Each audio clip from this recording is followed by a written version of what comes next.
45 seconds.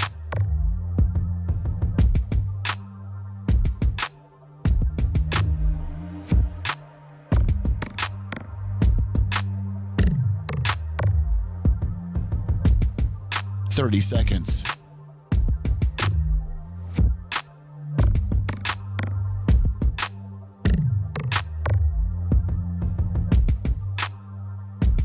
The show will start in 15 seconds, and this is your last audible warning.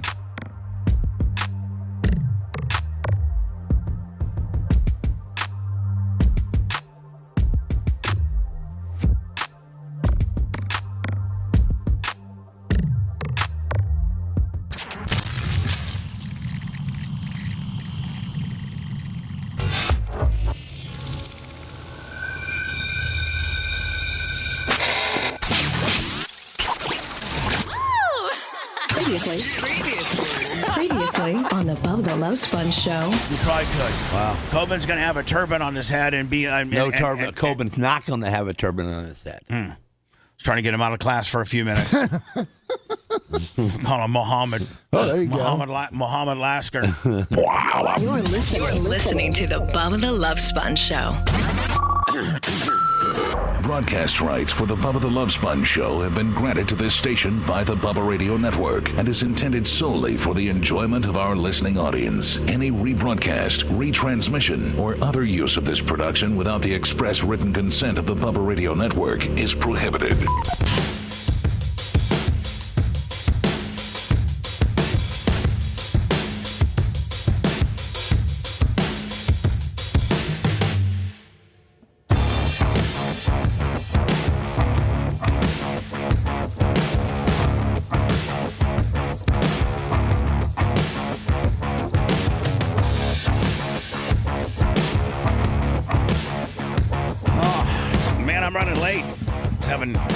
Discussions with my consultant, Brian the Babyface Matroni.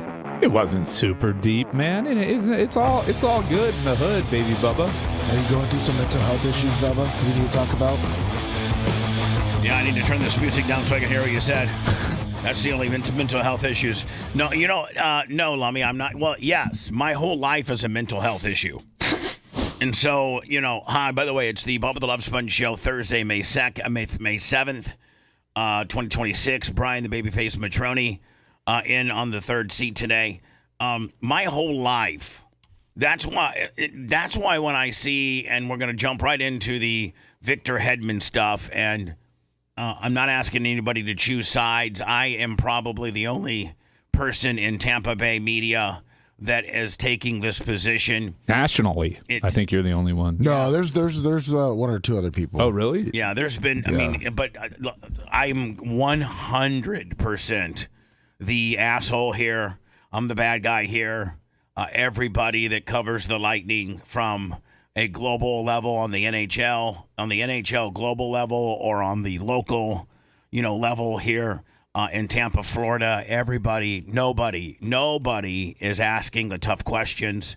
Everybody, there's this trigger word, and it's called mental health. Mike Vrabel used it. The goalie from Ottawa used it. Linus Ullmark. Yeah. Hedman was real quick to use it.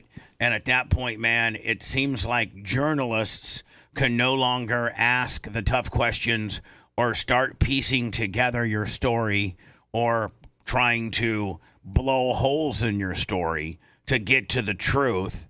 Especially, they just don't. Everybody just, it's just as soft as society has gotten with our kids getting participation trophies, and, various states that are trying to allow, a 7-year-old to be able to go to their guidance counselor. People can't accept that they lose elections.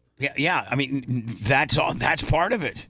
Not accepting an election. A loss, not taking an L. No, nobody wants to take an L. Do you know how much? Donald Trump, who went on to be, who went on to get the ultimate prize, and that was to get another term as presidency. Do you know how much better it would have been for him if he just want to let you know we took an L, but I'm just gonna come. It makes me want to come back stronger. I'm going to sit back for 4 years and let Sleepy Joe be sleepy. And you know what? I might even be in a big, and that's what happened. He took 4 years off. It allowed him to be on offense instead of defense, meaning he could offensively be a critic of, Sleepy Joe and then be armed with all kinds of different stuff when he came back and ran again. I think him losing the 2020 election might have been the best thing ever happened to him. Yeah, give him a wake-up call. Kind of gave him a wake-up call. Yep. Now we're in the lame duck status where he really needs a wake-up call. Like, he needs a wake-up call more than he ever has, and that comes from a person that voted for him. But God forbid, whether you're a White House correspondent, journalist, and you're trying to, break down or really, really infiltrate the Epstein file or, just whatever you're trying to do there, they're going to shut you down. And then whether you're a Tampa Bay media, WDAE, St. Pete, or Tampa is it Tampa Times? Yes. Tampa Times, Channel 8, Channel 28, 10, Fox 13, the various sources of media here, nobody is allowed to do what we did yesterday. And a lot of people have picked up on us. We posted it, on our Facebook. It's got a ton of people that have watched it. There's a ton of people in the comment section. It's polarizing, man. It's big on X, too. Oh, yeah. Yeah. And I actually came back with a couple comments. Did you see Lummy? Yes, I did. Yesterday, and I was just like, listen, this is the captain of the team. He makes $9 million a year. He is not, it hurt me to see, the 86. Who else is this? Is Braden Point an assistant? Does he got an A on his sweater? Yes, he does. I think so. And I think Vasilevsky does too.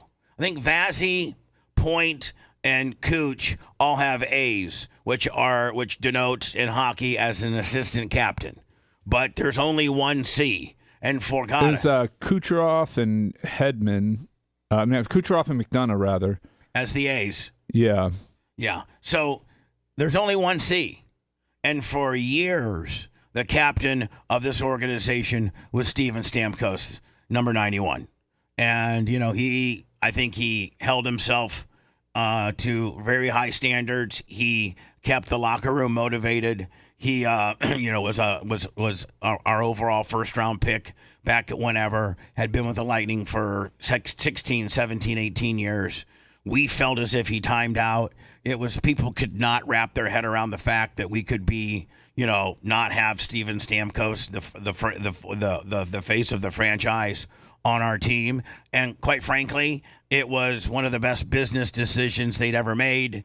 He was due to make about $7 to $9 million somewhere, and Nashville overpaid for him, and he delivered, and a lot of Stamkos' success on the latter part of his career here, and Brian, you know this sport way better than I do, but I think I know a little bit of it, was the fact that he had the 21. It was the fact that he had the 77. Was the fact that he had the 86. Well, the biggest was the 86, feeding him on the power play. I mean, the 86 would put it right there on the tip of his stick. So all 91 had to do was set himself over there on the left-hand side, and 86 would literally put it so that the 91 just wound it up and one-timed it. Like, it's called a one-timer, isn't it? You can put it on the tip of my stick. Yeah, and boy, the 86 put it on 91's tip a lot. And when he went to Nashville and didn't have that passing threat or that ability to set him up for a one-timer, his stats have showed. He's been there 2 years. I don't think his numbers are down. I will say he had a much better scoring year this season, and it wasn't all from the power play. He was scoring more at even strength. The biggest difference, really, for him for this season was the talent around him is not as good. So he didn't have the assists that he normally had when he was with the Lightning. That's been the biggest thing for him this season. When he went to Nashville last year, they were just all around bad, and he wasn't good. But he did play better this year, and he had a season that 42 goals is right good. up towards the top of where he's been. It's like his fourth best. It would have been his fifth or sixth best season. They say anything over 40 goals is a huge season. So he was productive with Nashville, but his numbers would have been much higher with Tampa. Did you see the shirt I wore today? I love it. The Susie Yesman. You and I might be the only, and Seth, but he's not here, but you and I might be the only ones that even know what that means. Like, I would say that 99% of our viewing audience has no idea. Like, what kind of, Bubba's got some woman sitting in some kind of like queen-like chair. And it's from a Curb Your Enthusiasm episode, like season 10 maybe. It's and Brian had these shirts made. These shirts aren't like available to the public. They're a one-off that Brian had made. And I knew you were in today, and I was looking at my closet. I'm like, oh, I'm gonna wear that for Brian. So anyway, back to the Hedman stuff. So nobody in Tampa, no beat writer, no television, sports journalist, nobody. The station that carries the Lightning. The various sports I think there's only one sports station in town. No, there's two. Oh, okay. The Big Eight. Oh, us. The Big Eight. Yeah, us. The Big Eight's the only one with the balls to carry this. That's right. I know we got Jim Rome after me. Yeah, Dan Cilio. We should see how, we should blow a call into Cilio and tell him he needs to double down on this, because him and I are probably the only two that are going to probably have the balls to take this stance. And what I'm talking about, if you're lost, is the captain of the Tampa Bay Lightning, Victor Hedman, defensive man from the country of Sweden. Exceptional player. Yes. For the past decade almost has been a top 3 NFL defender. NHL. NHL defender. Yeah. I don't know what that. But yeah, I mean, absolutely. And Brian, to the Lightning's credit, is being paid as such. He's a $9 million a year guy, and so it's not like he just signed a 4-year extension. They put, as soon as Stamkos left, they put the captain in a signal. They put the captain C on his sweater, and he's the captain of our team. And I just think with that, listen, if you're the captain of some ass bucket team, that doesn't really mean much, or it means a little bit, I guess, in the overall NHL pecking order. But when you're the captain of an organization that has been to the Stanley Cup playoffs and won them back to back in the last fiscal 5 years, this organization arguably, is a top 5 for the last decade, if not longer. Oh no, if you're going last decade, it's a top 3. 2016, they're number 1. Yeah, I mean they're the number 1 organization over the course of the last decade in the NHL. So and it's not particularly close, quite honestly. I mean they've made the most Stanley Cup Finals in that time frame. They've probably have the best record in hockey. I don't believe they've missed the playoffs in that time. Maybe once. I don't think so. But maybe, and I don't think they have. I mean, they have had first round exits, but no, this is 4 in a row. They are the gold standard for success in the NHL right now. Long term, yes, absolutely. And when you get that C on your jersey and you're the captain of the gold standard of the NHL for the last decade. 2017 is the last time they missed the playoffs. Yeah, so it's been 9 years. And so if you have made the playoffs for 9 straight years, of those 9 years, you've won it twice. You've been 3 or 4 times. And you're one of the highest paid defensive men in the league. You're one of the top 4 highest paid guys on our team. We just gave you you're getting a little bit old. You're 35, and we gave you a 4-year extension. Very, very, very pro player. He has an absolute 100% locked in, no trade clause. Like they cannot even begin to talk about trading him in any way, shape, and form unless they go to him first. I mean, it's a very, very back, very front loaded player-friendly contract. They have put all their chips in. The Lightning have put all their chips in, so to speak, with this guy. And this guy pulls off what he did. He missed 50 games this year. If you count the playoffs, he missed 50 games this year. He came up, and it all started with an elbow injury. Then he went to the Olympics and irritated that. He's only played 33 total games.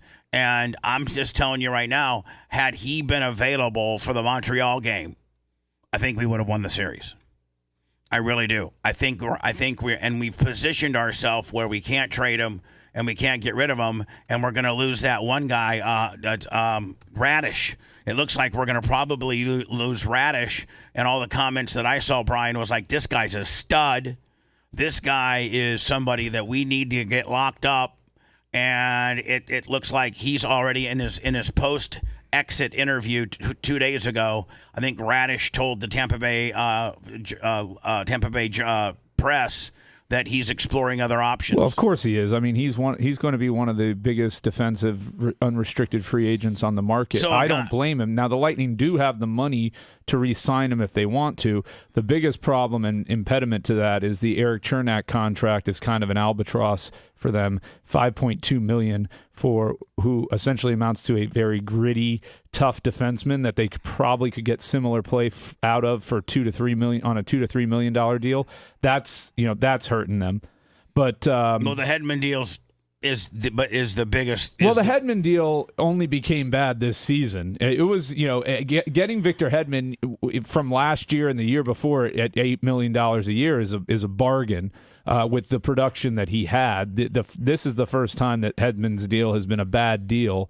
We'll see what it comes back as, next season and how that plays out. And Radish is a stud too. I mean, his father died during the season, and he was able to get out there and just play. So yesterday, what a captain! Yesterday, Victor Hedman, or however, a couple days ago, in his exit interview, he is asked, "What's wrong? What happened?"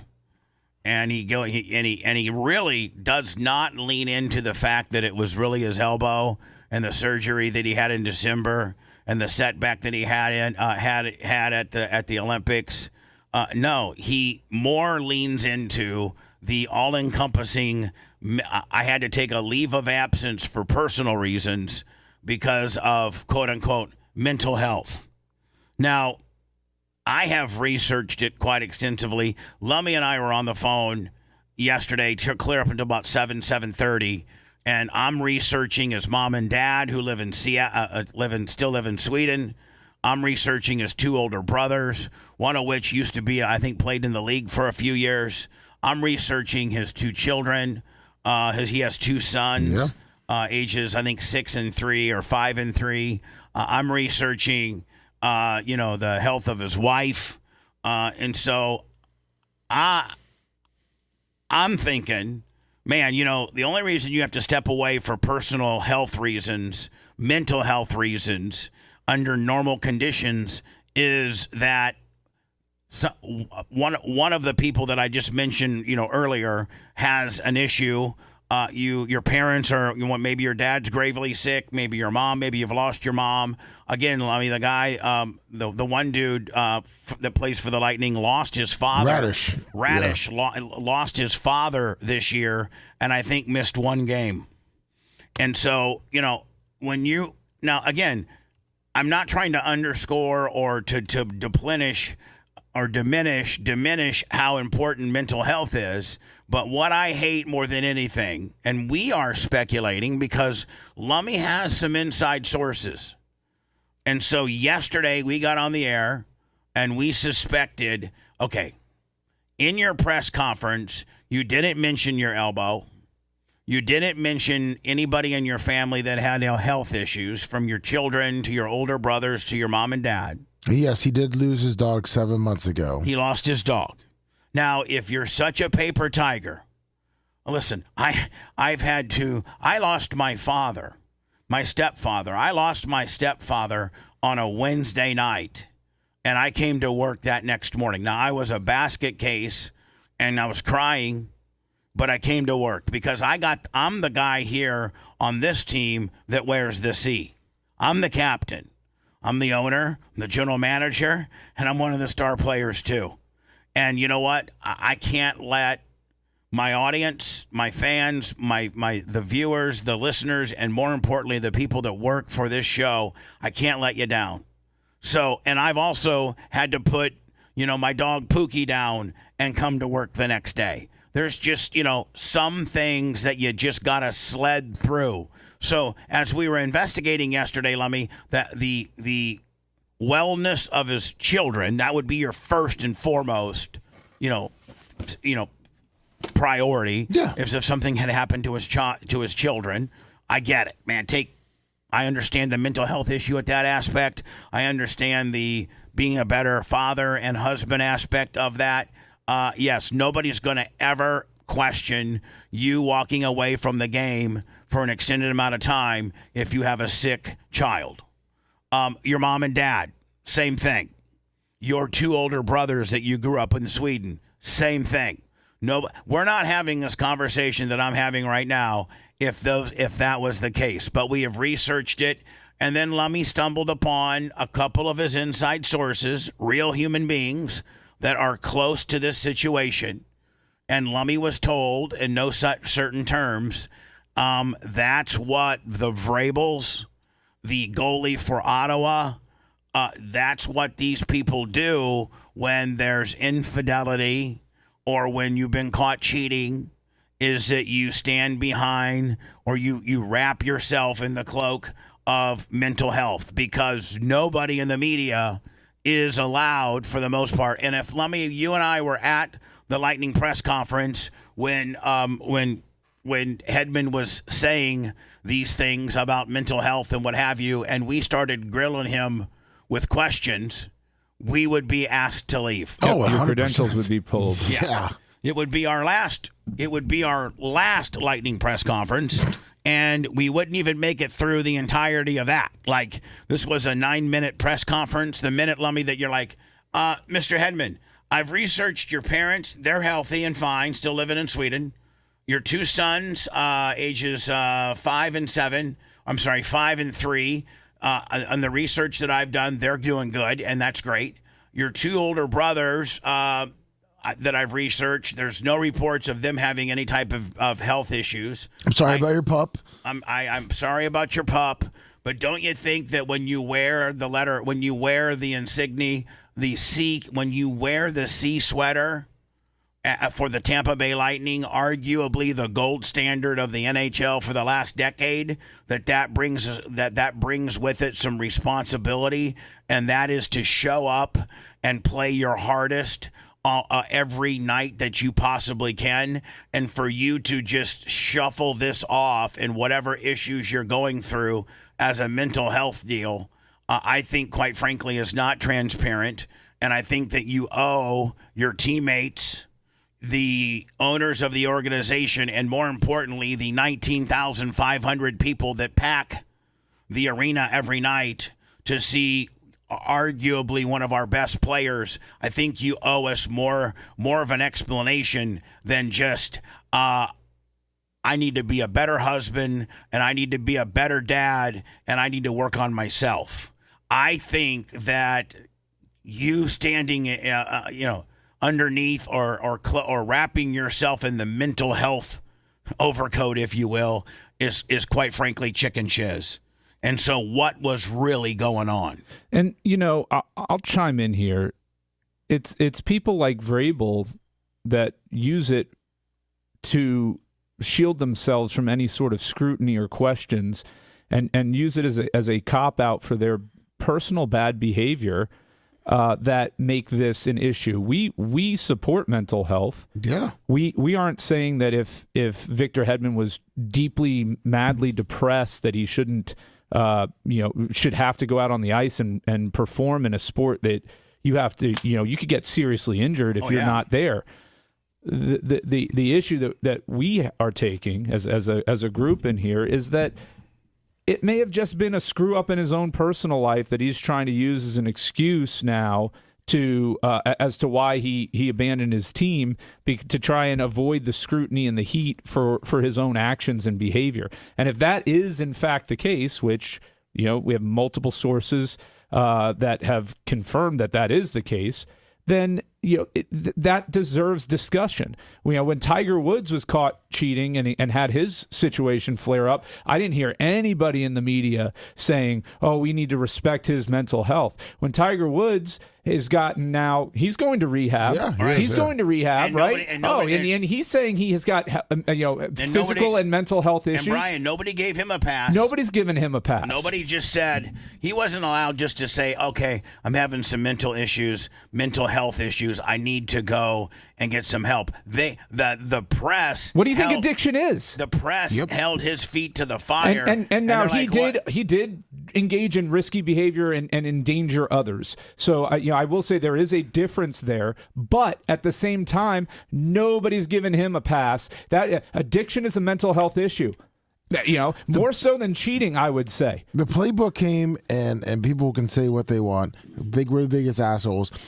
But the goalie for Ottawa, Linus Ullmark. Which, by the way, was a teammate of Hedman's on the Swedish Olympic team. He had to drop off because of this whole scandal. Yeah, but am I right? He was scheduled to be the Swedish goalie. They're very good friends. Yes, yeah, and they're very good friends. They're both from Sweden. They both have married their Swedish sweethearts. But Limas, there was a tweet that came out. Sweetheart, if you will. Yes, that came out and said that he was cheating. His girlfriend messaged all the players, did all these different things, this cheating allegation. And then Linus came out a couple days later when he was getting heat and said he had mental health. He had to take off, a couple weeks. And everybody, if you talked about it, you were the biggest asshole. Yeah, and so we're the biggest asshole. Oh, yeah, right now we're the biggest assholes. And I think Brian, I didn't even think of the Tiger angle, but I think Brian brilliantly had an unbelievable analogy, and that is we didn't give Tiger 1 ounce of wiggle room to have any excuse in all of the trials and tribulations of infidelity and opiate abuse and drug abuse. I mean, look at we know his upbringing. His father was abusive. His father was a womanizer and a cheater.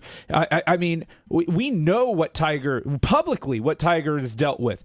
There is zero sympathy for him from the public, and there has never been sympathy from him from the public. No. He has those that, will defend him because he's the best golfer who's ever lived, or was the best golfer who ever lived. But nobody's defending him for his mental health problems, addiction problems, and what his life has been. And part of that is he shouldn't be defended. And nobody allowed him just to wrap himself in the mental health moniker without busting his balls. The minute that Tiger tries to say, I'm having mental health issues and personal issues, I must step away, everybody started grilling him. Everybody they doubled down on him. So what are you saying? You got a sex addiction? You're going to sex rehab? You got a pill problem?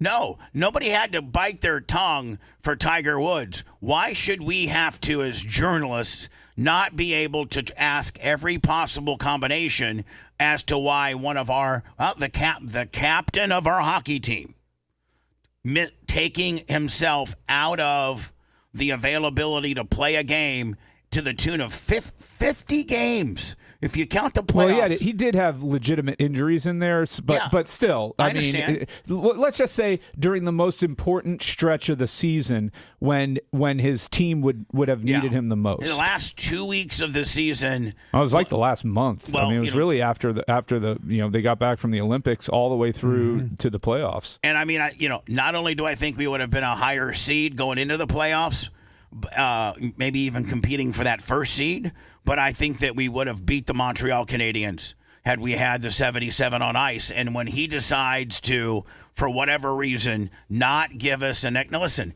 had he said I needed to step away for personal mental health reasons and let me explain to you what that is, I was not the husband that I am supposed to be, or the dad, and I have some issues with my wife. My wife and I are working through some some marital issues, you wouldn't even have to say, Brian, that you pulled out your wiener and we're cheating. You could just you could loosely knit it by saying, hey, listen, I need to be a better husband and a better dad. And by the way, he did say that. I need to be a better husband and a better dad, and my wife and I are currently going to couples counseling because we have a few bumps in our road with regards to our relationship, and that's my number one priority right now. That kind of gives us a little bit more than, I hear voices, or I'm sad, or I'm, whatever. I'm having, and again, this isn't near the deal if he's not the captain of the most decorated franchise for the last fiscal 10 years. If he's not the captain, and listen, Brian, I think it's the captain's responsibility to run the locker room, to keep spirits high, to get on guys that are loafing, to kind of be the coach behind the coach. He's kind of the taker of the locker room. Yeah, he's kind of the taker of the locker room. He really is. And when that presence is not there, other people don't have necessarily any experience of stepping up and being that guy, because it was prior to that, it was 13 or 14 years of Steven Stamkos being the captain. And then right after Stamkos leaves, then obviously Hedman's the captain. So nobody else on the team, necessarily has that skill set to be able to get on guys when they're loafing behind Cooper's back and run the locker room. And so when that guy's gone, I think that's a serious depletion of our overall team unit. Here's Vrabel, and Lummy, we know what he did. Yeah. Like, we know why he stepped away from the game. But he also cloaked himself in mental health. Renting boats with pregnant women. And the actions that caused a distraction to the people that I care most about. My family, this football team, the organization, and our fans.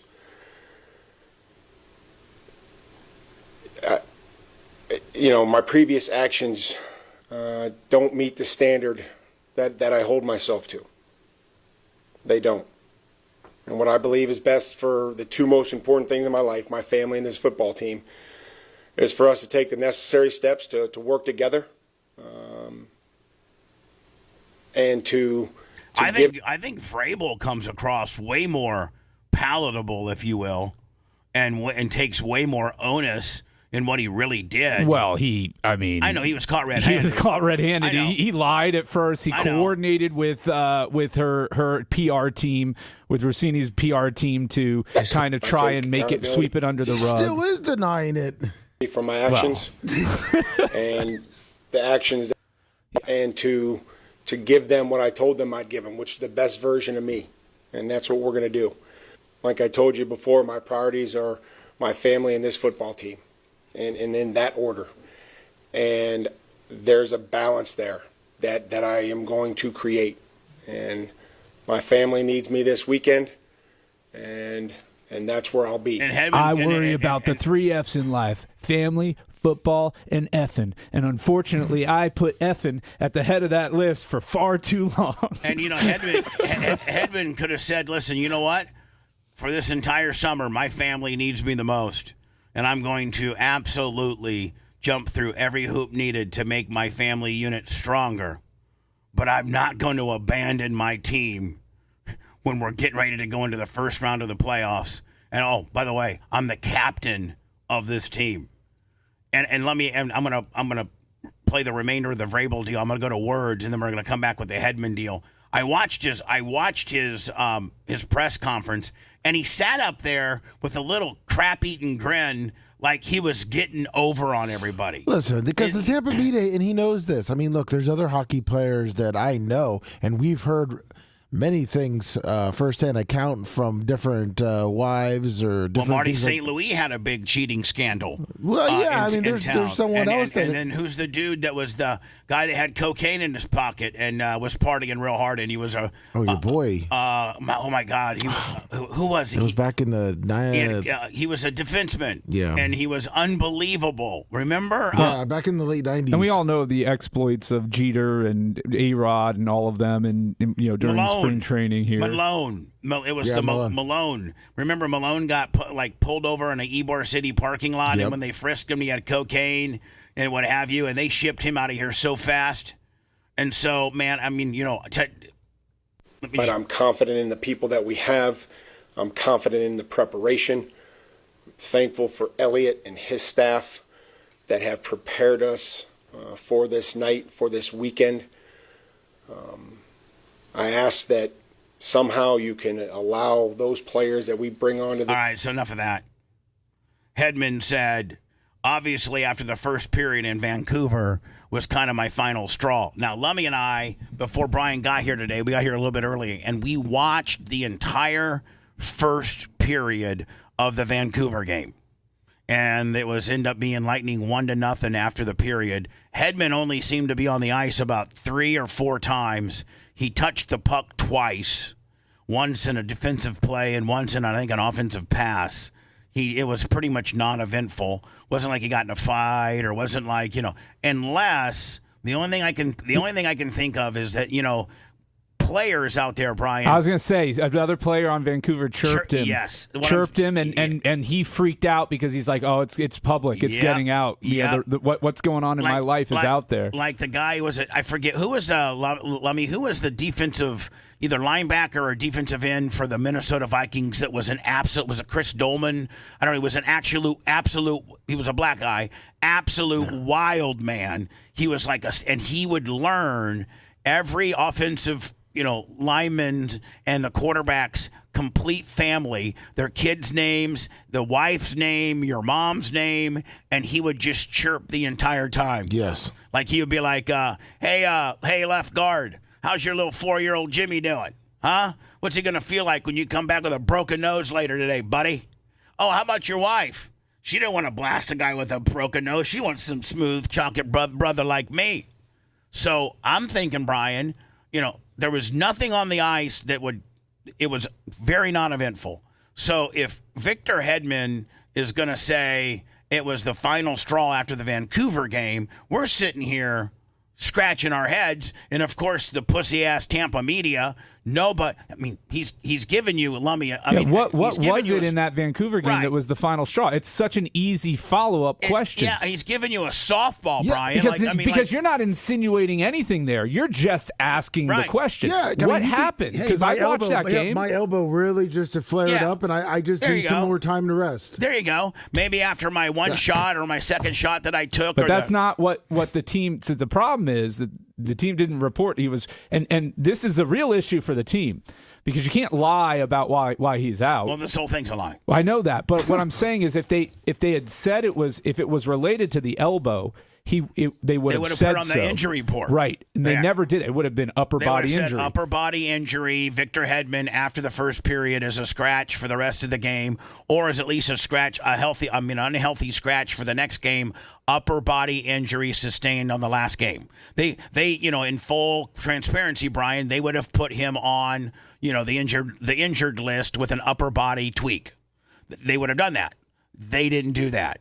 And then you Tampa Bay media, you guys disgust me. I know that I'm blackballed from you and you guys hate me. Maybe this is one of the reasons why you hate me is because I'm not beholden to a news director or a general manager or a general sales manager that tells me I cannot do what I'm doing right now, and that's question and actually stick up for the average Lightning fan, the average guy that goes up there and buys the 300 level tickets and pays $40 for parking and $18 for a beer, and and hasn't missed a game in 4 years, and he's a Lightning fan. I think that Victor Hedman let that guy down. The Lightning organization let everybody down, and this is a big cover-up. I mean, like this, there's not 1 or 2 layers to this, and it starts with, like Brian said, it starts with the fact that Victor Hedman, in his press conference yesterday, which I'm going to play, said, and it's quote, Brian, you can see the quotes on this particular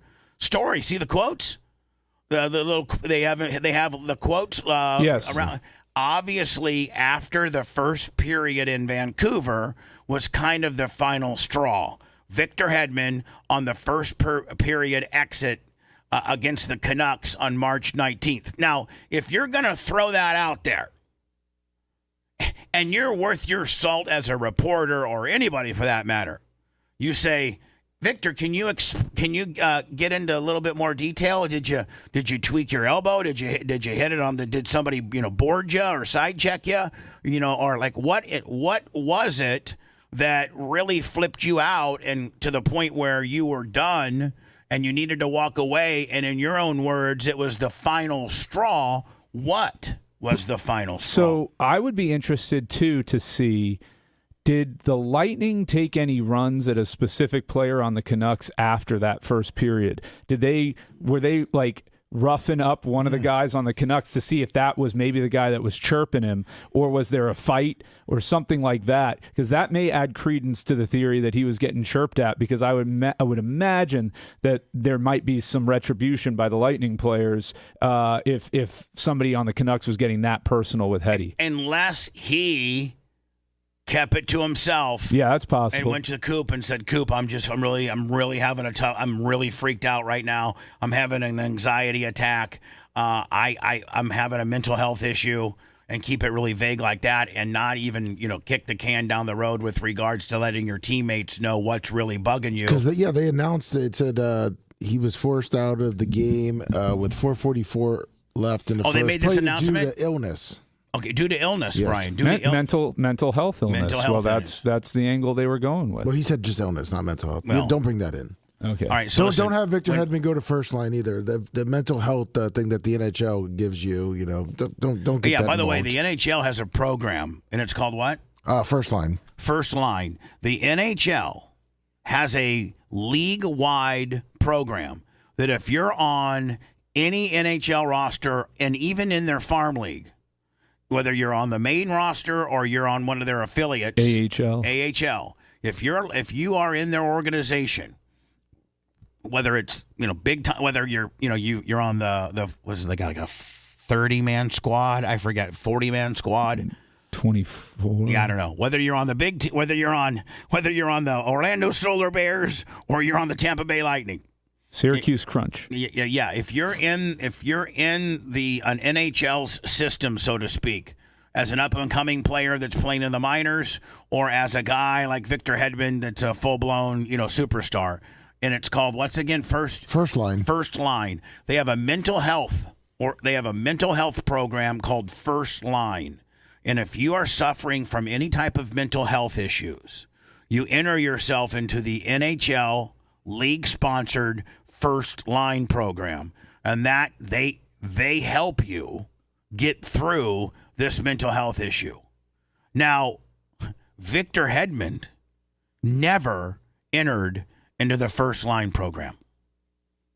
And other NHL guys have, and I mean, supposedly he's been in therapy for 4 years. I mean, it's so. I mean, listen, we're the only ones that's saying it. I'm going to play the press conference next, and it really pisses me off because I sit there. It's 9 minutes and 32 seconds long, but I sit there, and he looks like... Well, so real quick, First Line just is a peer-to-peer mental health training program that they have to educate and support mental health, but then the NHLPA has a player assistance program which offers clinical treatment for acute psychological issues. So again, the NHL has there's multiple layers to the mental health. Yeah, right. the league takes it very seriously and offers a lot to the players in that regard. So you don't have to suffer with your mental health problem as an NHL problem alone. The league has stepped in and given you a couple different options for you to get the necessarily or get help at their expense to make you better. So that's all leagues should have that, and most leagues probably do. So I'm going to go to words, and I'm gonna play the Victor Hedman. I don't know if I'm going to play it all, but I got pickup points. And to me, he sits there and with a crap-eating grin, as if he's going to be able just to gloss over why he missed really 50 games and why he let us. And listen, you know what? Who I'm most mad for are the fans and the team and his teammates, because that guy is your captain. And I have other players on your team that buried their dad the day before and came to work. And there just comes a point of being a man and the job needs to get done. Now, listen, if you have surgery on your elbow and you physically can't compete, I get it. I can't be a critic of that at all. But we would all agree that not all 50 games that he missed were all elbow injury related. Didn't have a problem when he got it back for health for the Olympics. The rumor is it was just head, man.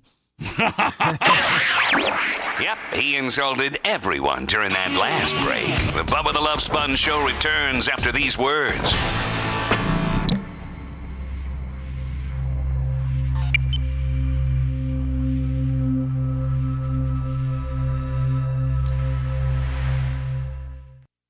He looks like he's a boy wonder, Yeah.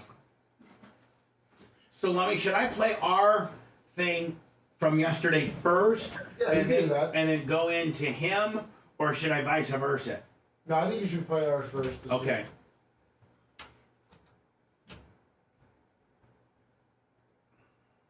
Shadow Panda 28 months.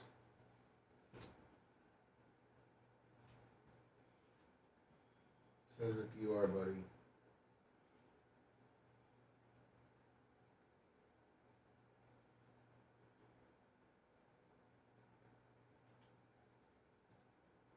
What's up, Dirt Merchant? You were the king of it, Jared.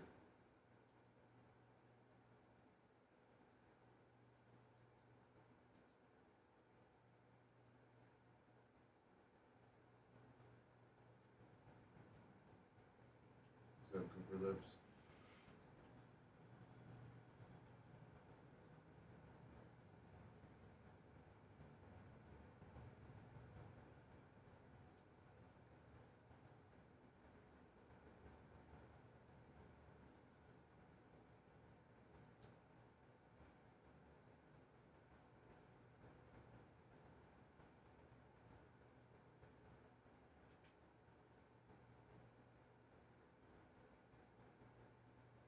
No big you see it. Purple enthusiasm. Susie. He is no Vegas. Oh, come on, Hollywood. It's like Jameis with his eye problems. He should have still decided to get LASIK surgery the first 5 years of his career with the Bucs. Oh, Jameis? He's a big defender of Jameis, and he's like, oh, he's the captain. He's doing better for the team. Hedman. I said, well, he was telling me that Jameis could get bad eyesight for 5 years, and that every year he said he was getting it off season. And if you want to do better for your team, you bitching about him, he should have sat out for the whole fucking year and got LASIK. It's 35 interceptions. That was a fun season, though. He got Mike Evans 2 or 3 concussions that year. That's a lot of people bets. I feel bad for Mike Evans. He's gonna have a rough late career, like and post career. I can probably on tape find about 6 or 7 incidents where I think he got his bell rung easily. You know who else did it? And I know that I could talk about it. He's kind of a new factor now. You know who Tampa Media didn't protect at the time? Because they didn't get Josh Freeman. He had mental illness because he had all this fucking partying and sexual deviant. They ran him out of town. Mm-hmm. Partying days. Oh, they definitely pick and choose who they want to go after. Oh, and the public feeds a lot of that. Yeah.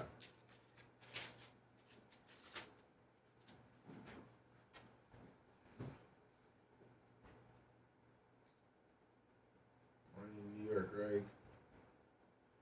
And if you're saying that the team's better without him playing, so he picked the better thing, then he needs to just retire at that point. I mean, man, I'm sure the Lightning, if they could unload his $9 million fucking contract and use it to sign that one dude, and I'm sure they would like to. That would probably be the route they'd want to go.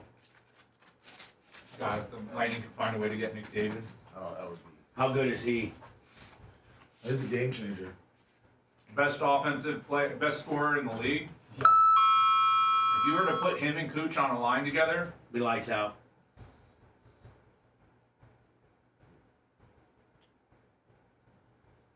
mean, right now he's with Leon Draisaitl, and they're that good.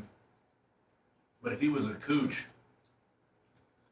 especially how good Cooch can pass. Mm-hmm. I mean, not only can he score, but that motherfucker has eyes in the back of his head. How he'll be going in, and he'll just dump it off like behind him, and you don't even know. And there's a lightning guy. Well, if you listen to anybody who knows hockey, his instincts and ability to find a play that and with razor thin margins, like 2 inches from the opponent's stick. Now the problem is sometimes those backfire against us and lead to odd man breaks.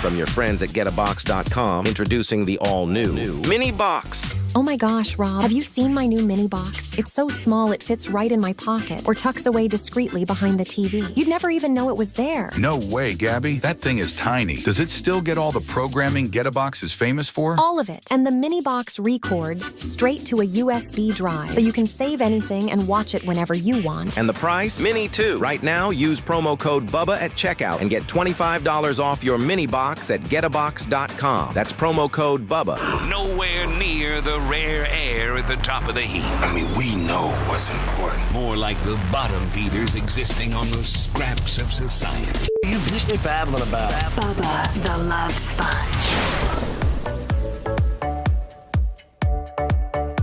So we're talking about the Victor Hedman, star defensive man and captain of the Tampa Bay Lightning, missing nearly 50 games this year, and he comes out in the player exit interviews when they've finally been eliminated in the 7th game of the first round by Montreal. And it's my opinion that I think the Lightning would be facing Carolina right now in the second round, Buffalo would be facing Buffalo right now in the second round had we had this guy's services. That's just my opinion. There's a reason why he's a $9 million 4-year extension at the age of 35. No trade, they got him locked up. He got a very pro player deal, and the Lightning got a very good deal too to get a guy of his caliber for $9 million. For $8 million. $8 million a year is the average value of his contract, and he's probably a $10 million a year guy, if not more. At the time, he was probably there. So, I think, our season would have been different had he not been unavailable. And so in his exit interview yesterday or 2 days ago, he was asked, what's wrong? Is it your elbow? Is it because your dog died? What? And he's allowed to pontificate and get into and stand behind the very loosely knit term mental health. Jumping up a spice, $20. And, we immediately got on it. Lummy's got some connections, and we start kind of shaking the bushes around from people that not necessarily work for the Lightning, but have connections with the Lightning. And we find out, that in the scuttlebutt within the league was that this was a cheating infidelity type scenario, and we don't know to the extent of that. A lot of people are speculating that it might have been the same girl that the Ottawa Linus Ullmark, the Ottawa goalie, Hedman's good friend, who had to, by the way, who used the same excuse to get out to take time off, mental health, and that was he was cheating with this chick. The girl that he was cheating on ended up, as most scorned girlfriends do, that aren't going to be in the number one wife slot, but instead as the side piece of ass, she, completely Nagasaki'd the whole situation, and she got a hold of other players' wives and spilled the beans to a lot of people. Now, Hedman was a teammate of this guy's on the Swedish Olympic team. And this guy from the Ottawa Senators? Yes. He was the starting goalie until he wasn't. and he had to take a leave of absence for mental health reasons, and those reasons were he was screwing around with this chick. Even though the reports are now, everyone left it alone once his mental health thing came out. But it was also very interesting. And Brian, did you know that in April, when Ottawa was really battling for a playoff spot, they came to Tampa and Linus had to sit out? Yeah, because of mental health. So there's so many. Comes to Tampa and there's so many layers to this. It's like, okay, did they get busted with the same chick? Did the chick call Hedman's wife? Is it another puck bunny? Was it the nanny? So we yesterday, Lummy, speculated because we can, and there's this thing called the First Amendment. And we can speculate. We're not trying to defame or slander Victor Hedman, and we've not reported any of this as factual. I think we very much framed that this is all of our opinion.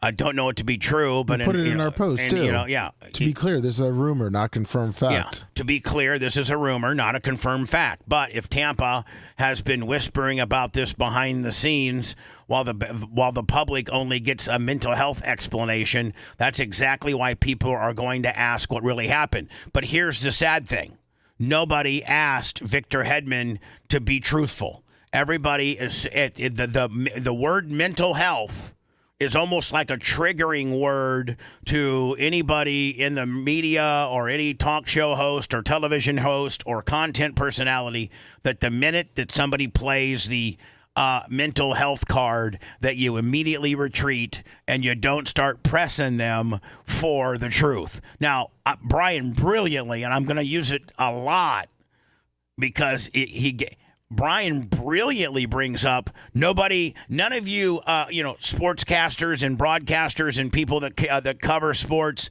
and the PGA. Nobody gave Tiger a pass when Tiger was, his wife was, running down the road with a golf club and smashing his Escalade in, or the time that he took the corner going 150 in California, or the time that he hit the pressure washer guy here just recently. Nobody let his softball excuses get away. Everybody held him. They busted his ass.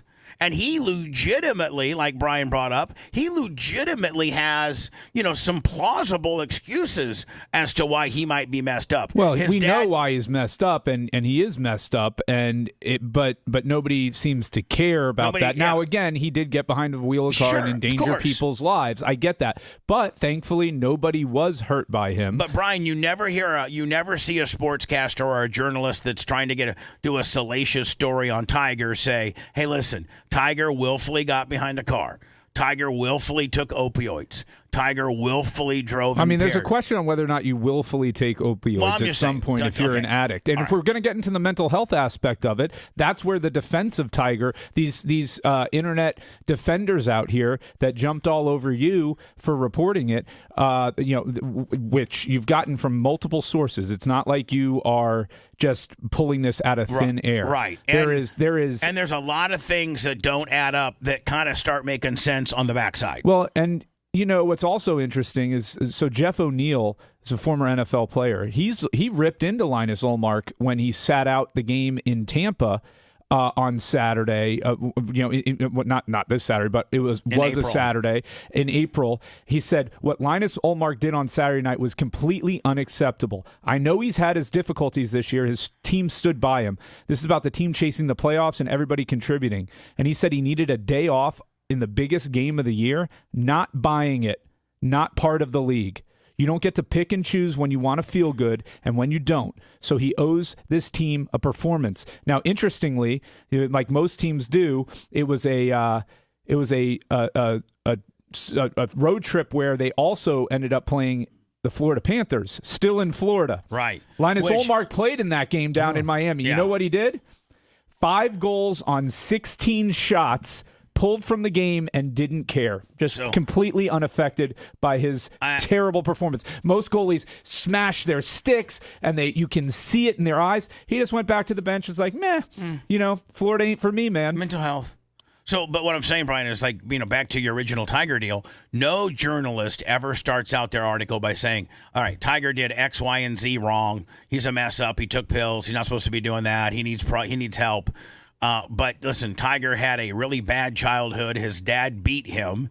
His dad was a known cheater and wife abuser to his mom, to Tiger's mom. Tiger had to witness a lot of this growing up, and so that doesn't make excuses as to why he's popping pills in the middle of the day. But nobody ever gives Tiger even the slightest of a little bit of a break. They go right to the jugular for him. So why can't people ask the tough questions? What makes Victor Hedman off bounds or out of bounds in asking him a tough follow-up question when he gave all you journalists disgust me.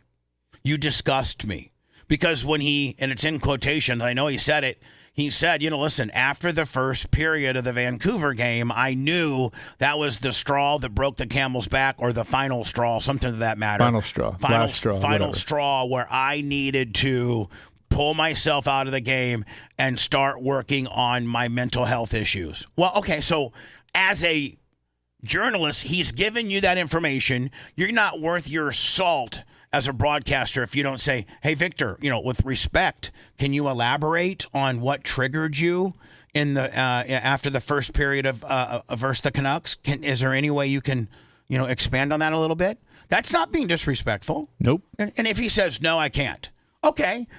But you just told us it was the final straw. What about that game? What about that moment made it the final straw? You got to push back on that. You can't just let somebody say that. And this is an exit interview in the media. If they're doing their job, we'll ask that follow-up question. It's not out of bounds. No, you're not insinuating anything. He gave it to you. He gave you that information. Right. So, it's not disrespectful. Now, if you keep pressing because he says, well, Mr. Matroni, with all due respect, I don't really want to get into it at this point. Okay, I got it. Maybe you're like, are you sure? I mean, that seems pretty, like you're really specific on a particular instance in a game that, really was the final straw. It seems to be like I'm trying to wrap my head around what could have disturbed you that much during the middle of a game. Well, he said obviously. Yeah. Well, what's so obvious about it? Nobody here knows what it is. Everybody's looked at the tape. Everybody who was at that game is baffled by it. So there's nothing obvious about it. And if you're a really good sportscaster, you go back and you write down how many times. Okay, listen, you got a pass at 1:45. You defended a puck on your second time in at 4:19. You passed the puck at 6:18. You were on the ice 4 different times. You boarded a guy one time at 10:20. So of those instances, you write down every time you hit the ice. What was it that caused you, in your words, the final straw? You're not trying to be a dick. You're not saying that he cheated on his wife. You're not. But he gave you an instance, or the instance. He gave you the instance that was the final straw of his mental health journey, right? Yep. You are not worth these Tampa Bay sports journalists are a joke. Or are they afraid, Brian, that if they do kind of a tough follow-up, next thing you know, man, their Lightning credentials are pulled? Yeah, that can become an issue. And so for the fellow sports beats writer, I get it. I get the fact, but that's not a healthy way to have an organization and be truly transparent. And it's my understanding that Jeffrey Vinik, the owner of the Lightning, is absolutely one of the best people to work for. He has done so much for this community. He is the gold standard of ownership. And he, buying this team from a distressed Oren Cools and Lynn Barry when the team couldn't even make payroll. Remember those days, Brian? Oh, yeah. Yeah, well, that's when Jeffrey Vinik and his organization bought this team, and that's been the secret sauce of this program. They went and got Steve Yzerman. And then Steve Yzerman started building his magic. And then they then they under Yzerman started grooming their Breeze Bros. How do you say the guy? I call him Breeze Bros. How do you say the guy? Julian Breeze Bros? Like the current general manager, Lummy? Yeah, you got me in my head saying the same way. I call I call him Briz Bros, and I don't do it out of disrespect, but he's a brilliant GM. He learned under Yzerman, and so I don't think that Jeffrey Vinnick or Breeze Bros or anybody in the Lightning would, if you were respectful about it. Now, if you're like, hey man, we heard you were screwing the nanny, what's up? Trying to use a mental health gimmick. But you're really blasting the nanny. Heard you got her pregnant like Arnold did. I can get it. That's very much speculation. It's making your player look bad. This guy's royalty within the Lightning, organization and the Lightning history. And so you got to handle this guy with kid gloves. I just think this guy is really taking advantage of the situation. And so I'm going to play this from yesterday, but I'm going to read our post. Did Victor Hedman of the Tampa Bay Lightning mental health leave, blow up, and be up because of an alleged cheating scandal? Bubba says that's the rumor ripping through Tampa, and he's not dancing around it. Hedman publicly said he stepped away to focus on his mental health and himself as a person, not as a hockey player. But Bubba says the rumor he's heard is way messier, alleging that the issue started at home with infidelity, and Hedman's wife is now holding all the cards. To be clear, this is just a rumor. Lummy, I love you and Gary put this part in here, and I'm sure Brian appreciates it too as our lawyer. Brian, I think this kind of covers our ass. Being under the guise of we can speak, about journalistic tips and rumors and things that we get as we're reporting on things. But it's important to put this type of disclaimer up. To be clear, this is a rumor, not a confirmed fact. But if Tampa has been whispering about this behind the scenes while the public only gets a mental health explanation, that's exactly why people are going to ask what really happened. What do you think? Now, here's our monologue from yesterday that's really, really caused. Did you see yesterday where the Lightning, I think this has really got a lot of people talking. Yeah. Yes. Do you think, Brian, people in the, it's got a ton of views both on, we put it on Insta, X, Facebook, YouTube. We put it everywhere. Yeah, it's been picked up by sites, Sportskeeda and a few others. TikTok. I bet you there's been a Lightning player or somebody that works for the Lightning that has seen this.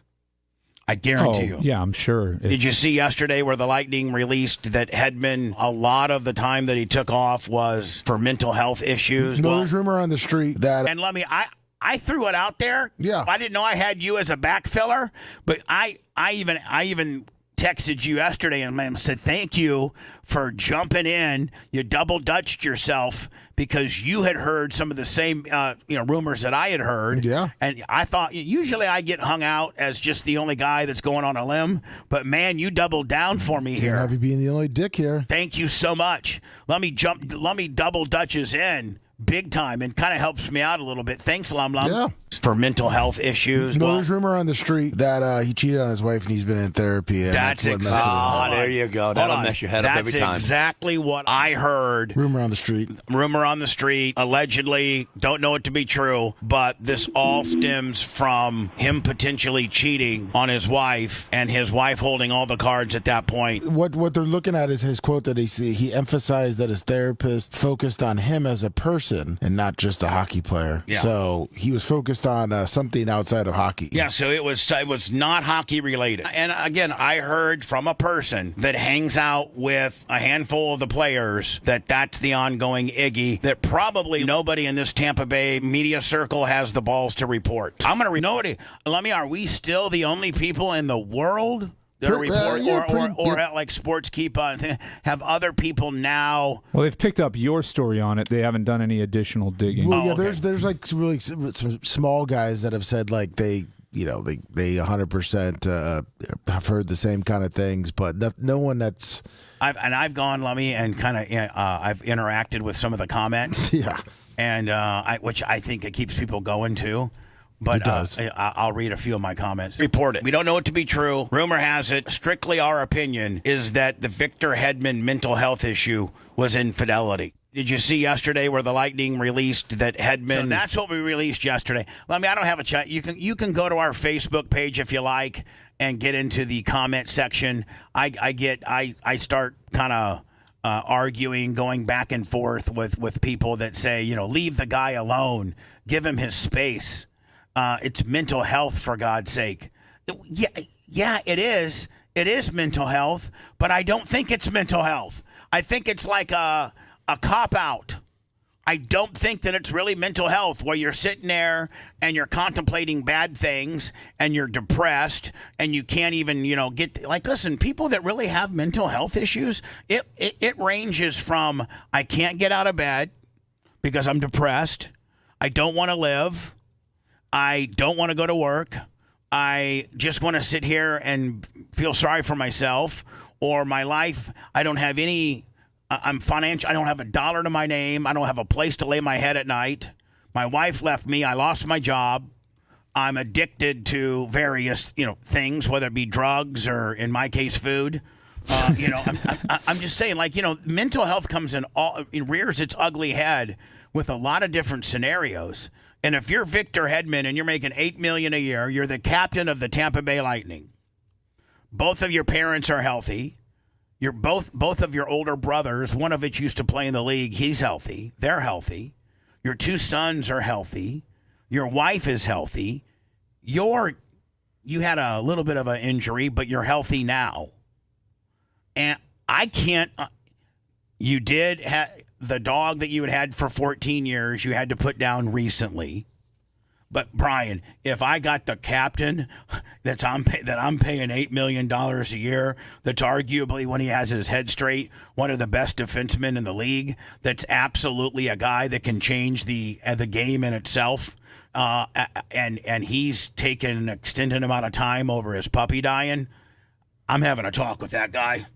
Yeah, plus he was able to play in the Olympics. So you're upset because Rover died, but you weren't upset enough for Rover's death to keep you out of playing for your country, Sweden, in the Olympics. I don't think he's saying it's because of his dog. No, I'm just trying to think. We're just trying to think, Brian, of every little curveball. Yeah. Lummy and I got on. We started researching first his mom and dad yesterday. By everything that we researched, they still live in Sweden. He just mentioned them about 6 months ago, his parents. And so by all accounts, they're okay. So, Brian, I was thinking about, what would get me, you, and Lummy in a potential mental health funk? Well, start with your parents. And not your mother-in-law, but your real parents. If you lose a parent or you lose your father, which, by the way, his father, his nickname is Ollie, and they call him Big Ollie, and he's like a really, really, really well-respected, cool dude that raised 3 great sons. He's very famous in their small little town of Sweden. So you start with, okay, are my parents good? Are they healthy? Yes. Okay, boom. That's one thing that could potentially get me off my game. For instance, I only have one sibling, Tara. If Tara was not healthy, or Tara had passed, or Tara's in the hospital with life-threatening deals, I would definitely potentially have mental health issues. Now, 20 years ago, you wouldn't have. Okay, but Brian, we're talking about. Okay, thank you, thank you, B. Just making sure that's clear. Just making sure we're speaking about today's environment, yes. Not 20 years ago, not a decade ago. Thank you for those scoring at home. But if I can understand where if my sister, my sibling, your brother, and in his instance, he has 2 older brothers, both of which, one I think his name's John, and I think he played in the league for a short time, but they're all very close. And they come over here in the summertime, and by all accounts, Lummy, up until I even saw in a report about a month ago where he was talking about his brothers. So, okay, parents, check. That box is checked. Siblings, two older brothers, check. They're okay. Now you go to his children. He's got 2 little boys. One, I think, age 5 or 6, and the other one 3. His wife is they have a very private life. His wife is not very public at all, doesn't go to a lot of the fundraisers and walk the red carpet or anything like that. She's very much a private person. I respect that, but I did do some research. Is Victor Hedman's kids healthy? ChatGPT and the various things that I looked up, yes, by all accounts, that we cannot find any information with regards to Victor Hedman's children not being okay. All right, so Lummy, if your mom and dad are okay, your brothers are okay, your kids are okay, all right, so you lost your dog, you lost Rover. Sorry. And then I checked, is Victor Hedman's wife, is her health okay? That came back, check, okay. So, Brian, I'm trying to find out what could potentially make you have to take an extended amount of time out of a game that pays you $8 million a year and that you have been denoted as the captain. What would it be if your parents are okay, your kids are okay, your brother's okay, and your wife's okay? It's either substance abuse or infidelity, or maybe a combination of both, or maybe drinking. But it's something besides that I can just loosely knit. Sorry, but I had to step away from the game. I mean, some players do develop anxiety and panic attacks. That's happened over, the course of the years. I get a panic attack every time my IRS agent calls. But it doesn't mean I can't come in and do the show the next day. I got real health issues. But, it makes you, there comes a point where you got to be. I'm just saying, it's not, it doesn't have to be one of the three things that you listed. It could be, one of the four things you listed. It could be legitimate, mental health issues where you have onset of real panic attacks or something like that. There is a possibility that it's something other than that. I give that to you, my friend. But I think that the way they would have framed it and the way that his therapist would have framed it, he probably would have admitted to the panic attacks. Right. He would have said, hey, listen, you know what? For some reason, I've been going through panic attacks right before the game, blah, blah, blah, blah, blah, blah, blah. It's a hockey-related situation. Mm-hmm. They have locked this thing down and let it be so loose-knit as far the interpretation of mental health that all they have done, Brian, is allowed us now to absolutely go wild with speculation. Well, we're not going wild with it. Let's be clear on this. You are basing it off of sourced information that you've received. So It's not even going wild. People can go wild with things like this, but this is based off of sourced information. Yeah. Lummy, when I return, we're going to actually play the Victor Hedman exit interview where all of these words, these trigger words, and he looks just real smug, and he almost looks like, he got away with something. Well, he knew he was going to go up there and he was going to not get any real hard-hitting questions and just getting softballs thrown at it with his prepared statement. Well, we weren't able to be there because we weren't invited, but we can start doing our hard. We've already started our hard-hitting questions, and we have a pretty large platform to get these questions out and potentially get to the bottom of it. Brian, we've uncovered things before. Who was the only person that was giving you real-time, truthful updates on Hogan's health? And you were an asshole there. And I was an asshole there, and I've still created a lot of enemies. Like Ric Flair. I didn't think Ric Flair hated me that much, and now Ric Flair actually, maybe you can find footage of it, Lummy, but I think Ric Flair actually said Bubba killed Hulk Hogan.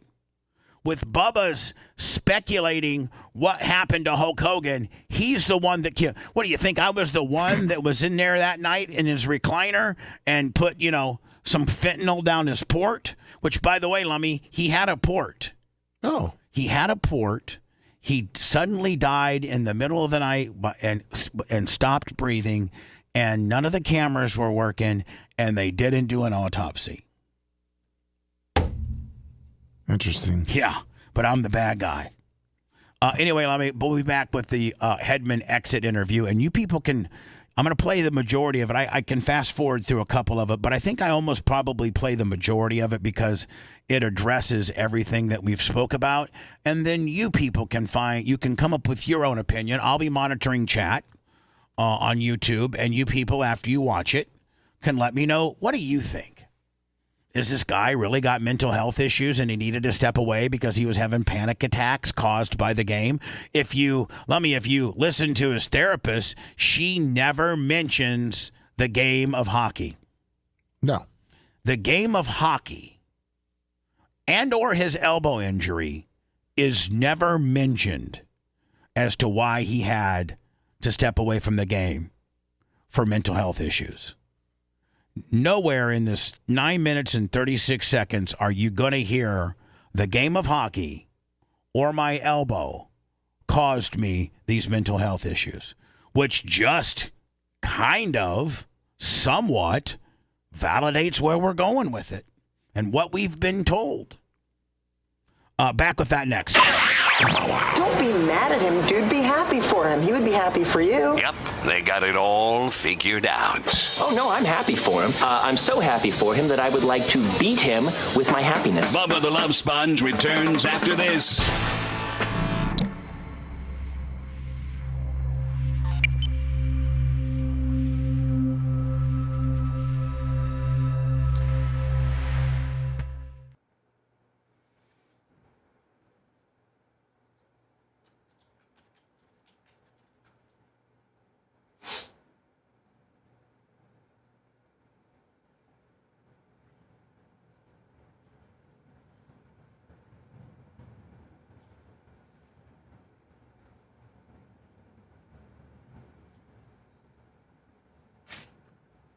Did you see that indictment for the Hogan bookkeeper?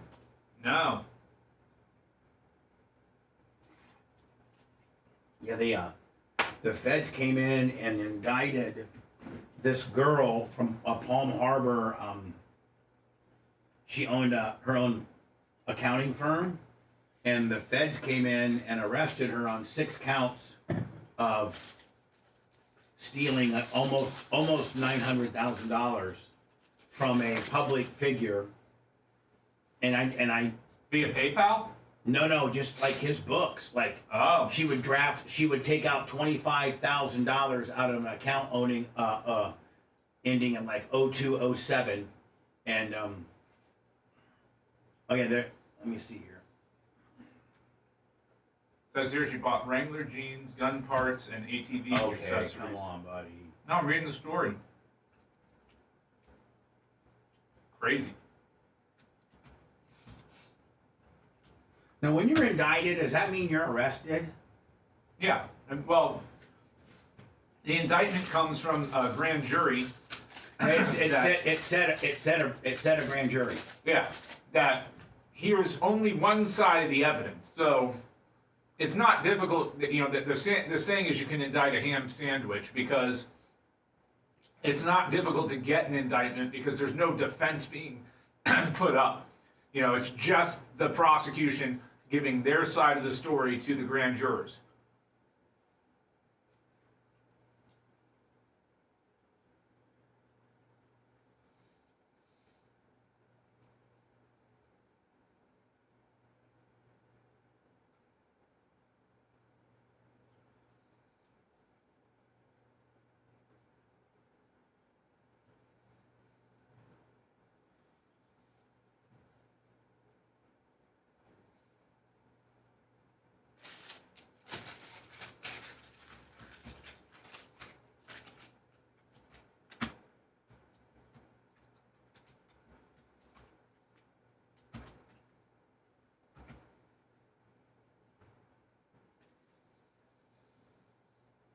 Here you go.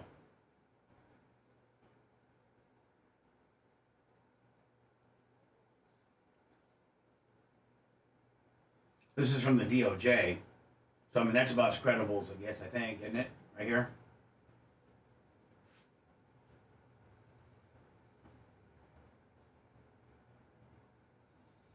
Let's keep it up top. I'm trying to read. Okay, I'm sorry, right there.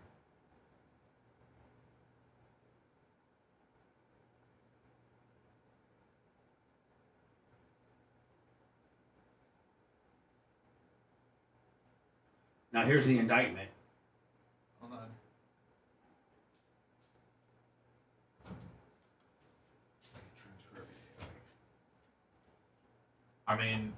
a public figure that lived in the Middle District of Florida. Right, here you go. Victim 1 was a public figure who resided in the Middle District of... hold on. Victim 1 was a public figure. And I've been told this was Hogan's accountant. Well, I mean, you saw that it's linked. Remember the links yesterday? Yeah. It's all linked to his... Brian didn't see any of those. Oh, listen. Yeah, if you look at Hogan's... Oh, she's on everything? No, yes. not everything. She's on everything. She's on half. Well, she's linked. Yeah. She's linked to it, but then she's on some of Hogan's. She's like a managing partner. We went to Sunbiz and saw all the things that she controls, and she controls like Hogan Bird LLC, Hogan Diva Club, like Blonde Diva, I think it is. Yeah, Hogan Diva, two Blondes Incorporated. You know, TGH, which is TGB, Terry Jean Bollea. She controlled TGB Entertainment. And then Terry McCoy? Terry McCoy, she has links to him, totally, and he's the second in command, pretty much. Yeah, so Brian, like, if this girl, I think...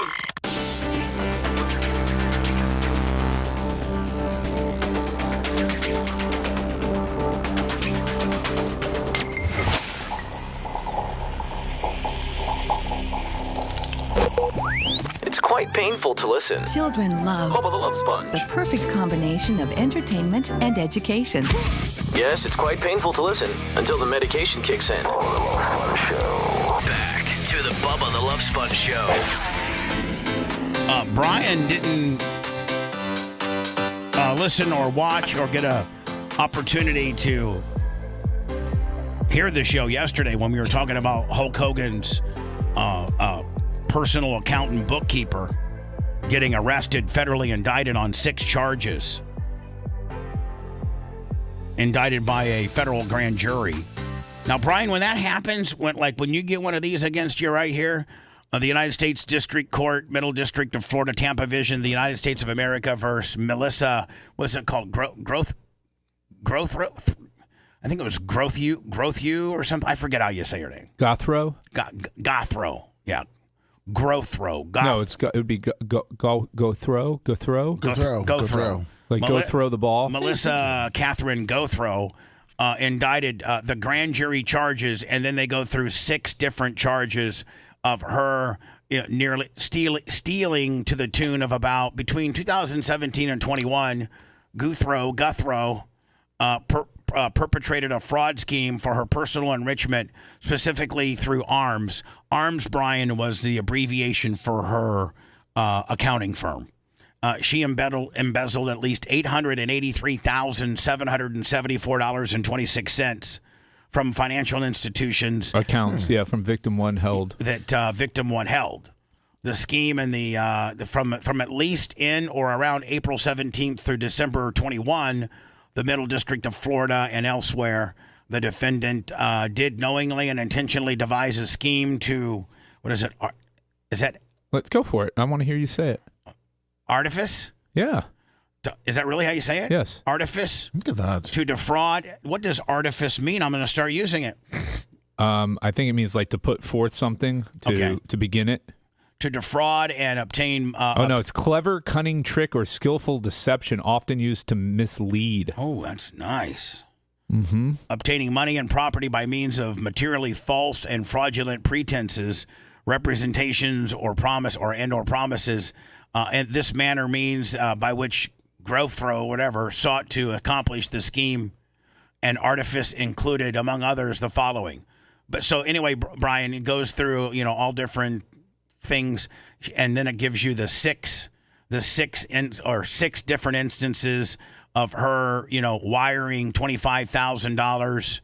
There's got to be way more than that, because that's only like 170 or 150,000 there. There's got to be more further. I'm assuming, Brian, this might just be the this is only my assumption. You can help me out. You know more way about this than I do. But maybe this was the actual cash portion, and everything else might have been like property or stuff that she bought.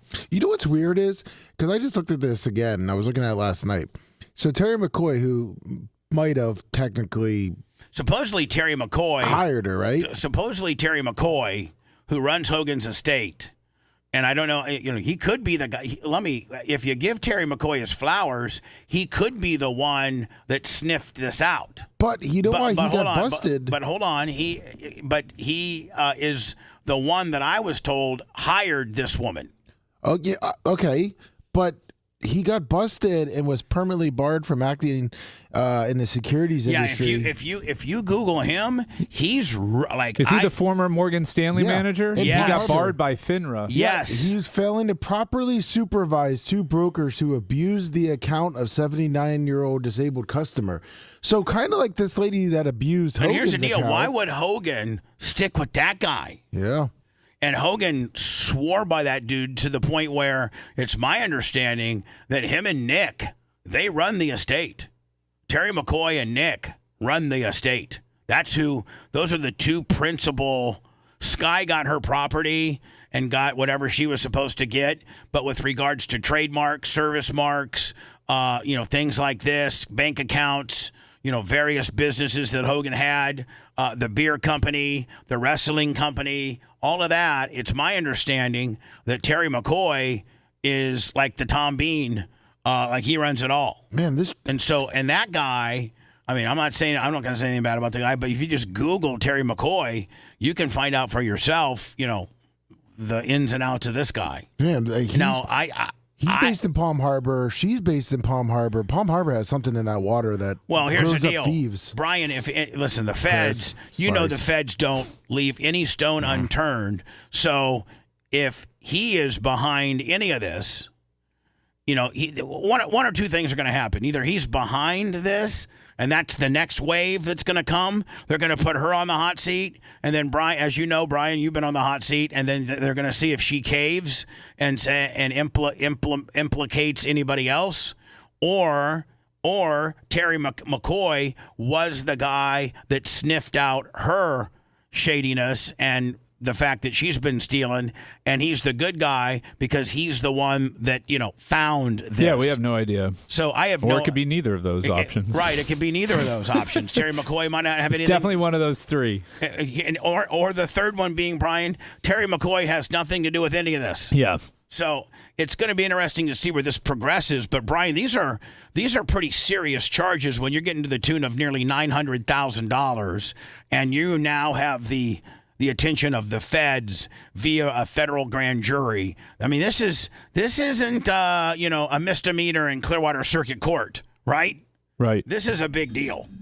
And I think, you had looked at, saw some report where she might be facing up to 20 some years in prison. Yes. Yeah. So good luck on that. Make me a better person. Mike Vrabel suffers from mental health issues as he steps aside from the Patriots draft amidst the Diane Rossini scandal. Well, we're using some of the Rossini template to somewhat judge and criticize, Victor Hedman. Victor Hedman is using a little bit of the Mike Vrabel playbook, if you will. And it just, this could all of this Victor Hedman stuff could absolutely be laid to rest if somebody in the Tampa Bay media would have done their job and just asked. And it's not even about Victor. You mentioned that something in after the first period of the Vancouver game was as you said it, and if I can loosely quote, was the final straw that showed you needed to address your mental health issues. Can you tell us, the fans, the media, the team, what that was? What triggered you? What event made you lose it in the Vancouver game? That's it. And, he may not answer that. He may say, that's part of this whole mental issue is the fact that I don't want to talk about that. I'm talking about it with my therapist. She's helping me get through that. And that's just something that I want to keep to myself and try to internalize and fix. Well, then I would press back and say, well, Victor, you said obviously, as if it should be apparent to everybody that was the final straw. In your quote, you said, obviously, the first period of the Vancouver game was the final straw. What was it then that was so obvious, that should have been obvious to everybody? Right, and you could even say, Brian, because you would do your due diligence, I went back and watched the first period of the Vancouver game, and I can't see anything. So shed some light on that for us, Victor. Help us out, bud. Good. Way better. So, obviously the right decision for me, and work my way back and being around the guys and feeling ready to play again. So that's a very good sign. At the end of the season, I'm ready to play. Yeah, end of the season. Well, he better light it up next year because he's refreshed and relaxed and rested, and he's feeling way better now. He's feeling way better. Season. I mean, he essentially had the season off. Well, he's gonna be exhausted, baby facing on his wife all summer long, having to just sit here and kiss her ass. Yeah, they're going to fly back to Sweden for the whole summer. Well, they do that anyways. That's a regular thing for them. Yeah. They summer in Sweden. The decision, where do you reach that point where I got to step away? All right, so that's a pretty good question. Where did you reach that point where you're going to step away? I think, this is where he brings up the Vancouver game. Yeah. Obviously, after the first period in Vancouver was... Brian, you're exactly right. You were so right. The word obviously was used. Mm-hmm. Obviously, after the first period of the Vancouver game, the word obviously. He's given you a major softball journalist. There you go. See, after the first period in Vancouver was kind of the final, straw. So, it's obviously a thing that's been going on for a... It's obvious used two different times. It's obviously a thing that's been going on sometime. I mean, I think us as fans, the television media, that covers the Lightning organization in itself, something's very much troubling him to the point where he's using the word obvious two times. I mean, you have to follow up with what does obvious mean. Long time and try and work through it and find ways to get around it, but I wasn't able to do that. So, that's where. Get around what? Yeah. Get around what? Get around what exactly? Get around what, bud? Oh, you pussy-ass Tampa Bay Lightning, afraid to get your credentials pulled. And just basically gave this guy a pass. This guy's allowed to get one over on us. And this guy, we just want to know why this guy ripped us out of 50 games. That's all we want to know.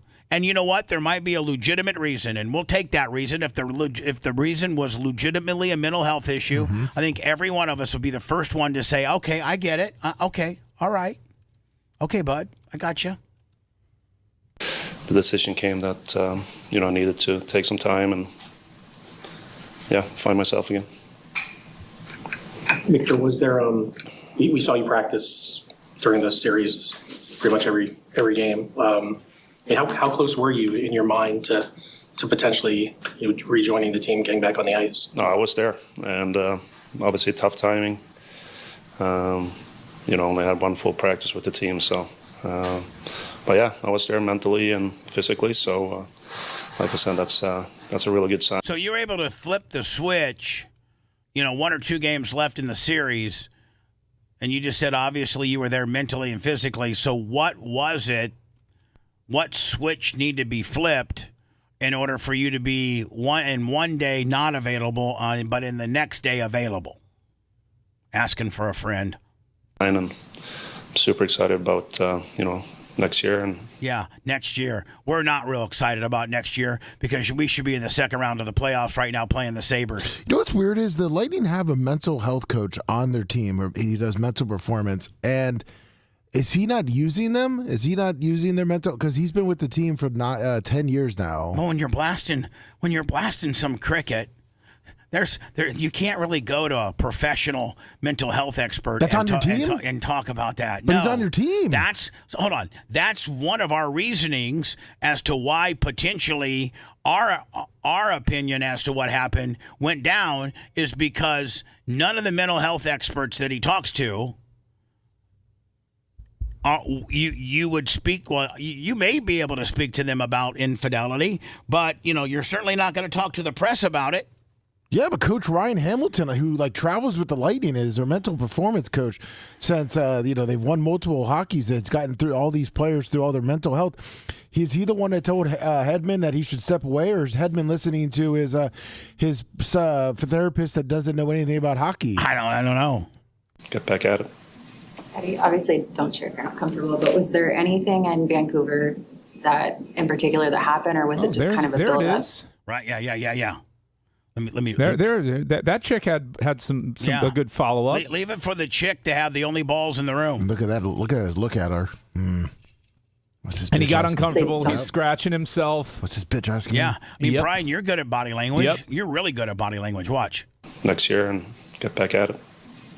Obviously, don't share if you're not comfortable. But was there anything in Vancouver that, in particular, that happened, or was it just kind of a build-up throughout the season? No, it was a build-up for sure. And yeah, Vancouver wasn't like something happened that day or whatnot. So, like I said, it was something happened out there. No, he said it wasn't like something happened that day. But then the question begets itself: what specifically in that game did you feel like was the breaking point? Mm-hmm. Like why did you pull yourself off after the first period of that game?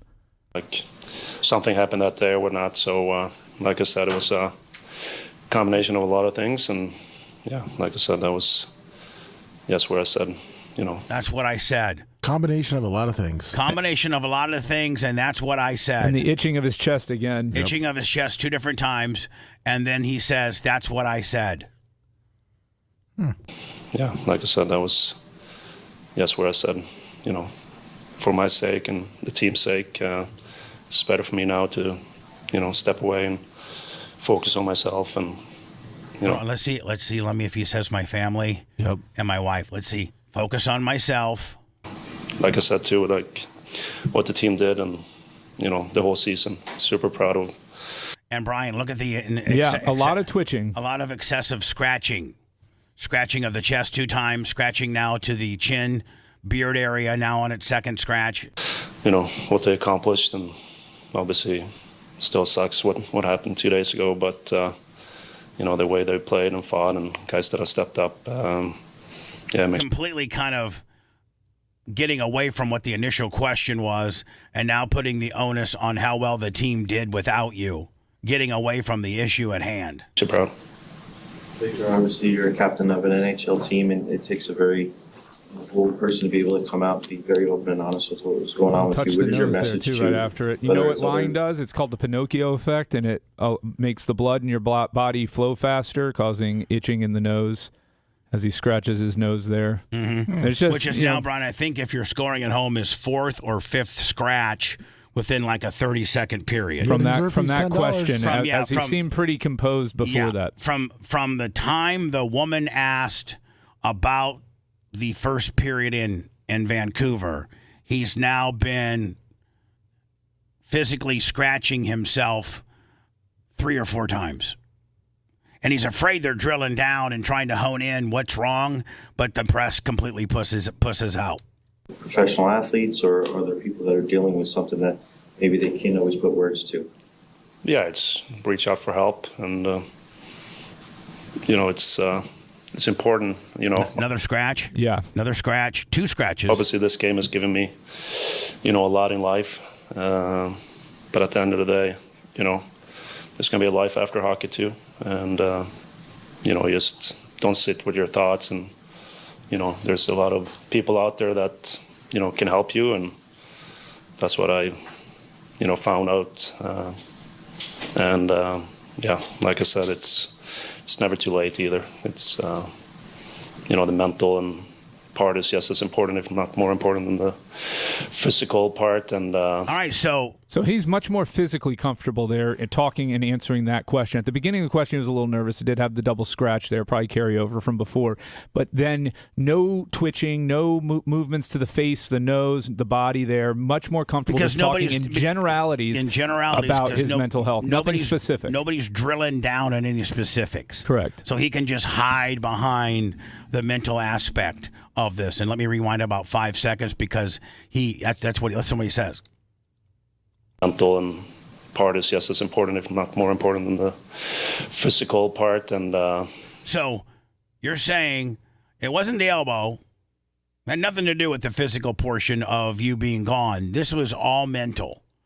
And the mental is actually more important than the physical aspect. That's what you're saying. And I don't disagree with you. Yeah, like I said, this game has given me everything, but it takes a toll on you as well. So, just don't sit around with your thoughts by yourself. Just reach out and, get the help you need. Victor, I think earlier this season when Linus Ullmark was going through what he was going through, he mentioned that Now they're talking about this. They're talking about the Ottawa goalie. His good friend, who also is allegedly caught up in some sort of cheating scandal that caused him to take time away. Well, and his is way more locked in than Victor's. Like the guy from the Ottawa Senators and also on the Swedish national team, and Hedman and him are super close. We just saw an article Lummy and I did of that guy saying that during his most toughest times fighting these cheating allegation stories, he leaned on Victor Hedman. Him and Victor talked a lot. Did he not, Lummy? Yeah, I sent you his thing. I got the timestamp too. If you were someone that was very helpful to him through that. Was there anyone for you around the game, teammates who stood out that was helpful to you? Yeah, I had a bunch of guys. In the beginning, it was more, with my therapist. Guys were reaching out, and I really didn't have the energy to reach back at that point. But you got guys that played with you and guys that know you, real friends, that are checking on you because you're going through hell, and you don't have the energy. Well, that is a sign of depression, Bubba. That is actually one of the main indicators of depression is withdrawing from close personal relationships and things like that. So I don't know that that's necessarily shocking. He very possibly was depressed over this situation. It may have been depression that caused him to cheat. Who knows exactly? But I don't think that's a shock or surprise that he withdrew. That's tremendous amount of support, not just from Stamkos supposedly was there the most. My teammates, but around the league as well. And Stammer's been a big part. He's been a good help. So a bunch of guys, and Linus. Scratch. As well, of course. And mentioning Linus. For us, we've obviously known each other a long time and live in the same place in the summertime. So, just been there for each other. And we were out blasting the same cricket. Right. She blew her mouth and got me in trouble with my wife, just like Linus got in trouble Linus got in trouble with his. We had some little hot cricket Sweden puck bunny that we were taking around the farm in the Olympic Village. Got busted. Just totally being facetious. That's all I can say in that regard. But, tremendous support. And, we're just looking forward to what's ahead. Yeah. Obviously, the fans were so excited to see you come back for the Stadium Series. And, then obviously the rest of the season plays out how the fans obviously wanted you to come back for the playoffs as well. What could you just say about the fans and, how much they want to see you come back next year and come back on the ice and just your connection with the fans? Yeah, I mean, I've been... Well, I ripped them out of 50 games last year, so I can see where they're going to be really, really excited about me coming back. For 17 years, and, the fan base has just been keep growing, and that's what makes us, want to go out there and compete, is to seeing those guys in the stands. And, we've become a tremendous hockey town down here. And, yes, the way the game has grown. And, our fans are... Look at the body language. Very relaxed, not touching his face, not itching his chest, not touching his nose. When speaking about something that's comfortable and easy. Right. That doesn't have the pressure of, am I going to get caught? Am I going to have to divulge more information? Only am I going to slip up? All I'm talking about is, how excited I am to come back. That's easy 101 stuff. Yep. Super supportive, and it means the world to us to have their supports. You mentioned a therapist. I know sometimes people here we go. Therapist. Really struggle with taking that step of taking that, getting help in that regard. How did the talking to a therapist help you? I mean, I had the same therapist for 4 years, so, you know, I didn't just start with therapy now. I've been doing it for a long time because, you know, you kind of want to get ahead of the curve, but it just helps, you know, it just helps to have someone to talk to. My therapist has no clue what hockey is. She's learning, but, you know, that's kind of nice too. You kind of have a, you know, you have another, you know, level of, you know, how should I explain it? She's not focused on me as a hockey player. She's all right, so hold on. This is very important. She's not focused on me as a hockey player. So one would assume, and Brian, help me out. You're the smartest guy here. But if she's not focused on me as a hockey player, then I would assume that my therapist of 4 years who knows me inside and out, hockey isn't what's causing my anxiety. If you're not focused on me as a hockey player and you don't even know what hockey is, then it potentially shows me that what's bugging you is not hockey related. Now, if you had something that was hockey related and be like, hey, listen, therapist, you know, every time, you know, we go to the Chicago Blackhawks stadium, you know, my uncle, you know, like, remember Ty J, his mom died at Soldier Field. So I could see where Ty J, every time he went to Soldier Field, could be potentially freaked out and have anxiety. That building being where his mom took her last breath and died. You know, so that would be a football situation. If he says that she doesn't analyze me or judge me or help me through therapy about anything hockey related, then doesn't that almost even allude or help our theory in the fact that it's not a hockey related issue? Well, if I were to go to a therapist and she doesn't know anything about the law, and I said, you know, she doesn't know anything about the law and we're not, you know, focused on that, it doesn't mean that my job or the stresses of my profession couldn't come into play in the counseling and the therapy. But if there was something that was bugging, if your therapy was centered around something that was giving you a hard time mentally, and that mental aspect of your having a hard time was legal related. Let's say Vore Dyer really, really freaks you out and you get so much anxiety and you can't sleep, then she may not know anything about the legal practice, but she would know that a portion of your job within your legal capacity is causing you your angst, if you will. And I'm sure she would try to work around, you know, various remedies for you to not have anxiety during that process. But it would just be general advice and tips on how to handle anxiety and things like that. I don't think the fact, you know, I think you're reading more into that than necessary. Let me just play it again. You know, level of, you know, how should I explain it? She's not focused on me as a hockey player. She's focused on me as a person. So whatever's bugging him has nothing to do with hockey. I don't think that's what he's saying. She's not focused on me just as a hockey player. He's saying I have an identity greater than that, and so we're focusing on me as the full human being and person. I just don't see it the way you see it. We're reading it different. Yeah, and neither one of us know. Well, it's been great, and she's been a tremendous help, and yeah. Oh, another scratch, Brian. Well, she got a bold She's one of the big reasons. 4 years, you know, she's a tremendous help. Another scratch. That you know, standing here today and feeling the way I feel, so yeah, it's been great. How much do you feel that it really affected your performance on the ice this year? Yeah, I mean, not just that, but you know, you go through another scratch when talking about said anxiety and directly related to his performance on the ice, not in general. He's okay with it in general. It's when it starts getting, and he has to turn to talking about it as it impacts. Which at the end of the day is what he's trying to cover up. Right. That's what he's trying to cover up. He's trying to cover up that this mental health issue did not affect, you know, had nothing to do with hockey, and it was okay for him to take 50 games off under the guise of mental health. And that's when he starts scratching his face and things like that, when they try to tie this mental health issue with your game or your performance. That's when he starts getting nervous. You know. Oh, my God, Brian, and that was a super long scratch. Watch this scratch. Feel that it really affected your performance on the ice this year? Yeah, I mean, not just that, but, you know, you go through,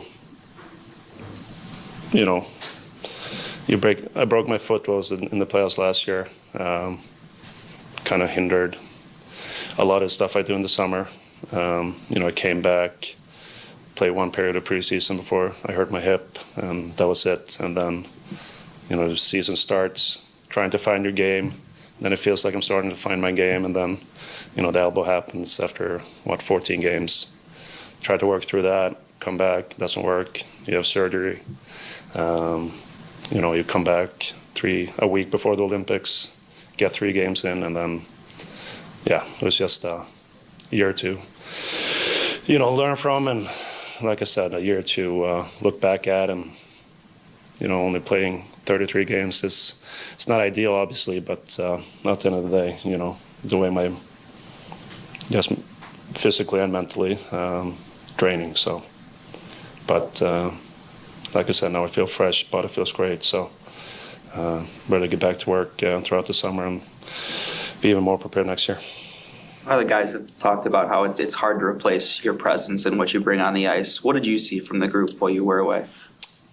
It looked like they did. I mean, like I said, guys really took steps, all parts of the game. So, all right. So, like I said, it couldn't be.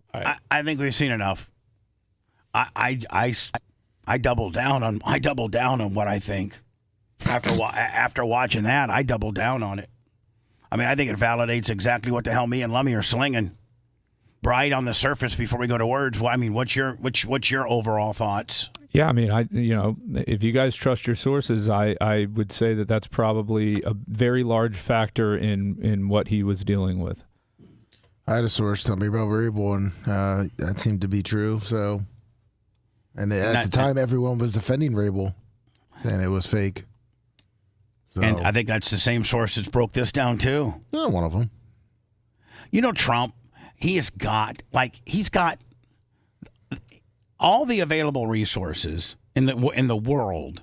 Like when Kevin Hazlett goes to court, and Brian, I don't know if you're a big visual guy, but I think you are.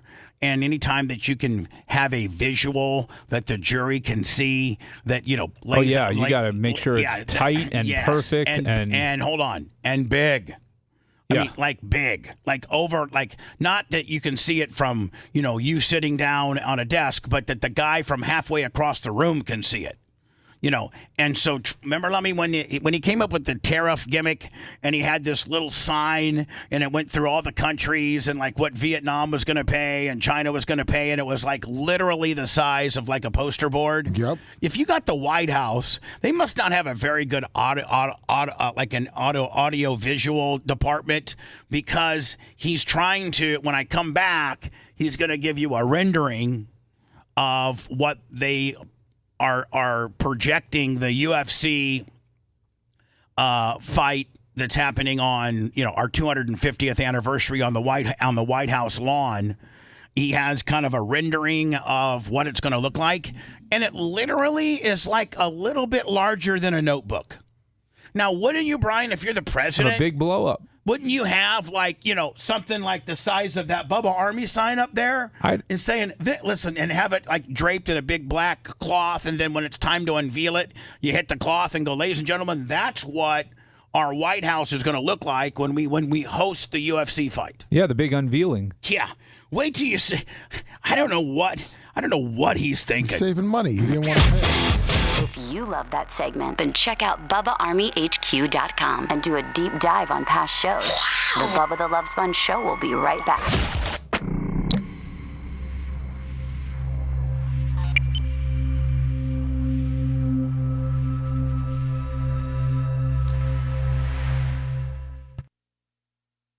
Oh, ink's expensive right now. And he doesn't want a big sign to make his hands look smaller.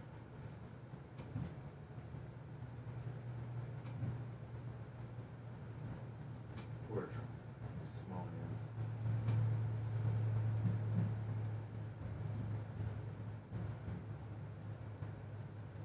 I mean, this thing that they're offering Iran now is like, I just don't understand how the market reacts to this so violently, the stock market. Like, a one-page memo of understanding on how Are you talking about the story right here? On how the next 30 days of negotiations are going to go. It's not a solution. No. You know what, Brian? You know what it is? It's to kick the can down the fucking road. It's an absolute can kick. That's all. This whole fucking thing has been kick the can down the road. Well, I mean, that's what happens when you don't have a clear idea on how you're going to win something. Yeah, I mean, here's the deal. This is when you got into something that's way above your fucking head. Yeah. You knee jerked, and now you're just trying to catch up. Well, you're just trying to figure out a way out. Yeah. You're trying to save face, really. I mean, oil's at 91. Yeah, I mean, it's like he said, the market is just up and down. What's up, Thomas Gilson?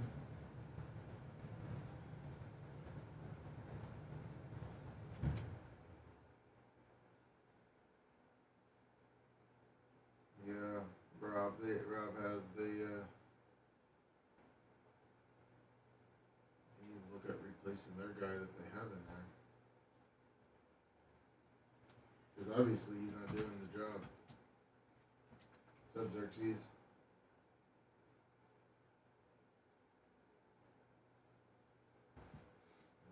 Hilo laying down the Mac.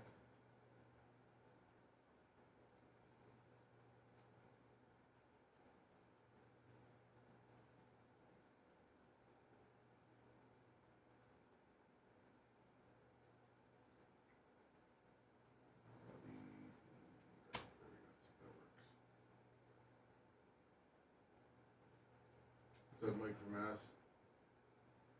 Jimmy Jam, good morning. What's up, Cable Dog?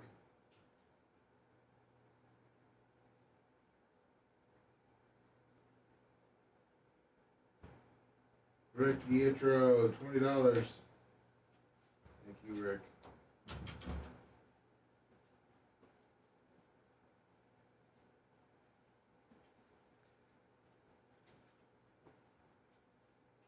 Only the lonely, bum, bum, bum, do I know the way I feel tonight.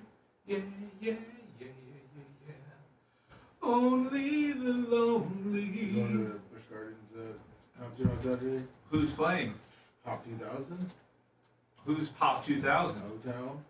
O-Town. Ryan Cabrera. Ryan Cabrera? The guy from Backstreet Boys. The guy from Backstreet Boys? Or he's maybe NSYNC. The one with the weird hair. Ryan Cabrera. On the way down, yeah, saw you. Won't forget the way you loved me. Exactly. On the way down, almost blew right through. 'Cause I fell for you. That's funny. O-Town, y'all. Let's see. O-Town. Who else was it? What's that guy's name? Kirkpatrick. Was O-Town Summer Girls? In the summer. That's summer. Oh. Yeah, that is Losers from Orlando, is how I remembered LFO, because that's where they were from. He was getting banged out by, what's his name? All or Nothing. What's that guy's name? I'm gonna do a rip pro. Okay. That's who it is. Or nothing at all. They were fucking... There's nowhere left to run when you reach the bottom. It's now or never. Is it all, or are we just friends? This is how it ends with a simple telephone call. You leave me here. I can't believe I remember all the words. I can't either. He's singing one of the worst bands ever. They were taking it deep from Lou Pearlman. They all taking it.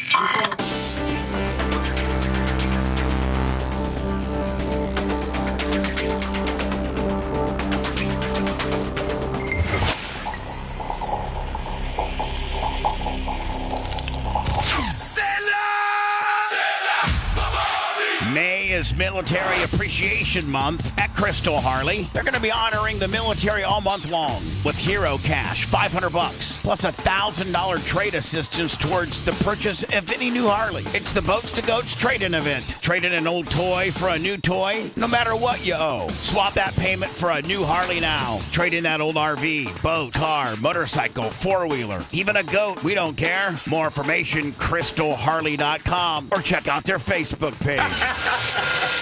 In Bubba, we trust. In Bubba, you lust. Naughty, naughty. This is the Bubba the Love Sponge Show.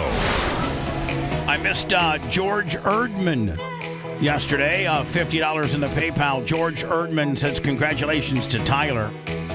Tyler picked up a sprint car win this Saturday night at New Henry down in Okeechobee.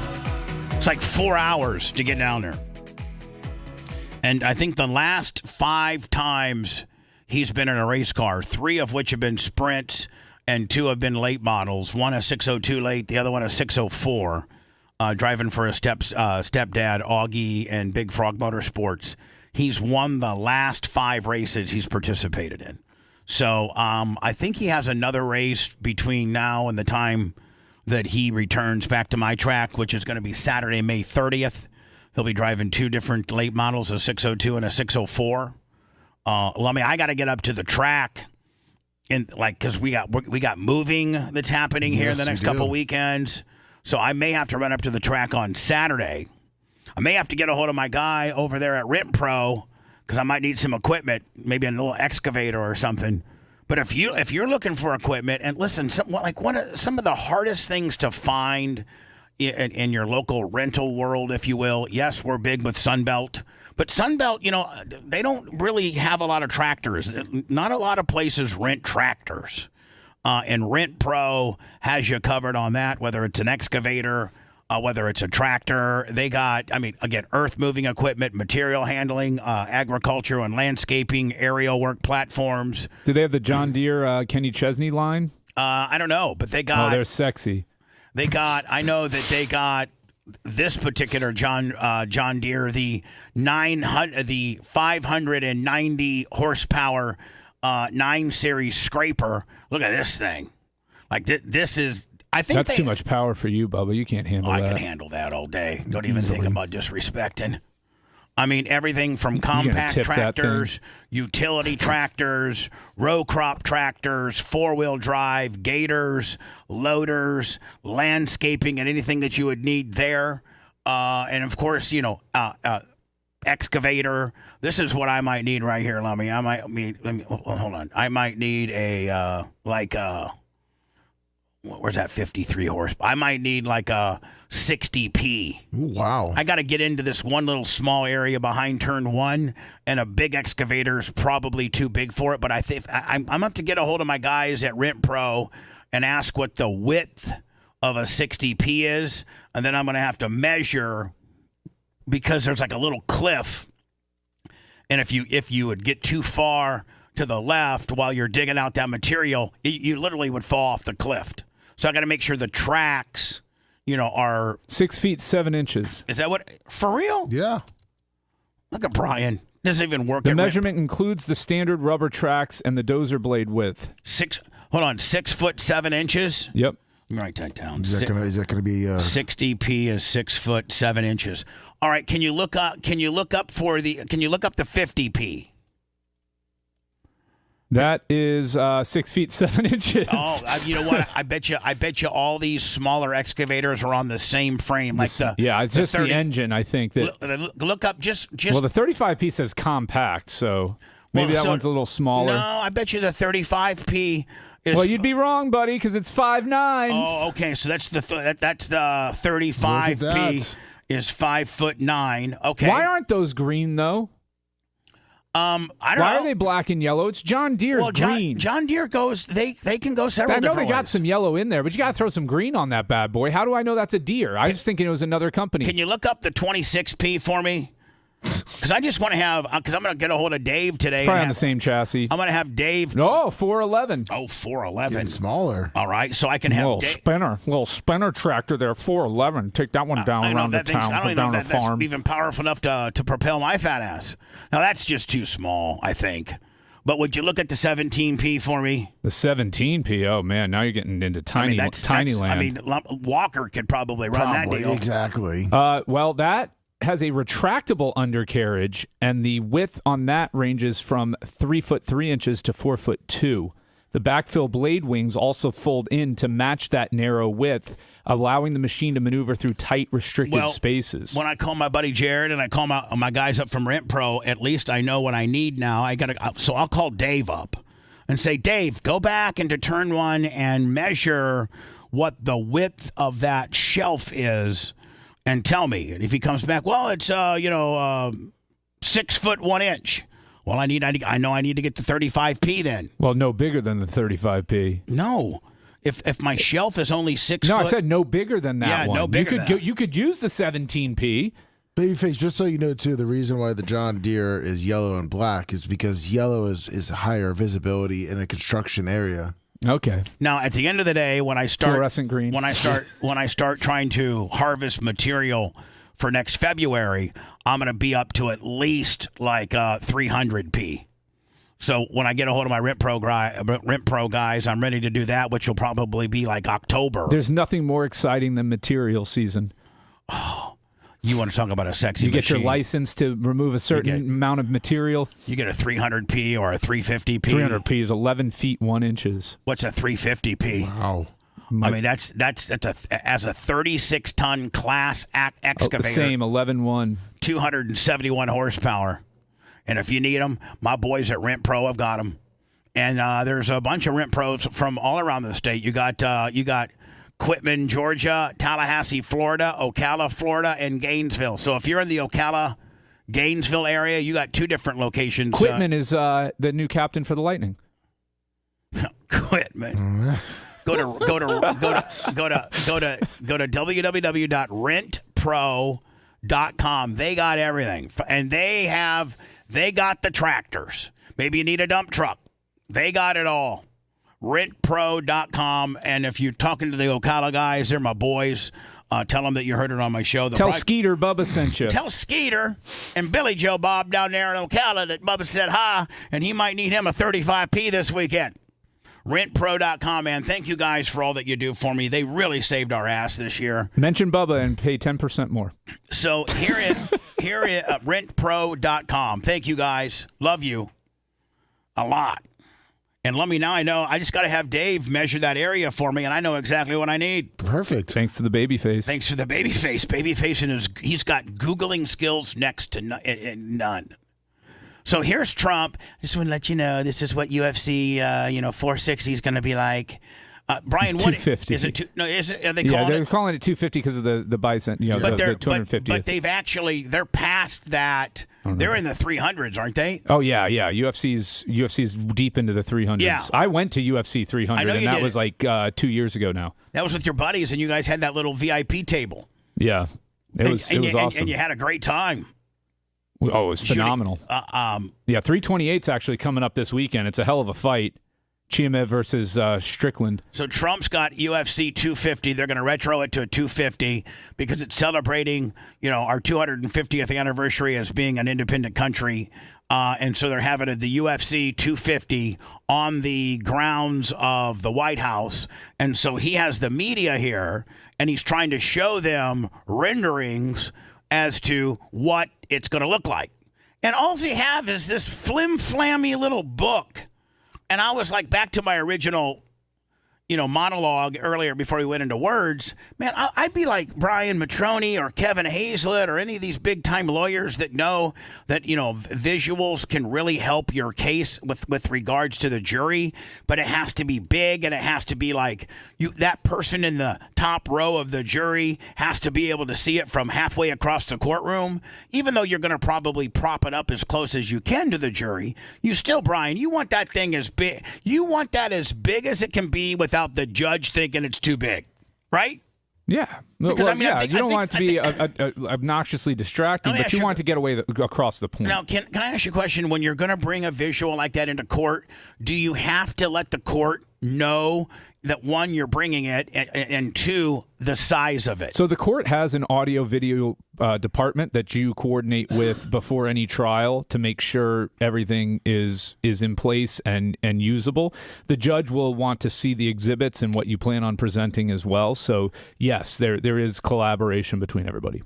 So that you're not bringing a 9-foot banner in there, Well, just what you're going to need, what your needs are, and whether it's appropriate. And the judge would make if I brought in a 20-foot banner of the accident photo, the judge would be like, it's probably not necessary. We might need to do a 3-footer. Yeah, let's take that down. So here's Trump. I don't think he's got an audio visual department, and because the last time I can remember that I criticized him for his small little bitty presentations when he was trying to get the media and mind you, you're trying to show the media that's covering this press conference about this particular subject matter how cool the White House lawn is going to be transformed into a UFC octagon fighting area. And so, you want something big and bold and cool looking. Look what he pulls out of his ass. Here's a picture. I think a lot of people. That's it. Well, haven't seen this yet. I'll give you that. I think you'll probably be able to do okay with it. That's it. You should have something that's at least as wide as your shoulder pads, as wide as that chair that you're sitting in, and you should have a little easel right behind you. And that has a black drape over it, and you have this guy step aside and say, "Sir, go ahead and hey Jimmy, go ahead and unleash the drape so that the media can see the rendering of how tremendous and unbelievable the octagon's going to look in the White House lawn. Nobody's ever done it except me, and we're going to do it. We're going to do it so great. We're going to have a winners party in the Oval Office, just the way George Washington envisioned it. But that looks like a program that you would buy at the event, a commemorative program, of the event, like something you would buy at the UFC 250 event. This looks like the potential program that they may have. He's doing story time. I mean, this is idiocracy, right? I mean, he's President Camacho at this point. Yes, absolutely. He is. Championship belt. Dana White was here last night. Did you know that he was here last night? Yeah. He loves this. Why wouldn't Dana be there for this, this conference? I would think that he would be, I don't know what he was there doing last night. Maybe you guys had dinner in the White House or whatever. But this may just be him going off on a tangent. This might be him riffing? I don't think that his visual aid department was made aware that he was going to be sharing this one page from the book. So this is just him riffing? According to the internet, it's called a weave. Yeah, according to the internet right now is that it was not planned to show. He squirreled himself. He saw the book on his desk and he's like, squirrel. Oh, exactly. He is a lot like you, Bubba. My God, I got this picture I got to show everybody. This was his prep, and he was going over it, and he just liked it so much that he had to show the media the minute he saw it. He couldn't hold back. Correct. And have a better rendition. Yeah. And he basically squirreled himself. Yep. Yeah. Guy, he loves all of them. Here's another one. This is another. They're going all the way out, all online. And meanwhile, what you do is you take those photos, you blow them up so they're large. You create a nice, snappy, Gary Cantrell puts together a nice little presentation for you. Yeah, and you go, I've got to join in today because it's something that's very important to me, and that's UFC 250. I've worked with Dana to make just an unbelievable experience. You got I'm a Real American playing in the background during the video. Right. Well, his guys probably were. They were probably scrambling to get it printed, and Trump was just so he had to show it that he couldn't wait. He squirrels himself. Yeah. Somebody should just yell, squirrel, squirrel. All people invited. Our country is invited to this. It's free. By the way, you're not going to let the average ham and egger is not going to, you're going to have these tickets so buttoned down. Well, you can apply for the Fan Fest that they're doing. Right. So there are other events tied to it. He doesn't know what he's saying, Bubba. Give him a break. I try. I often try. I mean, on this, I'm not going to nitpick. I'll worry about stuff that actually impacts my life, not the disgusting spectacle of having a blood sport on the White House lawn to celebrate our 250th anniversary. Two things to come back with. One, and I love the UFC. The Epstein suicide note that supposedly was unearthed. My question is, why now? Like, why now? Did they just find it underneath? No, a judge announced that it could be released. Oh, okay. So supposedly, and I actually have talked to somebody that has some ties into this investigation, and he's like, there's not a chance in hell Jeffrey Epstein killed himself. Oh. He was the most narcissistic asshole that thought he could literally get his way out of any jam, like he did with the Acosta deal, and like the first time he was in trouble. And there was no way, and this is this guy's opinion. Yeah, narcissists don't commit suicide, and they bring as many people down with them as they possibly can at the end. That's what, Brian, almost verbatim, my guy who's a couple steps removed from this, like he's in this investigation. He works for a federal agency. And Brian, he almost said to the T of what you said. Narcissistic people don't kill themselves. And when they're going down, they take the entire village with them. He said that it's his opinion that Epstein didn't kill himself. That and the Trump administration sent a one-page memorandum of understanding, laying the groundwork for 30 more days. We're going to kick the can down the road, including the future of Iran's nuclear program. Sources tell ABC News. And they have details on the proposal. Now, aren't we entering day 70-ish? 70-ish, yeah. Yeah, so we're getting close to day 70. And I think he got in over his head. I think he didn't listen to people that may have known it was going to go this way. I think that he thought that he could be the big bad wolf and that the Iranians are not wired the way they are, when actually they're wired to be death machines. They could care less that you're going to blow their house up if they have an opportunity to kill an American or to make an American president look stupid and have his country turn on him. They are some calculated, long play mother effers. Well, they're not looking for any type of short remedy here. They will long play the hell out of this. When your opponent believes that martyrdom is their ticket to eternal salvation, you probably don't want to fight that person. No, probably not. Or you might want to fight him in a different way. You know what I'm saying, Brian? Like there's just different. I think Trump has botched this from day one.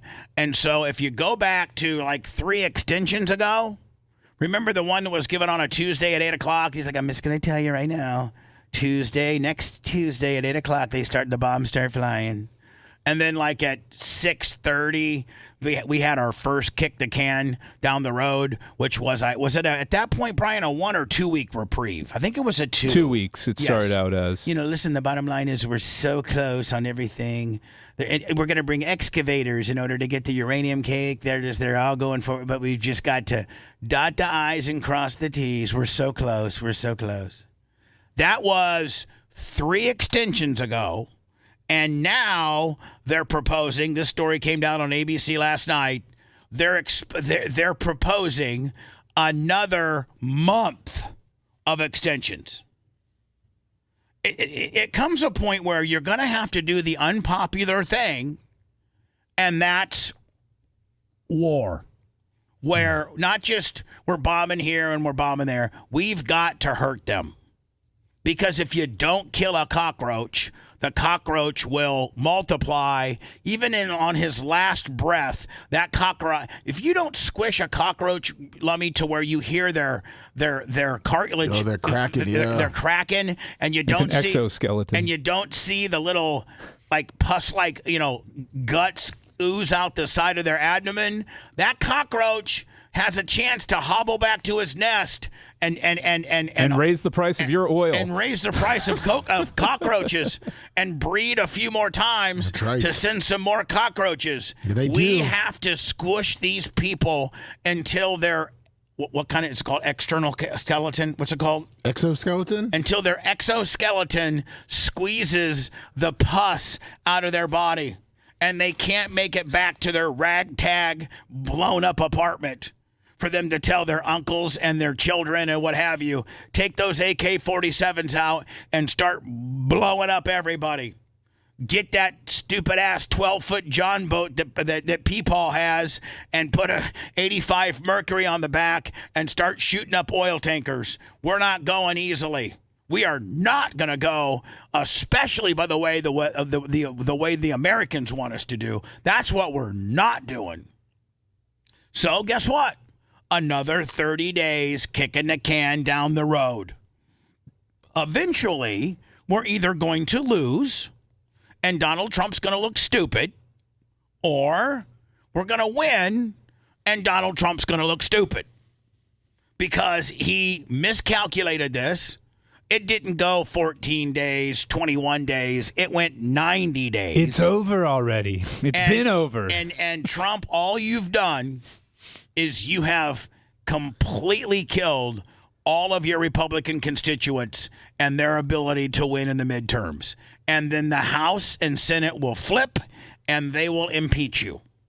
Why somebody cannot He's not getting convicted. break it down if the House and the Senate flips? You don't think that... You got to have 60 in the Senate for a conviction. It ain't going to happen. Oh, so he'll never get that to go? No, nobody, no president. Hold on. So, Brian, even it's going to take like them murdering somebody in office. Even in the bloodiest of midterms. Yeah. Even in the bloodiest of midterms where midterms go as badly as they potentially As bad as this Senate midterm could go for Republicans, it might be 52-48 Dems.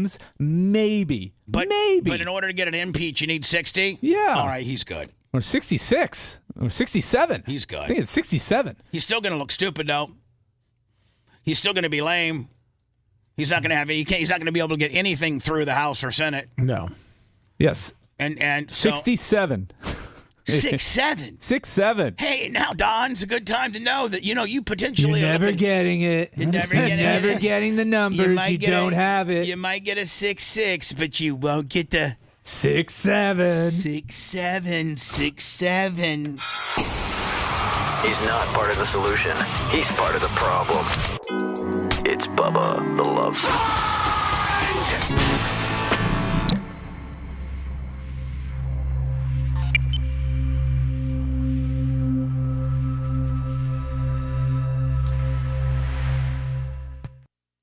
Right now, I see usually go listen to it. Gary checks it too.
Good morning, Big Buck.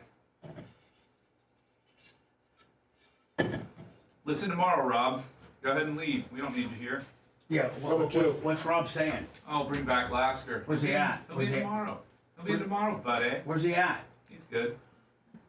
No, it's all good. Oh, he's done. 2, Bubba. 2. Which are the OJ. Oh, I don't need to block people. I just like... So he needs... There's 2. Thanks, So I sir. pay him for 2? Yeah, 2. And we're switching up. Was it 125? Yeah. The Avs look good, Grouper Lips. It's going to be For tough. 2? Yes. It's going to be tough to beat them. Although Those are the 2 we wanted back ASAP. the Canes and the Sabres are good too. I think the Avs definitely benefited from the West being so pathetically weak this season. Can I ask you a question? Why do they call the Canadians the Habs? So it's a French word that has to do with the locals there, I believe. Okay. That's right. Brian's Canadian at heart.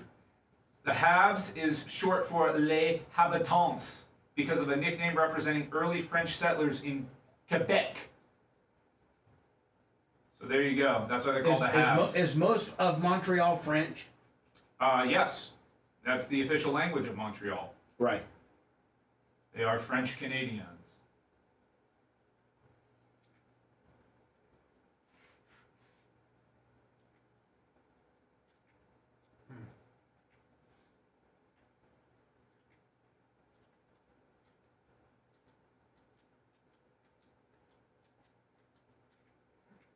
Right. He was ready. He was ready to play.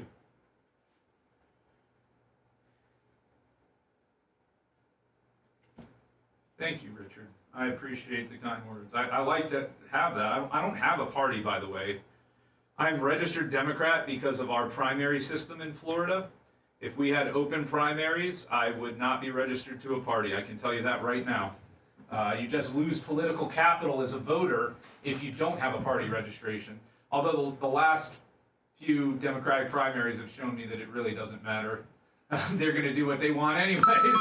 So they submarine Bernie, they submarine Hillary for Obama, they submarine Bernie for Hillary, and then they just chose Kamala over Biden. So really, the last 4 Democratic primaries haven't mattered. Yeah, that's yeah. I am. Well, I mean, I am. It's if you look at Florida and it's closed, I have to have a party to vote for. I align more ideologically with the Democrats than I do with Republicans, but I do not agree that the Democrats are a good party or good people, and the far left is absolutely fucking insane. And I disavow them.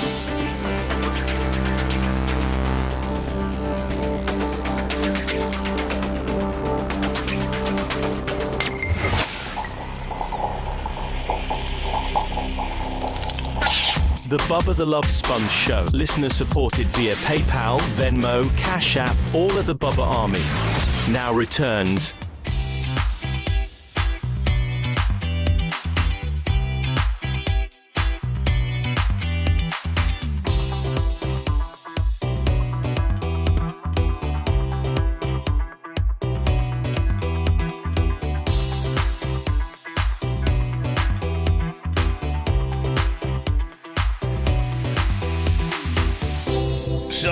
By the way, the Bubba the Love Sponge Show, PayPal, Venmo, Cash App, at the Bubba Army.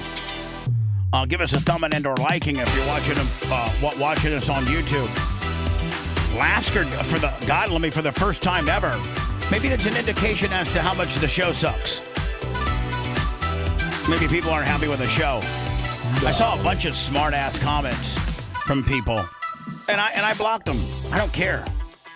That's what you need to do. Yeah. I mean, listen, it's my world. If you're not going to be cool and you don't like me, you're going to tell Brian he sucks, and you'll tune back to I don't care if they're telling me I suck. Don't let them hate on me, Bubba. Listen, but don't block them. That does, but because it doesn't bother me. I don't care. If it's good for the business. It's not your world. It's mine. I know. I'm just saying, don't do that. If you're not going to be positive on all aspects of my world, you don't have the ability to watch the program. Well, I'm touched that you'll be the man who fights for my honor, but you're not the hero that I'm looking for. Okay, thank you. Yeah, Gene hit the 1,000 at 10:10 yesterday. Yeah, so let Brian, smoke that. Listen, brother, I need you to hulk up those numbers right away for Babyface. Man, Gene was really. I call VH1.com and vote for Babyface. I walked Gene out yesterday. He's like, man, how about there 1,000? Man, they must hate me.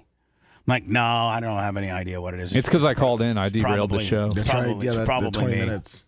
It's probably me. I derailed the show. There was 14 people that said they took their thumbs up away. The war in Iran, and there are conflicting messages coming in at this hour. So I'll let you know, we're going to give him 30 more days. Same as cash. 30 more days. Let's see what oil's trading today at. Oil is at $90. It's down. Yeah. The 30-day thing, I'm telling you, this is all seems like a gigantic pump and dump stock scheme that when oil gets up to 105, all of a sudden, we're back at the table, and we drop it down to 90. His friends get to buy. They then get to sell on their futures, buy low, and then sell them again when it's not working. We're back up to 105. Gold's holding steady at 4,750.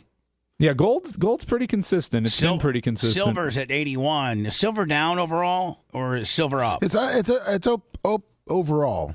Overall, it's up. Soybeans, 1,172. Is that a bushel? Is that a truckload? Steel, 3,200. Coal, 132. Wheat, 597. Heating oil, 559. Gasoline here. So gasoline, 335. Does that mean that's what we should be paying at the pumps, or that's the future? These are the futures of gasoline, right, Brian? I think that may be like the pre-tax, like the rack rate, like the wholesale rack rate before all the taxes and everything are added in. I don't know though. The war in Iran, and there are conflicting messages coming in at this hour from the U.S. and. I'd love to be able to turn on the TV and be like, the war of Iran is over. And they've opened up the Strait of Hormuz, like anybody can go there they want, because it's international waters and nobody really owns it.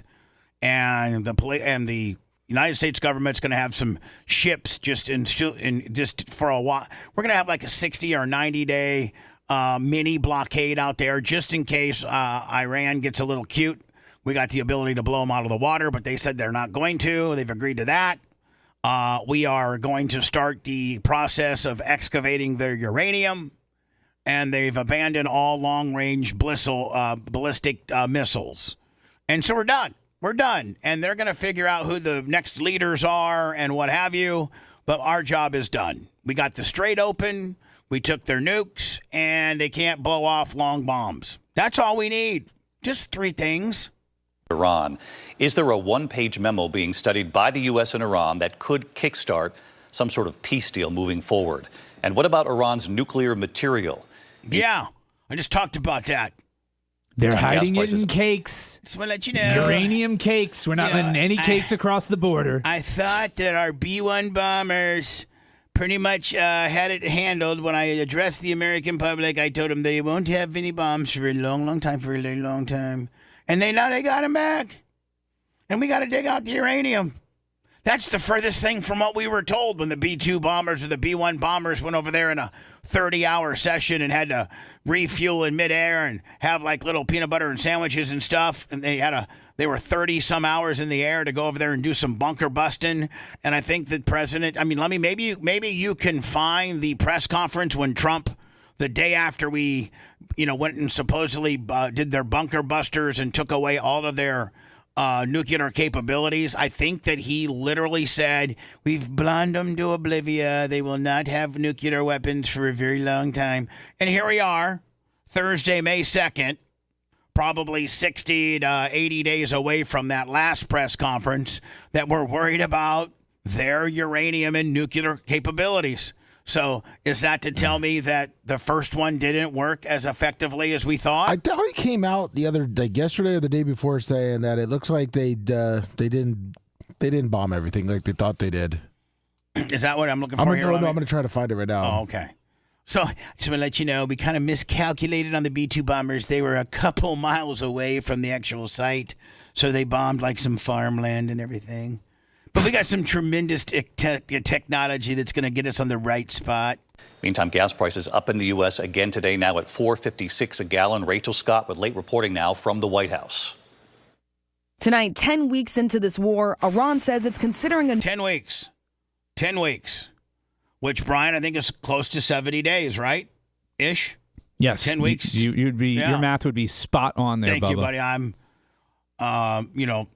I was middle. You're like Rain Man. I was out of 535 graduating students, I ranked like 260. Oh my God, I can't believe what number 535 was like. Yeah. If you were listen, 260, I'm a 9. I'm a 9. I'm like Gavin Newsom. I'm a 980 SAT guy. I didn't even break 1,000 on my SAT because I went there on that Saturday morning and took it. And I'm like, man, this is stupid. And you're in the 50th percentile in your graduating class. And I'm like, man, this is stupid. I don't even want to go to college. I can't sit here and 4 hours fill out little bubbles and read stuff. And like, I'm not wired that way. I don't think college is for me. I went one semester and flunked out. And my parents told me that I had to get a job. So I ended up, laying insulation at Explorer van. And then I could go back the next semester on super secret probation. And then I flunked out of that one. Oh. And then I got a job working at as a bouncer at Jubilation, where I was able to pay my own bills and live in this little crappy ass ghetto apartment. And I didn't really, I was lying to my parents that I was taking courses at Indiana State, but I was just doing steroids, lifting weights with Bobby Boyce, the ladies' choice, raps to the bitches with his golden voice, the Mo Valley Monster. Whoa. New proposal from the Trump administration to bring it to an end. They want to make a deal. Shut up. Like, shut up. That's all I mean, I'd like to have an excerpt of every time that he's like, we're just so close to a deal. They want to make a deal, but I'm just telling you, we don't even know who to make a deal with because the leaders that were the leaders, they're dead. And the one guy, the leader, supposedly his legs are blowed off. We don't even know who we're talking to. But I know that who we're talking to is they want to make a deal. They called Wayne Brady. They said, let's make a deal. They're in their costumes. They're trying to make deals, but we're trying to hold out. We want that uranium cake so bad. Bring it to an end. They want to make a deal. We've had very good talks over the last 24 hours. Oh, shut up. Shut up. I voted for you, bud. I'm pulling for you. The only thing that would get me on your side is if by the time I got to work on Monday of next week that you had your big mug all over TV saying, it's done. It's done. We got a deal. We're going to go pick up the uranium next week. Strait of Hormuz, man, you wouldn't believe people are water skiing in the Strait of Hormuz. It's so open, you don't even understand. And, as far as their long-range missiles, we got an Iron Dome to take care of those long-range willies. We were just worried about the uranium cake, but it's done. I'm excited to announce the launch of Trump Towers Hormuz. I just want to let you know, see these papers right here? I got a signed, sealed, and delivered. The most beautiful waterfront property in all of Iran. That's right. That's done. No, on Monday he'll come back with. We're almost there.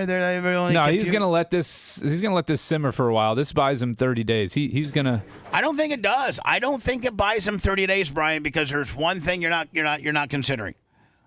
For the next 30 days, gas prices are going to keep going up. No, because if there truly is an agreement to open up the strait, then the gas prices theoretically will start to go down. Then the future commodities go down. Well, that's why the futures have gone down to 90 a barrel now from 105 or wherever they were, and we're 120 at its peak. Yeah. So just saying. We're going to give him 30 days. Then the people that are doing the futures trade will be like, okay, this thing's going to be done in 30 days, and we're trading futures, which are probably more than 30 days. So that puts, right now, oil is at $90.49. And it's very possible that we'll make a deal. Sources tell ABC News the administration has said. What's that? That's a poster? Trump. Yeah, that's Trump in Saudi Arabia. They got stitched. They stitched his mouth. Yeah, they told him to shut up. Is this like Iranian propaganda? Yeah, besides the Lego videos, they're doing that. Sources. What's this? That's like their sign out down in downtown Saudi Arabia. One, two, four. I could bust through all four of those stitches if I'm hungry enough. I mean, I could just get a scissor. You could just cut those.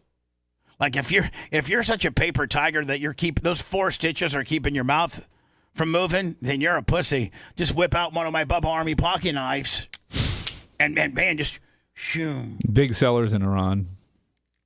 I don't think we've ever shipped anything to Iran, and I don't know that we can. Yeah, that's probably frowned upon at the U.S. Postal Service. Tell ABC News the administration has sent Iran a 1-page memorandum of understanding. All right, so this is what we've sent them, not they have sent us. Well, they asked for it, I think.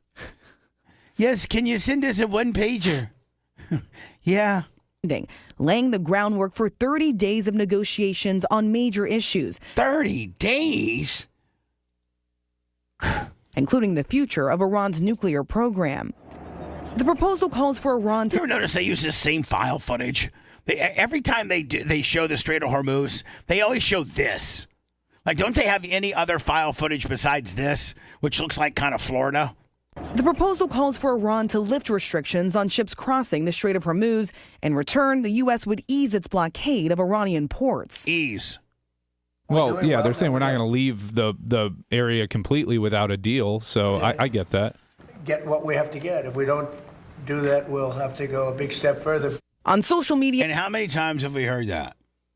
If we don't get what we want, we're going to start the bombs, we're going to power grid it, we're going to do it all. Yes, we are. He was blunt. If they don't agree, Trump wrote, the bombing starts. And how many times has he said that?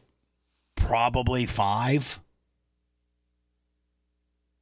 I mean, how many times have we heard? Yeah, about that. Either you start complying and start, trying to negotiate, or I'm going to start the bombs tomorrow at 8 o'clock. Either they capitulate or I detonate. Exactly. Iran has not agreed to anything yet. Yeah, this is what I'm talking about. And this is what always loses me. We always sell it. The front side of the story is always, Johnny America, rah, rah, this is what we want, this is what we want, this is what we want, and this is what we've sent over. And then they sneak it in on the last part of the interview, what Iran really thinks about what we sent over. And they always say, like, nope, none of it's good. We ain't agreeing to none of this. And just like it, the way it always goes, here's what Iran said. Anything yet. Yeah, but here's the thing. We've not agreed to anything yet. We don't know what type of backroom deals, UAE and Saudi Arabia might be working on as well to facilitate this. Pakistan and other people in the region that have been impacted by this. So there may be external forces that eventually get Iran to soften their position based upon favors and promises that they're made by other countries, separate and distinct from those made by the United States. That's possible. Publicly defiant. One official declaring Iran has its finger on the trigger and is ready. But that doesn't sound very cool. I can't. If I'm the president of the United States, I'm not working with that. Well, we're saying the same thing. So why would you work with that if you were? Because we're America. Yeah, because we're LeBron James, and there's some 7th grade middle school team. I mean, like, really, like there's some jobbers. 7th school middle school team that's taking into overtime. That's right. And is ready. But the American blockade is squeezing Iran's economy. Today, the Pentagon announcing U.S. forces fired on another Iranian-flagged tanker. Here at home, President Trump, well aware gas prices are rising every day. The average price of a gallon of gas now $4.56. See, this is his biggest thing he has to worry about. Because Americans are just getting so pissed off over this. And I've said it even before we started this excursion many a times. I think, probably I've said this thing 50 times if I haven't ever said it 100. And that is the one particular litmus, the one particular thing that really riles up Americans. Red, blue, independent, gay, straight, fat, white, black, skinny. Is what we're paying at the pump, because every one of us, I guess, except for those Tesla owners and some electric car enthusiasts, but 95% of us have to stop by the gas station and squeeze $60 to $80 into our tank that used to be $42. And that hits us. And it pisses us off bad. And so I don't know if he can endure another 30 days. If it's $4.56 a gallon now, but Brian, you said, I guess the 30 days, the 30-day threshold, and if you're dealing in futures, that tends to skew the prices down.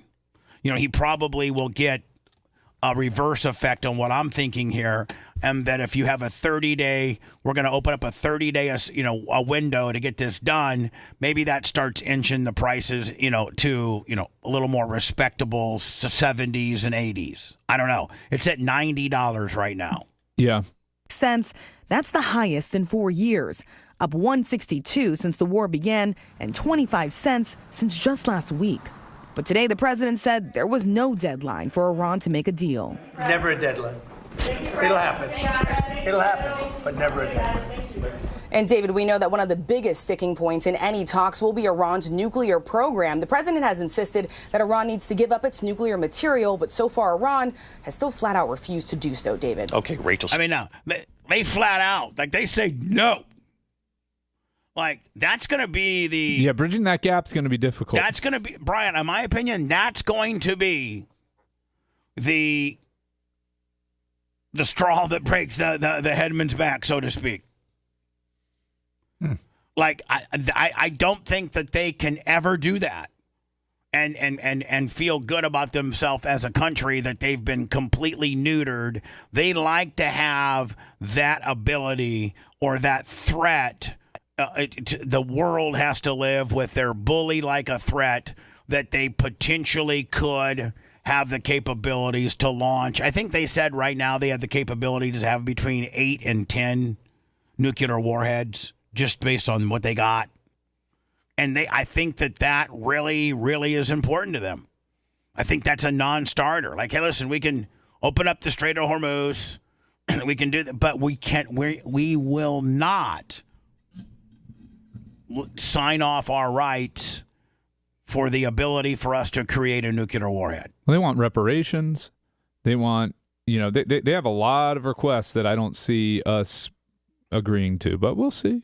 Maybe, like I said, maybe Saudi kicks in some money on that end, and maybe, they're like, oh, well, then it's not the United States paying them back, it's another country, and so Trump can save face that way. We'll see what happens. When we return, Lummy, we got the Epstein.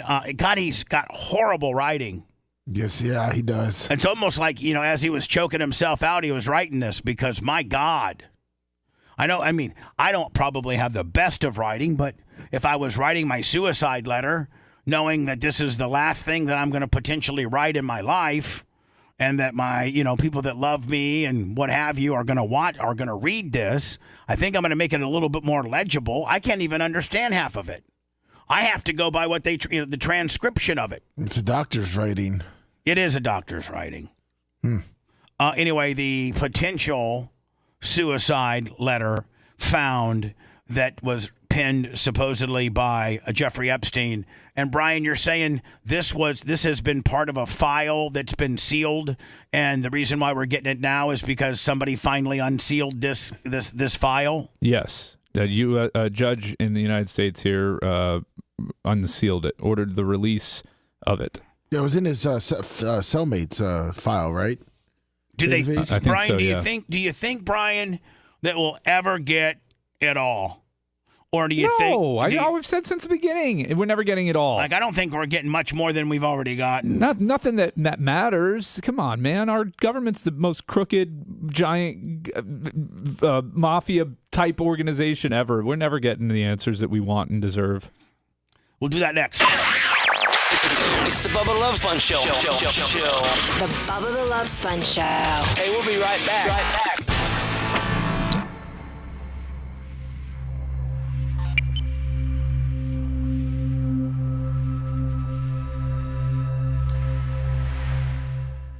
I think this is the letter from his first attempt. Yeah, this is from his first attempt.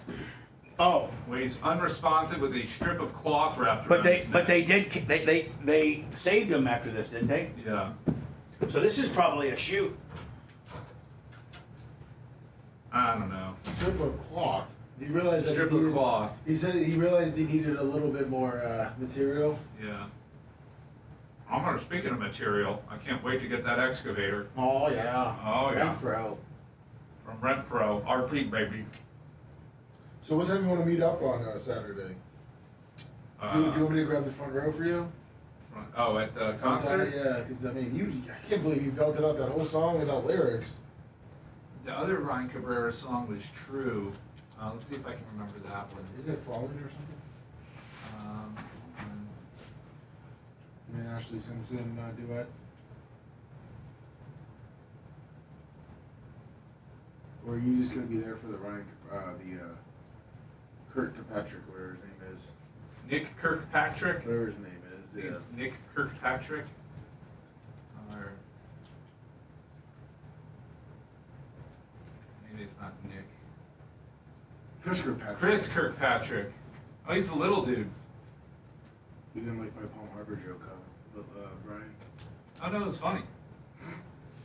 I liked it. People are gonna keep coming out from Palm Harbor and other thieves.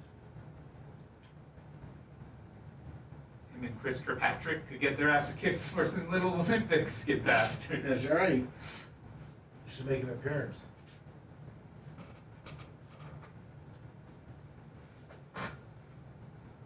I don't begrudge these guys going out trying to make a living, though. What's up, Pickleville? Oh no! I mean, they're gonna get paid. Yeah, he's gonna make his $10,000 from that appearance, or $5,000, or whatever he gets to go and perform at Busch Gardens for the day. Following the weekend after the Beach Boys, I mean, the Yin Yang Twins. Now that Yin Yang Twins would be.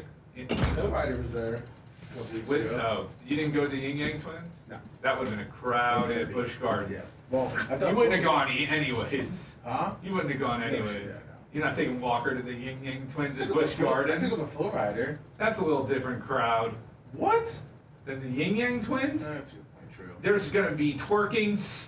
Flow Rider doesn't have the twerking. Yeah, but that's a normal Saturday at Busch Gardens these days. I know, but just imagine it with the Yin Yang Twins there, laying down Salt Shaker. That's true. The Yin Yang Twins went to the Busch Gardens. Yeah, the Food and Wine Festival. They were in concert. Are the Yin Yang Twins even popular anymore? No, but I mean, just like Busch Gardens, it was popular, 10 years ago. It's What do you think the certainly Yin popular Yang Twins make for a concert? They're probably getting $10,000 for that.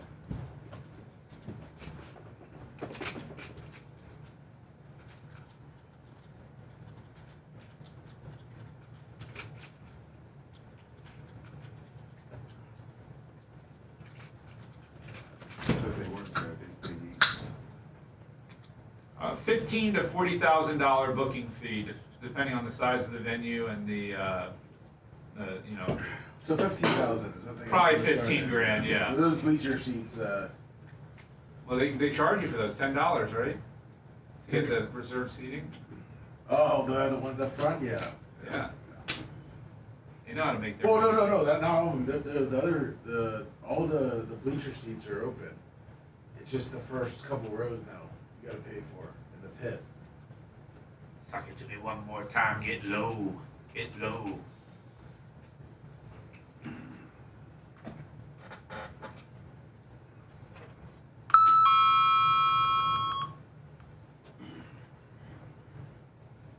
Yeah, it probably was 25 Raptor. There was a lot of weed smoke in the air. Flow Rider. So do you think they said the line, roll that ass round and round like a motherfucking wheel at Busch Gardens, or do you think they had to edit that? No, Flow Rider, I thought they were going to edit it. But Flow Rider No, that was Yin Yang. No, I'm saying, I thought they were going to edit the songs. Because they were editing it like the pre-songs. Yeah. Flow Rider, He let the lyrics rip? He let a couple out. And I can't imagine Busch Gardens, you got to sense Yin Yang boys, you got to sense your Yin Yang Twins.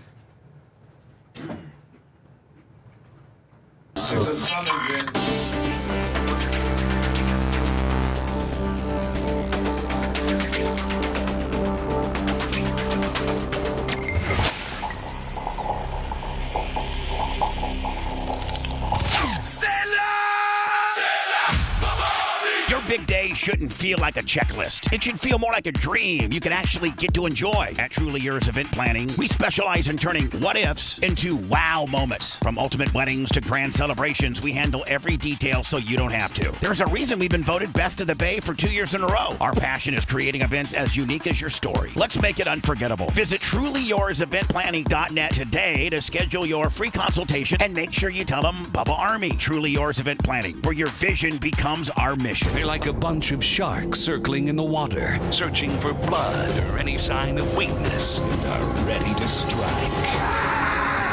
This is the Bubba the Love Sponge Show.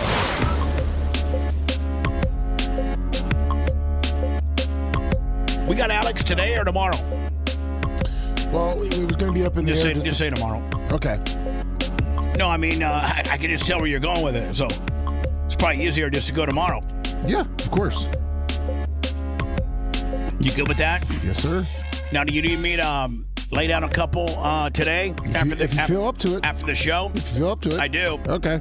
Perfect. You pass the stone, man? No. Oh, boy. No, let's get a stone update. Oh, my God. Okay, well, I'll give you one. I heard for Mother's Day, though, you're giving Janie Cakes earrings made of your kidney stones? No. It's me, Mom. I wish I could. Why not? Why couldn't you? That would ensure the fact that I'm going to have it passed by Sunday. No, you've got like 13 others that you've kept, right? That's true. Not that many. Oh. Like 5. You've only saved 5? I don't know how many I've saved. You do. No, I don't. Jesus Christ. Where do you keep them? Like in a pill bottle? Or? No, I just... stop. I want to know. The people want to know. This is the type of stuff that Bubba fans want to know. Where do you keep your kidney stones? I got a couple in a couple of different medicine containers. Like maybe 5 or 6 at my house in my drawer. Do you date them or label them? No, I don't. Why are you getting so annoyed by this discussion? Because it's frustrating to be in as much pain as I am, and I'm now to the point where I'm peeing into tumblers because I'm at the point where I think it's going to happen any day, as the pain indication as to where my pain is on my body usually is a good indicator as to where it's at and where it's traveled to. And the pain now is on my very lower abdomen to my left-hand side. And it feels like I've now gone through like the last 4 or 5. I thought I was going to pass it on Monday. It started giving me those type of feelings that I was going to pass it on Monday. So I was excited, and I was and it really starts to hurt because that last little bit of plumbing, after it's past your kidney and your bladder, then that's where it hurts the most, because that's just your urethra or your ureter. I forget which one it is, but it's I think it's in the backstretch, so to speak. I think we've passed our 7 furlough. And we're on the backstretch. Oh no, it's slowing down on the backstretch? Yeah. Oh man. So which potentially I start pounding water. I got some medicine called Stonebreaker that I take. It's all organic or homeopathic, if you will. And homeopathic? Yeah, homeopathic. Sure. Whatever. From the health food store. So I have felt as if I'm going to pass it since Monday, and my urine has increasingly my urine now is just a tinge lighter than Coca-Cola. Oh my goodness. Yes. Oh. And it hurts. I just went and peed, and I thought I was going to pass it. And so talking about this pisses me off because it hurts so bad, and I'm in so much pain, and I for the most part am not taking any pain pills, because that's you just can't, because you just be popping them all day, and then next thing you know, I'm going to get addicted to pain pills, and that's the last thing that I need realistically, is to be in here heavy tongue, soma tongue, not being sharp. So I'm just really, I don't mean to snap at you, Brian. No, it's quite all right. It's really frustrating. It really hurts. It's putting a damper on my life. And I just wish I wish I had the kidney stone to give my mom, those kidney stone earrings. If I would happen to give her some, I'd have to give her some old stones. And I know that Janie Cakes would want the most up-to-date stone. Can vibrations help or anything like that? We have a vibrating plate, one of those exercising. Yeah. I've got on that every night. I've used the Hitachi wand. I've actually tried on to. This sounds stupid, but I get a chair like one of those little step stools, Lummy, and I actually jump off of it onto the concrete. And that doesn't help. I'm trying to, like in my garage, where my skag mower is. I get on the deck and then I jump onto the concrete. Trying to take all 302 pounds of my body and jam, possibly lodge it. And so what's got me freaked out is usually, listen, I've been through 16 of these. And so I got them pretty kind of dialed in as to, okay, when it's hurting here, then you're 4 days away. Okay, now it's starting to hurt on my lower abdomen. I'm literally a day or two away. Oh, look at my urine. It's darker than ever, which that's blood, because this little crystal stone that's running through my piping, they look just like sand spurs, and so they're ripping all of your internal plumbing, if you will. Those are just, little blood vessels, little veins, if you will, and that have, lining. And it's made to excrete, it's made to excrete urine and fluid, nothing that's pointy or jabby. So when something pointy, sharp, and jabby runs through your internal plumbing, it causes it to bleed and tear and scar. And so my urine is now as dark and bloody as it's ever been. Have you and Merch Crick been having regular sex? No. You need to. I can't. It helps pass. I can't. You need to suck it up, Buttercup. Brian. This is for your health. Brian, I can't. I can't get a boner. Oh, boy. You can't get a boner when you can't. Get Cialis or something? Have you tried that? Listen. I'm telling you, this is online. It says that it absolutely helps. I understand it, but I can't get any proper blood flow when I'm clogged. Have you used the penis pump? Yeah, people are asking if you use the penis pump, maybe that helps sucks it out. I don't want to use. No. Brian, leave it alone. Everybody that's asking me questions, stop. Leave me alone. You don't know anything about it. We're trying to figure it out. We're trying to give you help. If anybody that's in chat or busting my balls or whatever, if you can say, hey, I've had 5 of these things, or I know what you're going through because I've had them. Let me suggest this, or please try that, or this has worked for me. Anything other than that, keep your smart-ass comments off of my page. This is from online. I was looking to see, truthfully, if milking your prostate would help, and that has not been shown to help at all, although you may enjoy I want to do that. But what's that? I want to get on get on all fours and get my prostate milked. Right now, Brian, I'm as least sexual as I've ever been. Well, you need to pump it up. You need to increase. If you want to pass this stone, the nitric acid that your body releases when you ejaculate will help, as well as the pelvic muscle contractions. So, especially if it's stuck in your lower ureter. Bubba is a big crybaby. Oh, well, that's not true. That's not being nice. Bubba is a big... Sir, have you... Robert, Bob 1, have you ever had a kidney stone? Because any man that has ever had one will tell you that there's nothing else that can replicate the pain of a kidney stone. And they say... women that have had kidney stones, now it's much more rarer for a woman to have a kidney stone, but women do get them. And women that have had kidney stones and children have testified, and you can Google this, that kidney stones are the equivalent to a woman's childbirth. And we've all heard that, unless they got you all epiduraled up, and there comes a point where childbirth doesn't hurt. But, when your water first breaks and you go into labor, it's my understanding that it is a mother effer. Women want to, tear their hair out. So anybody, want to call me a baby, I've not really talked about this much on my show. I've not been excuse ridden. I've not missed a show. I've not missed one show. Yeah, you haven't pulled a Hedman. Yeah. And you know what? This messes with my mentals because I have zero energy. You can't get a boner. I can't get a boner. Society Redneck, $20. Hello, boner. Yeah, I can't get a boner. So you need to get the Cecilia Redneck said he has had kidney stones. He's had 4. He said you need to get an apple cider vinegar and olive oil. No. I'm telling you, man, you need to take some Cialis and go to town.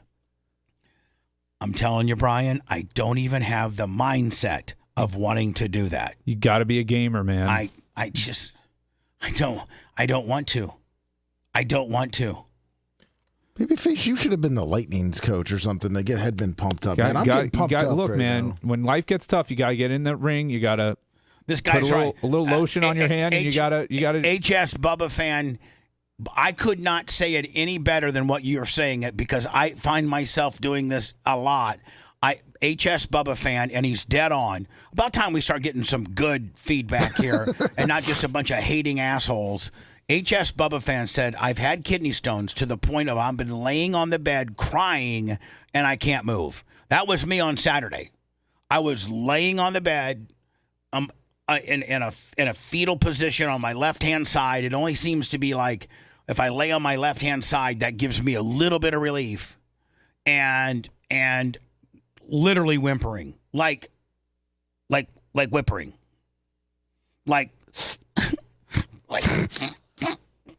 And you know, these pains come and go, and they come in waves, and it's as that stone is moving.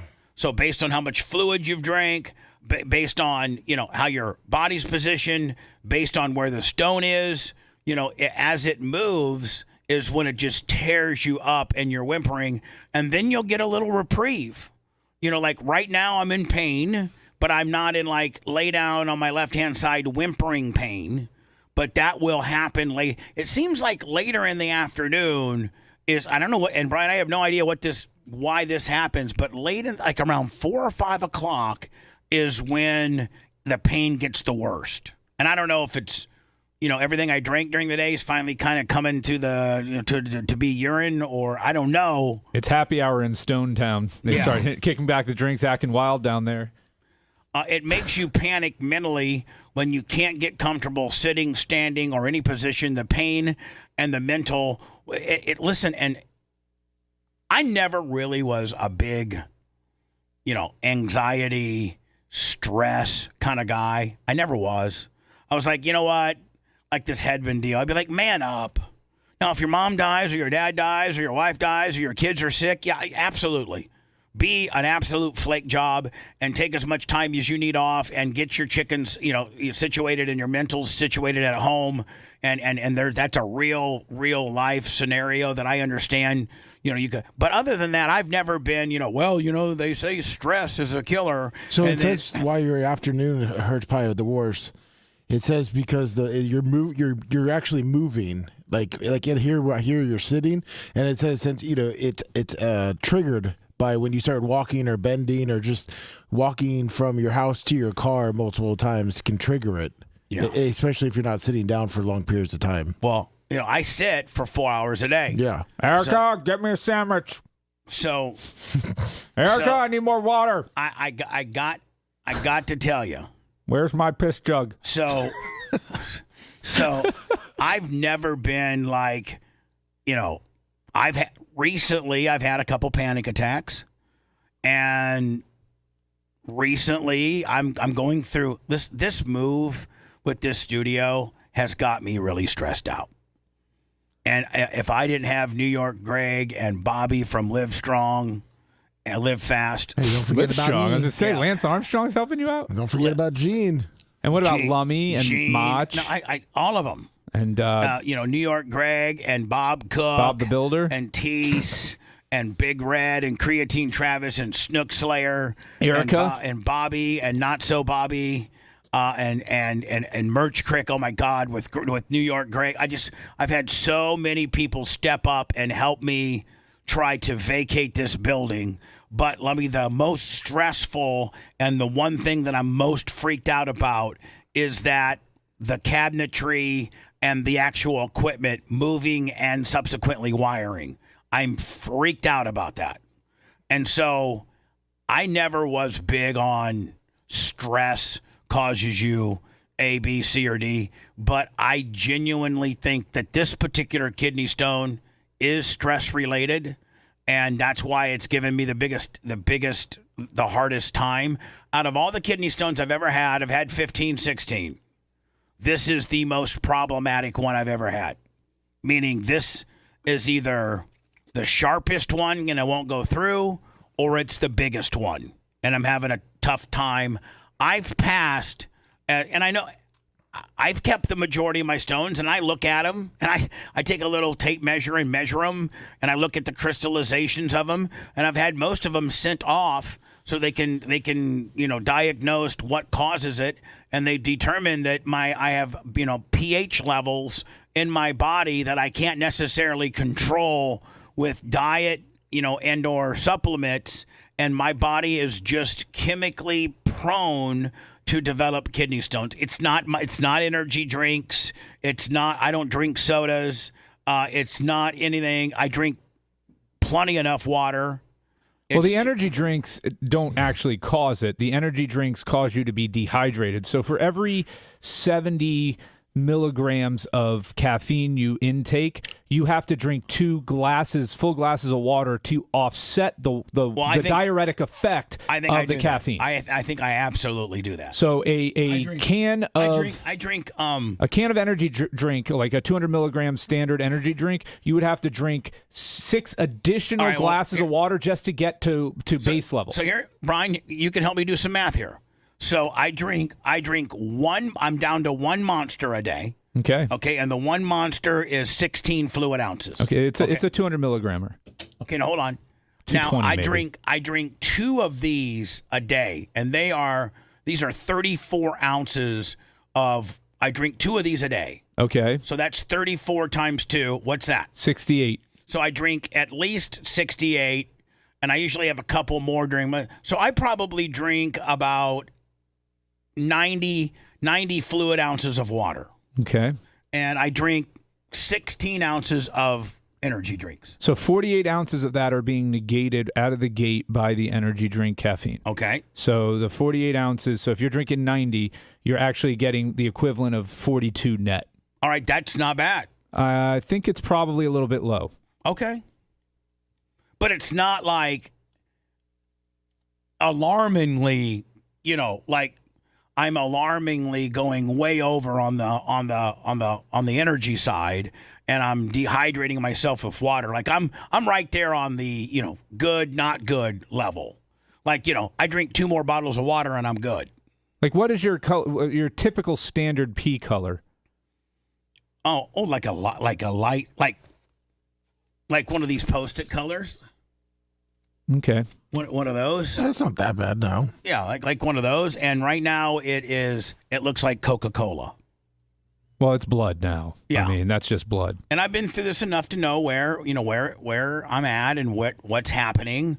And the surgery looks horrible. No, I do not. Like, I'm just going to go ahead and sit here and try to tough it out, because I'm not going to. At the point of where my stone is now, they got to stick a rod up your penis hole. Yeah. And then they have to grab it with these grabbers and then rip it back through. Oh, boy. Yes.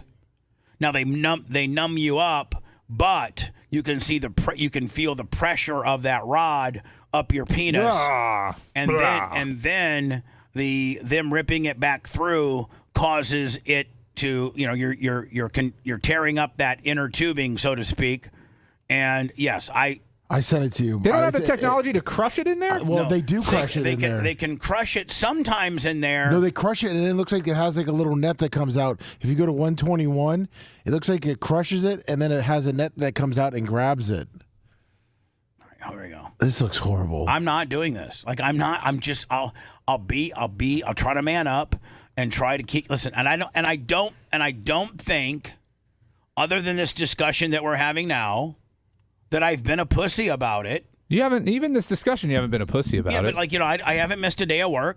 In fact, Lummy, I've worked long every day this week. Yes, you have. I haven't got out of here till noon every day this week. Correct. I cut 5 commercials yesterday, a couple for Gloria, a couple for the Covington Barn Gale.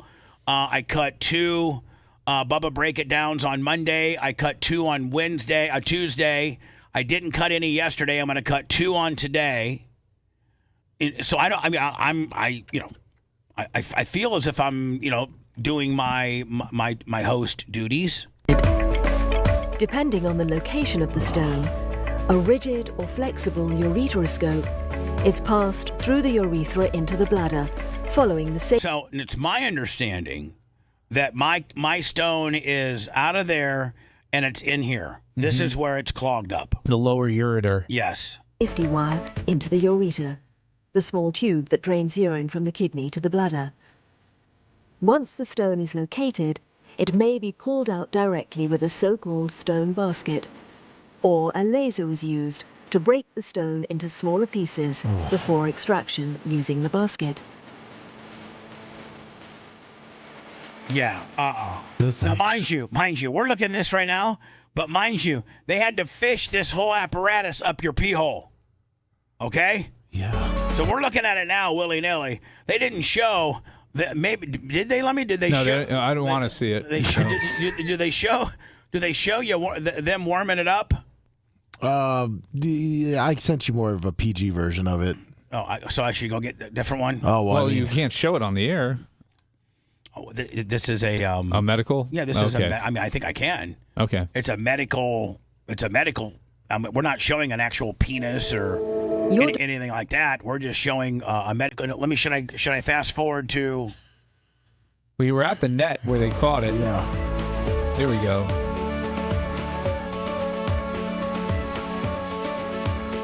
And they ripcord it through you. Yeah, they do. Look. Hi ho, hi ho. It's off the door we go. Oh, miners. I will tell you this. The relief that you get when you're there standing on the toilet makes it all worthwhile. And you're peeing, and you're sitting there peeing, and it kind of hurts, and then you can kind of feel your penis. It literally cocks like a shotgun. It literally and you can't help it. It's like a complete internal spontaneous thing that happens. You're sitting here holding your little wiener, and all of a sudden it goes. It kind of cocks like a shotgun. And have you seen those old time cartoons where they cock a shotgun and then it shoots and it just goes boing? It just kind of spits out the end. That's what happens when you pass your stone, and you're like, oh. I sent you one where it shows where it enters, but the one that they show here, it actually looks like it's farther down, so probably where yours is. is. A small tube called a stent, which is a tube placed through the urethra into the bladder. Now, see, I think mine is here. Oh. Mine is past the bladder. I'm on this I'm on the 7th furlong. I'm on the last back stretch. I think I've gone through all of this. And I think that I'm either in the bladder now or I'm stuck between the bladder and, did you send me another one? Yeah, I sent you, but it looks like, it's just a little farther away from where yours probably is then.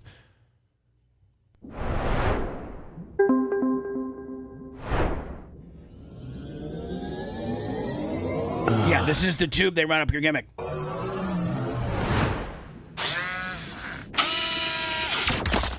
I love the sound effects.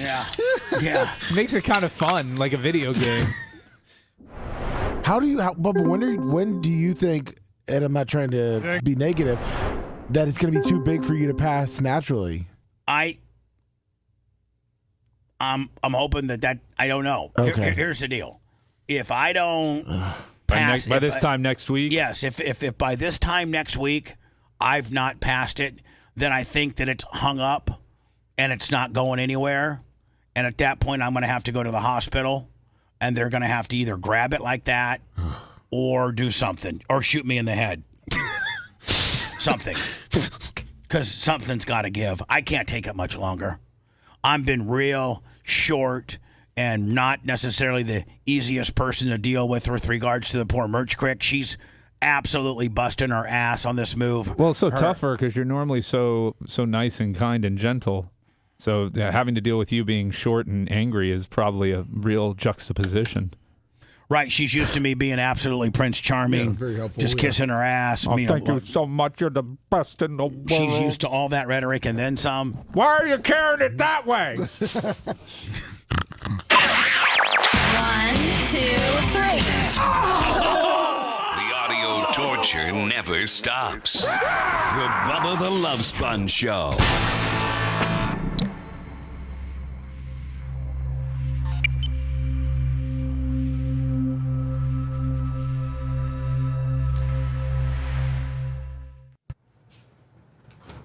Your Greg.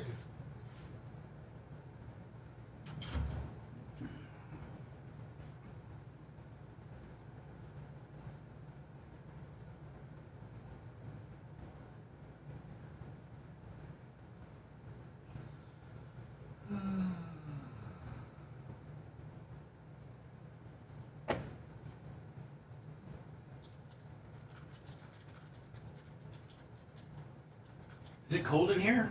It's cooler today than it has been, yeah. Yeah.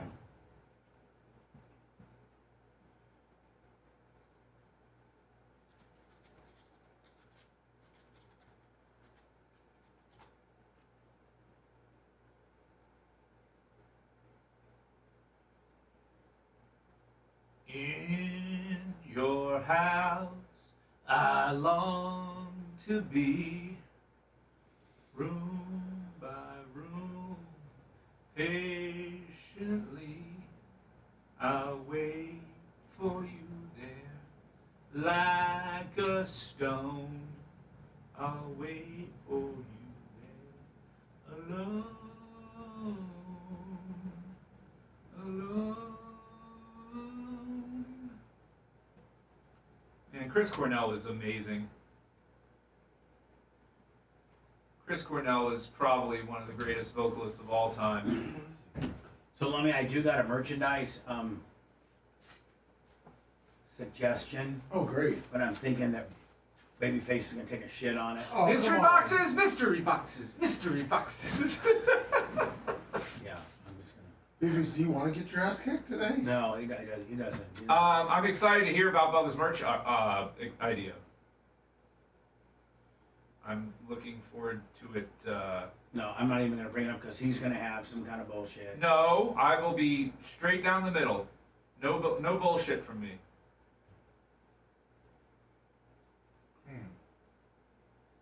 Thank you, PJM.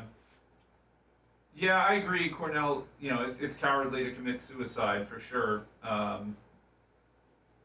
yeah, he could still sing. I mean, look, fucking Chester from Linkin Park is a coward too, but he could sing. Michael Hutchins is just a fucking freak. Him and David Carradine partying together, belts around their necks.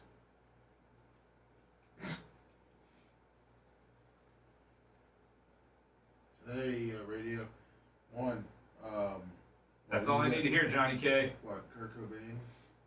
What, keep singing? Kurt Cobain was murdered. No, I mean, technically. Technically murdered. All right, so I'm gonna give you guys my merch pitch. We're gonna do Epstein. We'll get through that, and then I'm gonna do my merch pitch, and you guys can take a shit on it. No, it's going to be amazing, I'm sure. Definitely better than some of the dumb ideas I've heard recently. Alaska shirt. He just loves to start shit. Not starting shit. I don't start shit, and there won't be no shit. What's up, Ryan? What's up, Johnny K? I bid you all good day. Bid you adieu. Now, I don't want Macho Man to broadcast. So I'm going to show you a picture of it. I don't want. Okay, yeah, keep it off the screen. Or maybe we do put it up on the screen and they can take a shit on it, or whether they like it or not. Maybe, yeah, I'm just going to have to take my lumps. So, tell Macho to put it up. Lump sat alone in a boggy marsh, totally motionless except for heart. Lump, mud flowed up in Lump's pajamas. She totally confused all the passing piranhas. She's Lump, she's in my hand. What a great song. She's Lump, she's Lump, she might be dead. Merch pitch. That new piss jug. Lump lingered last in line for brains, but the one she got was sort of rotten and insane. Small thing so sad that birds couldn't land. Was Lump fast asleep or walked rocking out with the band? She's Lump, she's Lump, she's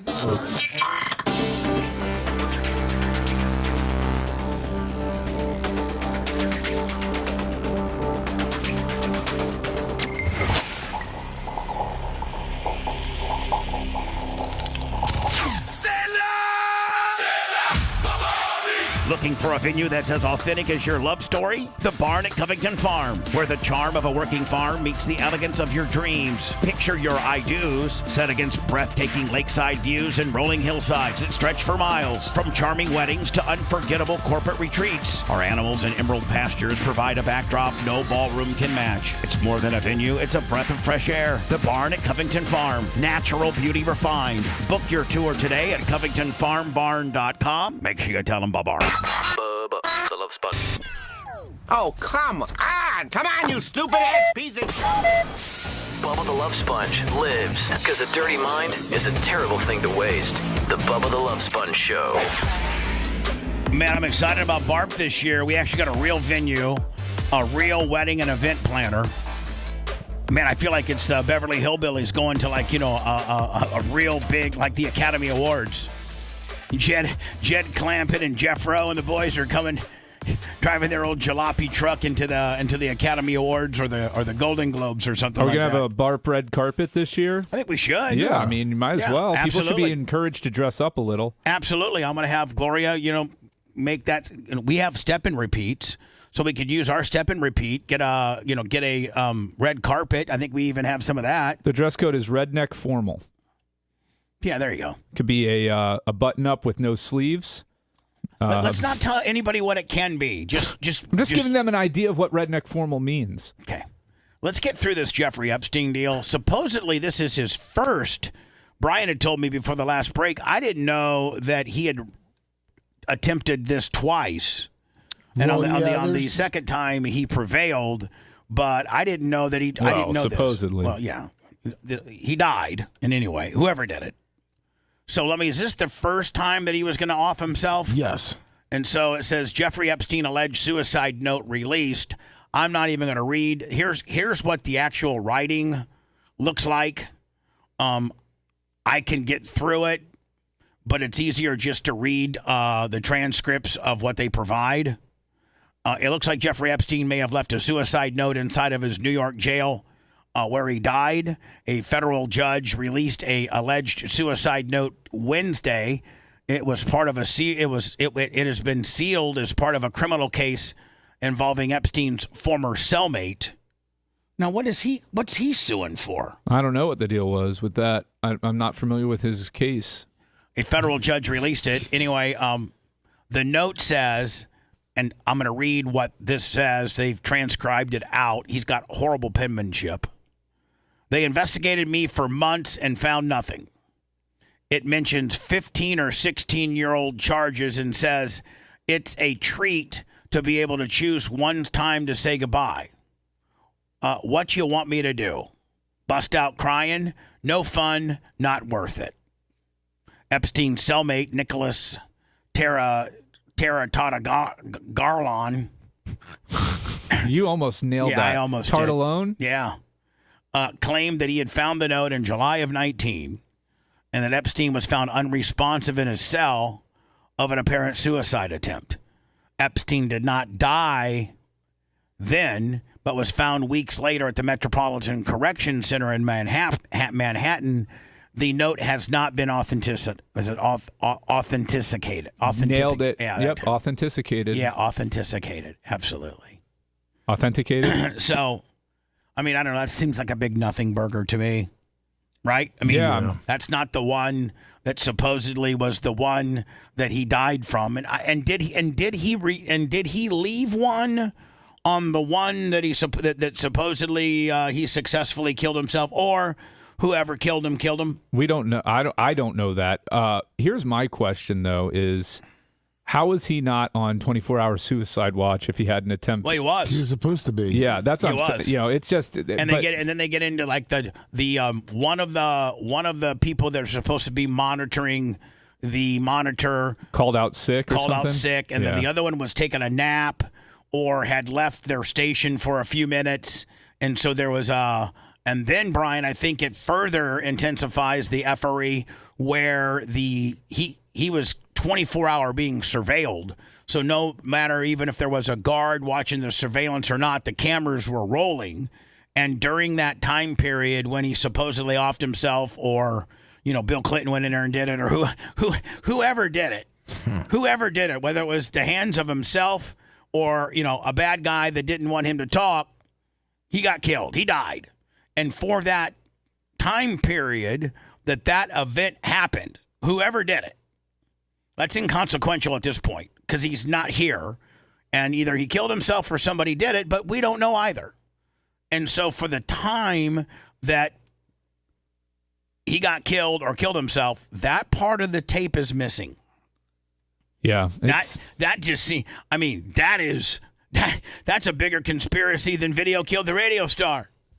Really? True. So the guy that is single-handedly one of the largest one of the largest sexual monsters that we've had in our lifetime, that to the tunes of having really, really, really, really, really influential people that traveled to his, Epstein Island, his private little island. And listen, you can't refute the fact that he had underage girls at the island. Like that. What's it called, Brian? Unrefutable? Yeah. That's locked Irrefutable. in. Irrefutable. What I would use, but that's locked in. Like they have, manifests and flight logs, and they have testimony from girls that were there that were 16 and 17 and 15 at the time. So that's not even up for negotiation. So a guy that has had more underage girls at his particular private island and some very, very, very powerful people. Some of the most powerful people in the world at one time or another either befriended Jeffrey Epstein, went to his island, or had some type of interaction with him.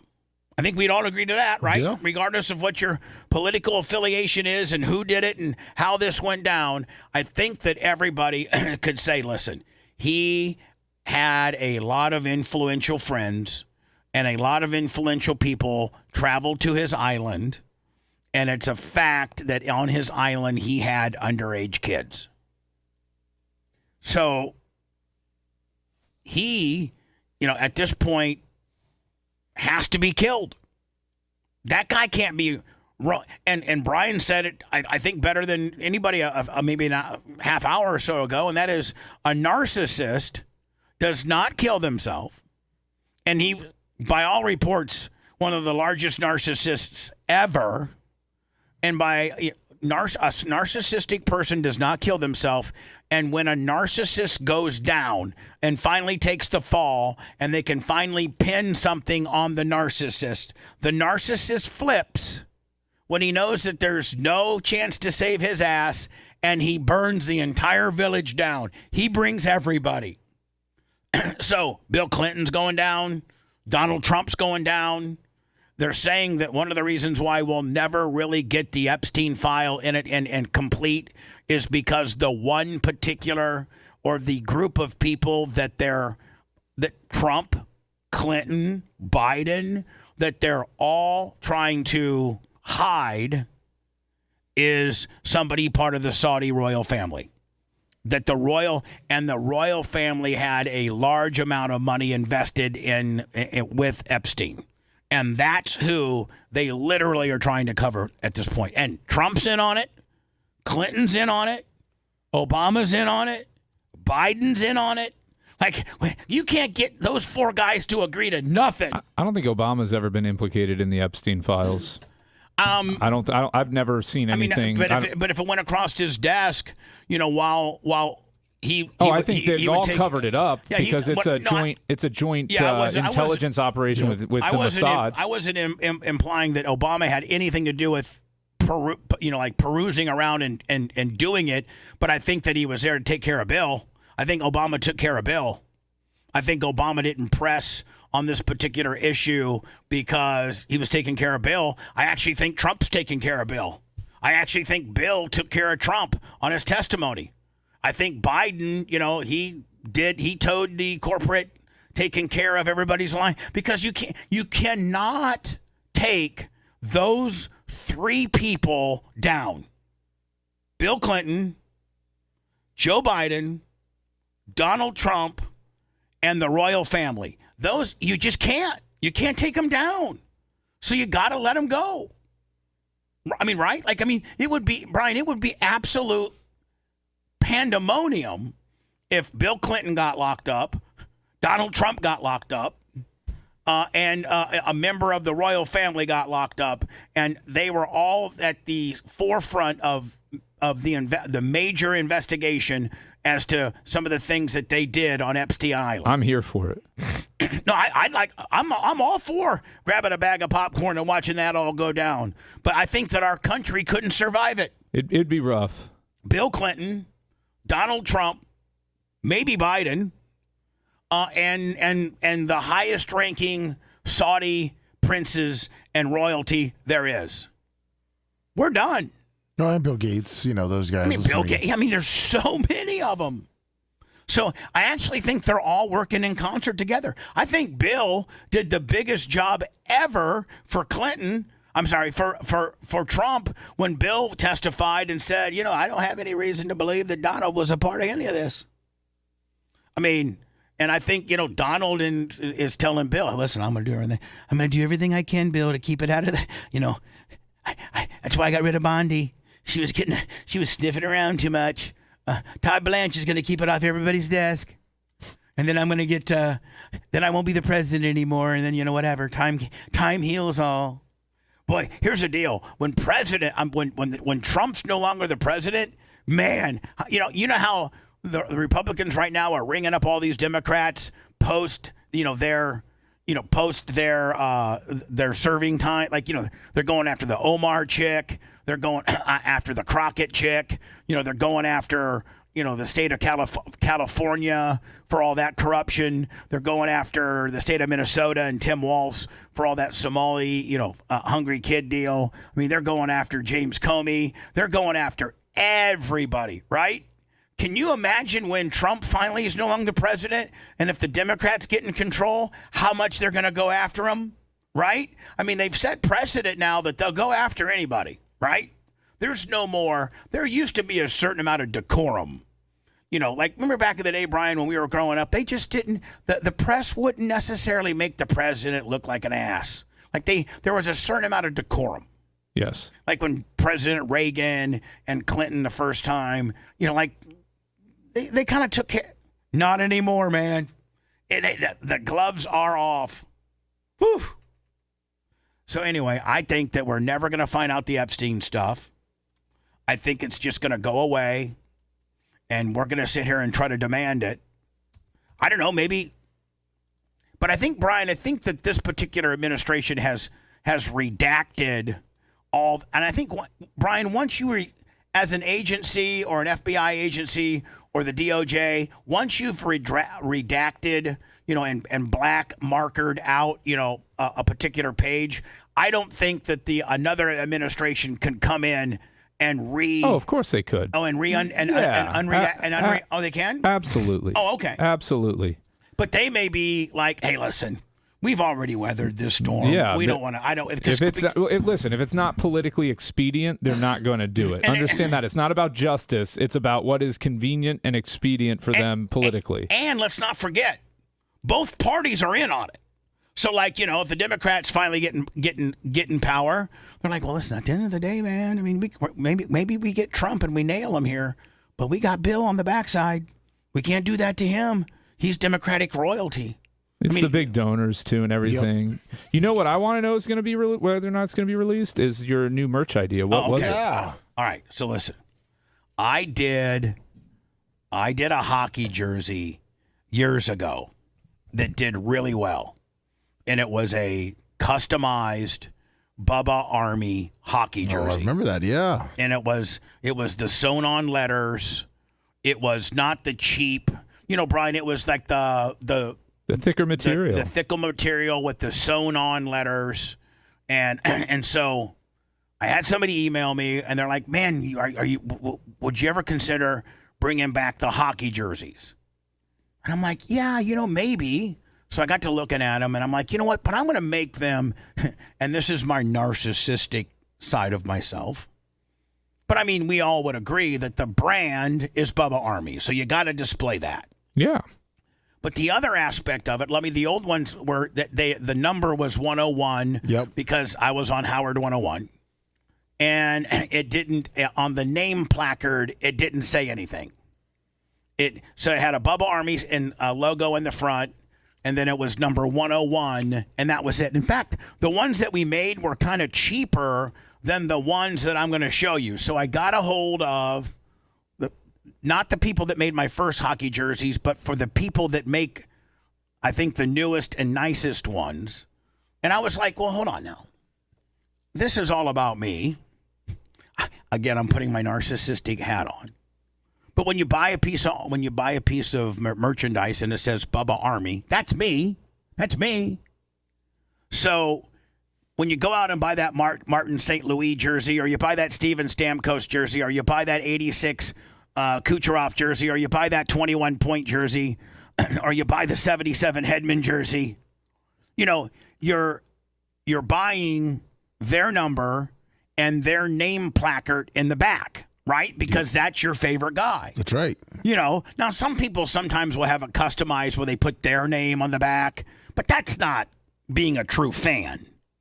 They may put a Hedman jersey 7-7, then they'll put Garrison on the back. Well, that's right. That's not. Yeah. Garrison's not on the team. That's right. Now, Garrison might be wearing the jersey, and he feels good about the fact that he's got a Hedman jersey on, and he's Garrison. But deep down, if you go to any Lightning game or any game for that matter, hockey-wise, everybody has their favorite players' jerseys on, and the name placard represents who's associated with that number, right? Yeah. 88, you got a Vazzy jersey on, and so forth and so on. So I was thinking about Lummy making a Bubba Army jersey.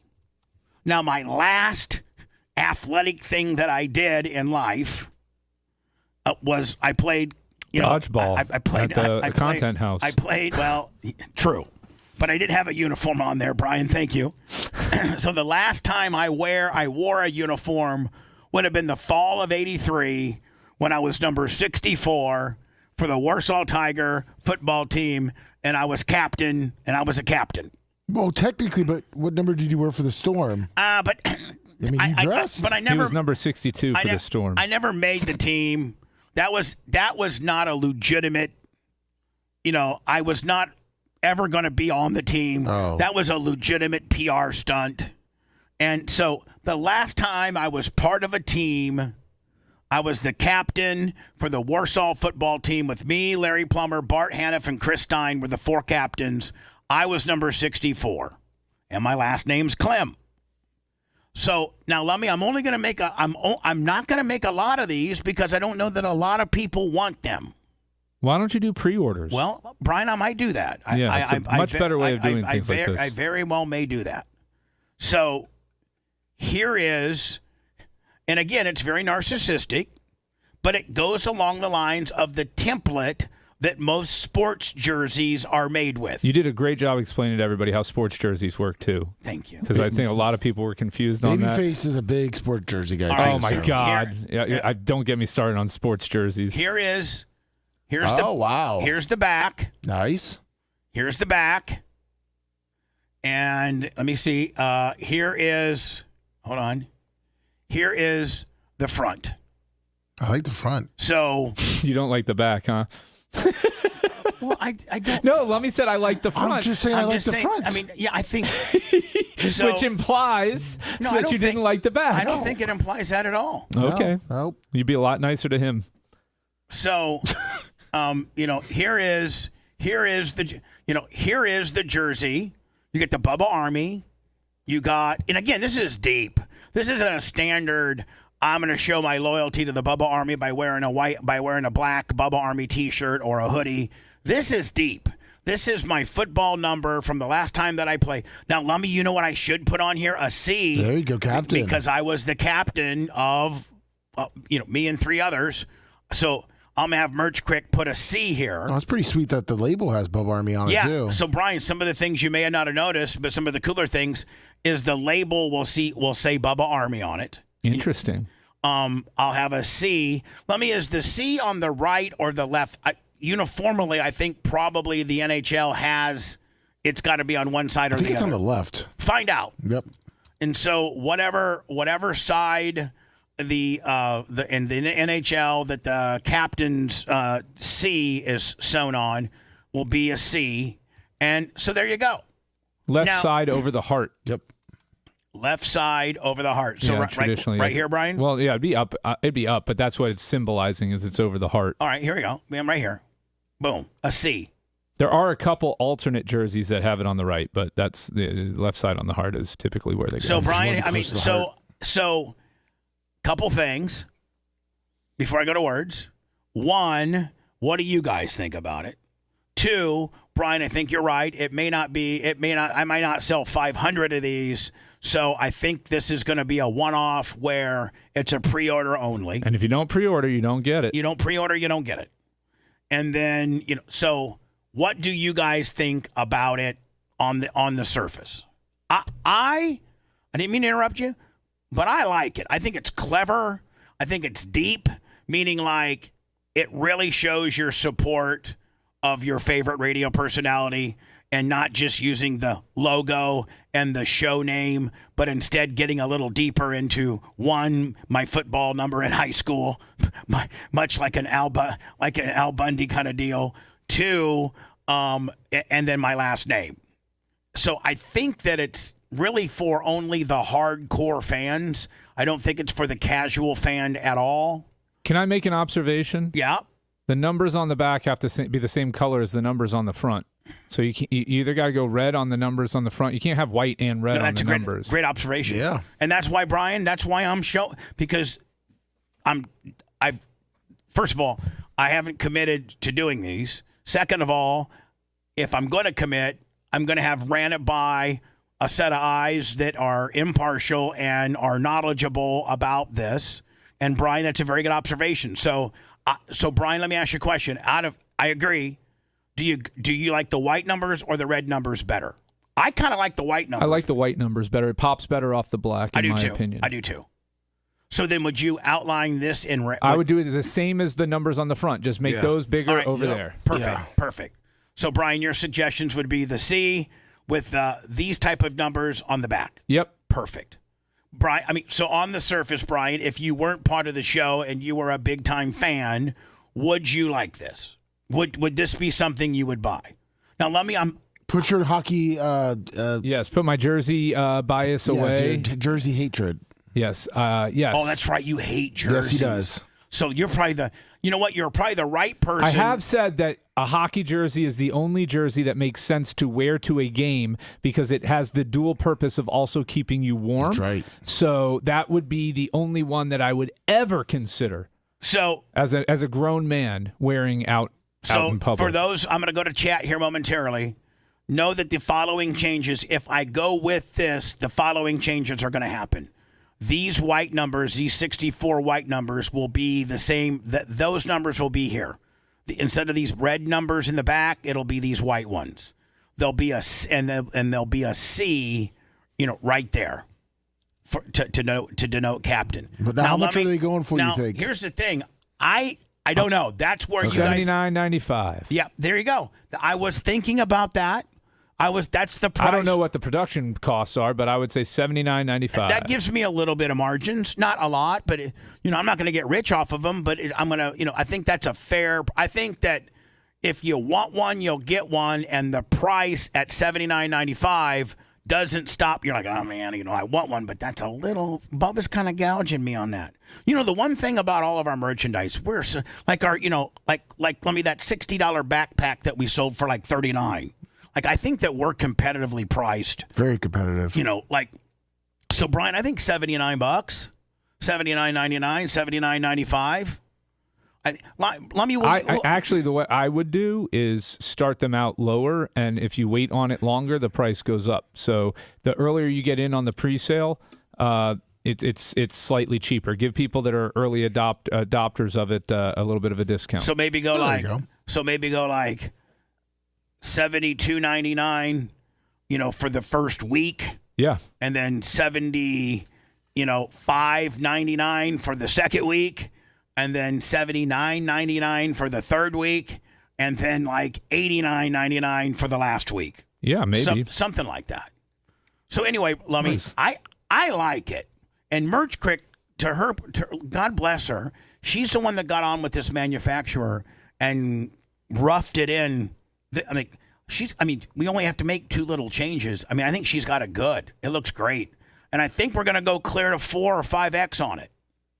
I think. Nice, perfect. So then I would also maybe your name on the back go with the white or the black lettering like it is on the front. Yeah, but probably the white. I'd go white. Yeah, I'd go white there as well with the name. Yeah. And then there are people in chat wondering if they could get it without your nameplate so they could have their name put on it. No, that's not what. No, that completely ruins the jersey. No, but it goes against what my argument and how I set this up is. So this jersey may not be for you. Right. Like, if this is going to be a standard, your most beloved sports, like this goes along the template. If you were a Chicago Bear fan and you were to get, a number 51 jersey, and instead of having Buckus on the back, you had Garrison. No, that's you people in chat piss me off. Well, I wouldn't be mad about wanting it to put their own name on it because I sold it as such, meaning like you're not going to be able to put your own name on it. It specifically has my name on it, like every other sports jersey that you're going to buy. That's right. So if you don't like me enough, then you're not going to want my name on your back, and this jersey's not for you. It's only 4. I may only sell 100 of them. Maybe I may only sell 80 of them, but you're going to have Clem, because that's the template of when you order a jersey from your favorite player. Now, I'm not a player, but I crush a lot. Brian didn't even get that reference. I did. Big. I'm not a player, but I crush a lot. So I got you, big pun. Can we put up a poll real fast? Would you buy the new Bubba Army hockey jersey? Yes or no? Maybe I could get an idea out of the 1,500 people that are watching me on YouTube. How many of them? Listen, I probably anticipate that the answer is going to be no, but I will tell you that they'll be priced at $79 or lower. And this is something I've never done before. I've never put the word. Lummy, I've had one other piece of merchandise that had the name Clem on it when I did the Clem Gym shirts. Oh, yeah. And I got a cease and desist from Gold's Gym and had to quit, had to stop making them. So it's only the second piece that I've ever used my last name on, and it just genuinely shows you the level of a fan you are when you got Clem on the back. This is truly a sports jersey dedicated to me. So let me put the poll up if you could. It's going up. It's up. And we'll close the show next. Perfect. Let me know. Go to our poll on our YouTube. YouTube.com/The Bubba Army, and let me know. I'm anticipating probably 300 no's and like 10 to 15 yeses. Oh, I don't think it'll be that one-sided. I'm guessing it'll be 38% yes, 62% no. That's my final guess. Well, the current poll is 37% yes and 63%. I did not look. I have not voted. You're good. That was a pure guess. 38 and 62. See, they hate me. That's not, dude. 38% of people buying anything is flipping amazing. But that doesn't show me what the numbers are. Like, you'll see the numbers. Yeah, we'll see the total vote, and then you just get with that percentage. Can you see the total? Does it give you total votes? Yeah, you're at 76 so far. We're at 85. Yeah, 85 now. We'll get through this next.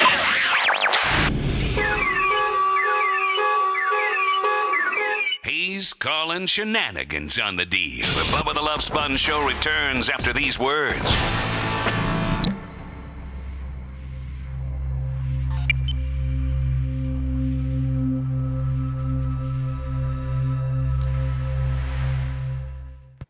So, Rainey, I'll give you a mother-in-law story.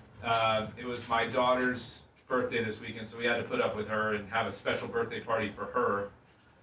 My daughter had her birthday princess sash on that we got her, and my mother-in-law insisted on wearing her birthday queen. Oh, that's nice. But then, it says 60-40, but it doesn't give you the numbers. we can do the math, Bubba. Yeah, you just take the total vote. Trust me, I got you on this, bro. You take the total vote with the percent. Don't explain it to him. Sorry. Why can't he explain it to me? Because I'll just do it for you. It's much easier. Don't worry about it. That's what he gets the big bucks for. That's why I'm here. So, Rainey, my daughter has a dance recital coming up, which, let me tell you, what a fucking shakedown money grab this dance studio does. So we have to pay for the costume, whatever, for the shit. Then tickets to the Straz Center where they hold it, $70 to $90 a person. Okay. What a fucking Hold on. shit. Then you can't bring your cell phone in. No, none of your own photos or videos. You have to buy theirs on top of it all. So, fucking joke. But before my mother-in-law even knew the price of the ticket, we invited her to go to my daughter's very first dance recital. You know what her response was? What?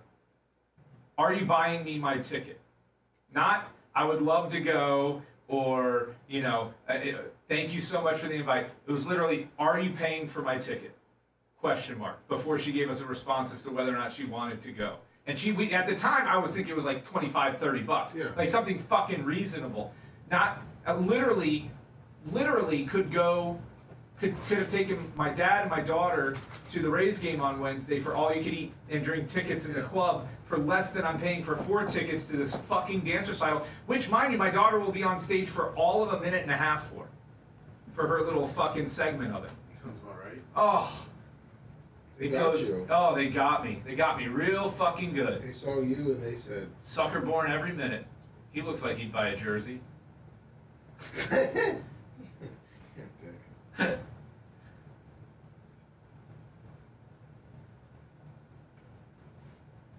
All right, so we got 143. So it looks like about 50. 143. Well, I got some people too that already have texted me that will buy it. They're not even in the chat. 146. Mark from Tarpon. Times. Brandon the Quad. So I'm about 60. I think we probably do about 100.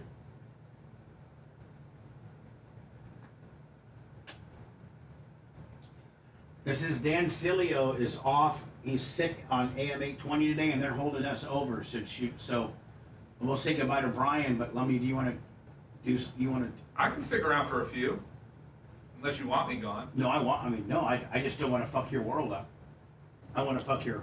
I keep it open until at least the afternoon on Thursdays. So Uncle Eric. These guys. Unless I can't control it like I couldn't for that court. There's a traffic hearing. Yeah, no, it's okay, Rainey. How about that, though? They're not, I would love to, how much is it going to be, or I would love to, but money's tight. It was, are you paying for my ticket? She's right to the point. Yeah, she fucking is, always. The point is, what are you going to do for me? Does your wife get tired of it? Oh, so I have to deal with her mom most of the time. You want me to complain about the dance ticket prices in Bubba's voice?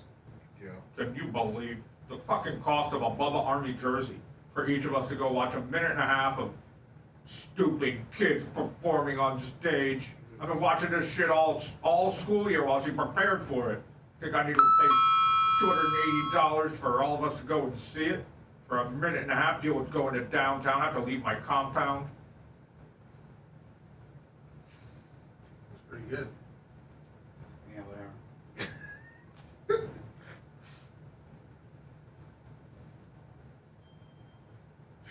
Fries, man. I don't care where you're having it. I ain't paying that much. Better come with a little sucky on the backside, watching all these little fetus punk asses dancing around on stage like little fairies. You know, visitors during the concert. Hey kid, close your eyes while your mom goes down on me in the front seat.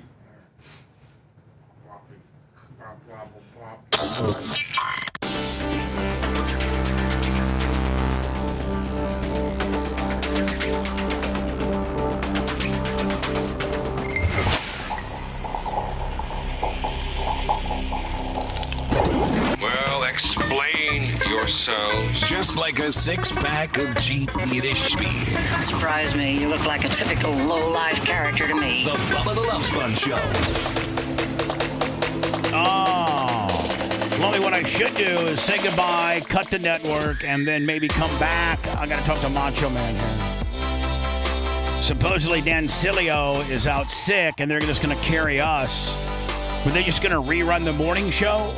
If we didn't, if I stuck around and gave them a live show, for an hour or whatever, I'm sure they would love that. But what were they going to do if I just, said goodbye, disconnected the network, and was done? What were they going to do? They have a replay ready, but if you want to go a little long, that'd be great. Okay. So we'll just continue till you're done. Yeah. So that would require me to say goodbye now, though.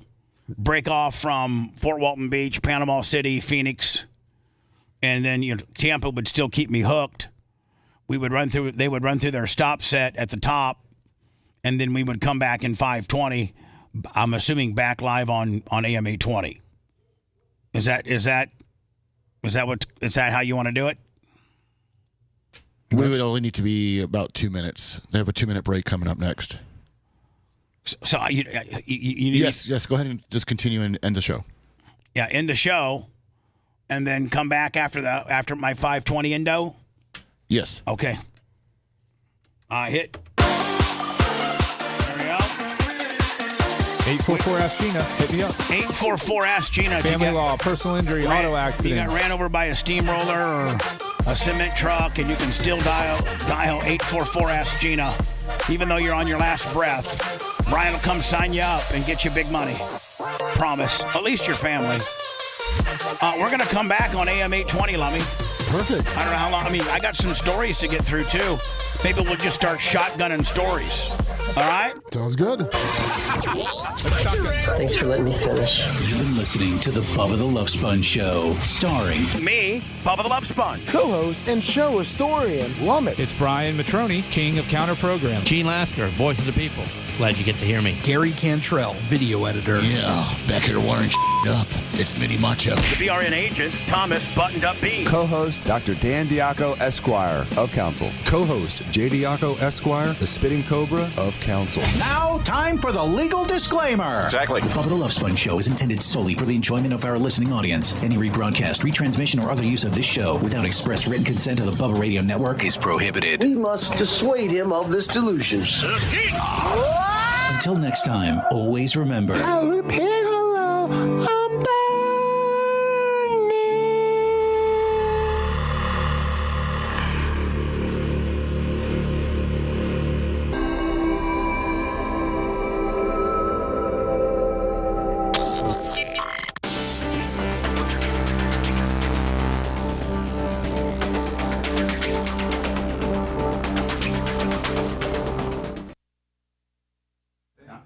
Not really.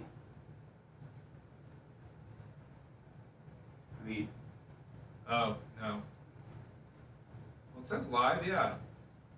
It just went to the we're back. I guess we're live. Yeah. Maybe he switched it over. Yeah, we're still here. He had to just cut it off for a second, he said. We're still live everywhere. What, did he have to cut it off for a second or something? Just to do the fuzzy, he just did it real quick. It's just for the timing purposes. He said he should have warned us, but he said we're live. Well, we were up against it at the end there to kind of get through it quickly. I understand why this would happen. But he says we're good. We're up selling all platforms. We're all the way live. Get out of your mind. That's right.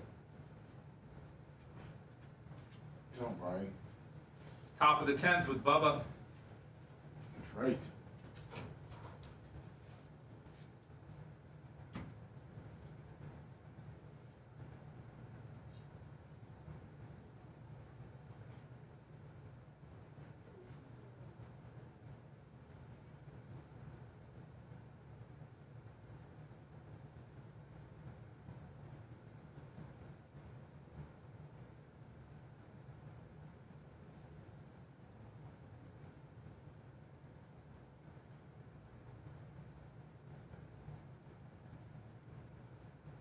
What up, Sicilian? How you doing, buddy? We didn't dare go anywhere. We're here for you, always and forever. The Bubba Army way. Ain't no mountain high, ain't no valley low, ain't no river wide enough, baby.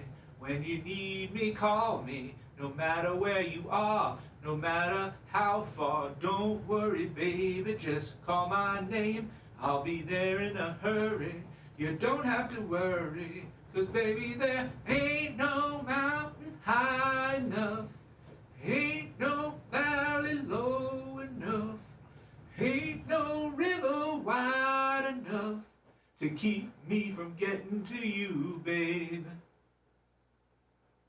Yeah, we're going overtime, guys. What's up, Donnie Jr.?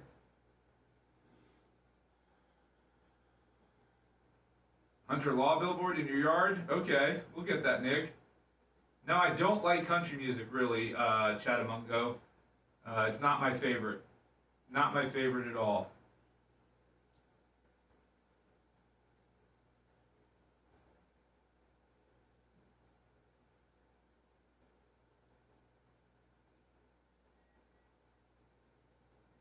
Listen, man, we get to 1,000 thumbs however far we can. If I happen to get Dan Cilio sick by hiring an Asian masseuse to cough on him, give him the Wuhan flu, then so be it. Well, what are we at right now? 982. Oh, shit, so we didn't make it. Well, we're not there. The show's not over, technically speaking. That's true.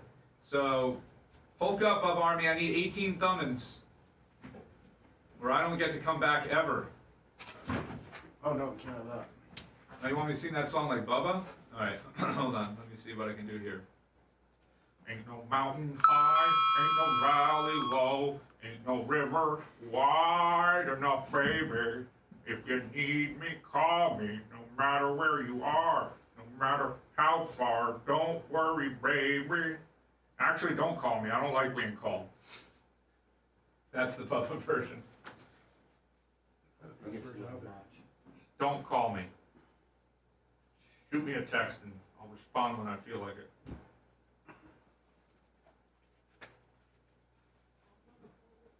The Little River Band?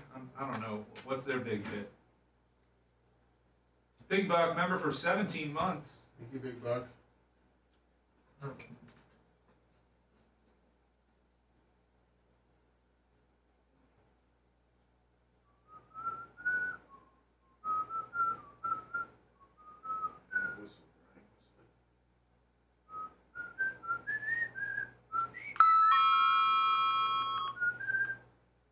Back. But it's not firing. He doesn't have it. Macho, he's got like these placeholders and they're running. We're not firing. It's not firing. I know, Brian. I'm motioning to Mach. I don't know if he can hear us or not. Oh, okay. He synced it. Macho, it's not fine. I got everything up. You have these. You're good. You have these placeholders that are running, but no, there's no audio coming through. Mellow. My pots are up. Yeah, there you go. From Tampa, Florida, home of the big, fat, greasy bitch, it's the Bubba the Love Sponge Show. And now, here's your host, Bubba the Love Sponge. Macho, what was going on there? The delay is exiting, so it's throwing everything off a little bit. My bad. Oh, so the delay cost us the 20 seconds. That's what it was. Yeah, but I mean, like, we don't know. You know what? This is new for everybody. He's over there knocking on. Have we ever gone into overtime on 820? He's over there knocking. Like, Macho, I'm watching the placeholders fire, and I got pots 1 and 2 up, bud. Like, it's not me. You got to let us know, my friend. For everybody tuning in for Dan Cilio, you're listening to the Bubba Radio Show. By the way, John Kostika, 100 for the babyface effect. Thank you, John. Appreciate you, my friend. So I'm just going to start, going through some of the stories I didn't get through today. Maybe that Versini one, Rabel one? What? The Rabel? That update on that one? What do you mean, like the DNA deal? No, the boat one. The boat one. What? They were on the boat. She was 7 months pregnant. They're on the boat. Do I have that? Yes. They rented a boat together? I'll get to it. Yeah. Now, I did find this. This is a 911 call of a man who, now, nobody jump in because I know I have to backfill it because it gives me a little AI gimmick here. So I found this on X or Facebook or something, and I thought it was just absolutely unbelievably cold, and like I could never be this calm and collected if I had just shot my wife. No matter what I caught her doing, no matter how mad I got at her, like I couldn't. There's just some people. You don't know unless you're in that position. Nah, nothing that this one could do. Merch Crick, like there's nothing she could do that would make me want to shoot her. Now, I do have the mindset to shoot. I got some people in mind that I could shoot and call 911 and be this cold and calculated and this calm. But if the people that I shoot and kill, that if I ever have, I'm not going to call and tell on myself. I'm going to try to cover it up and get away with it. Jeffrey, purely hypothetical, not actually. There's nobody actually Bubba wants to shoot and kill. No. What's that, Lummy? Oh, Jeffrey Dunn, $10. Thank you, Jeff. Yes, of course, hypothetical, hyperbole at its finest. There's nobody that I really want. There's nobody that I'd really like to shoot and kill. Well, there really is, but I probably shouldn't get into it. There's not, though. It's just jokes, cuh. Yeah, and like, what? People are going to sue me based on, well, there's somebody you said. I didn't mention any names. What if it was the devil?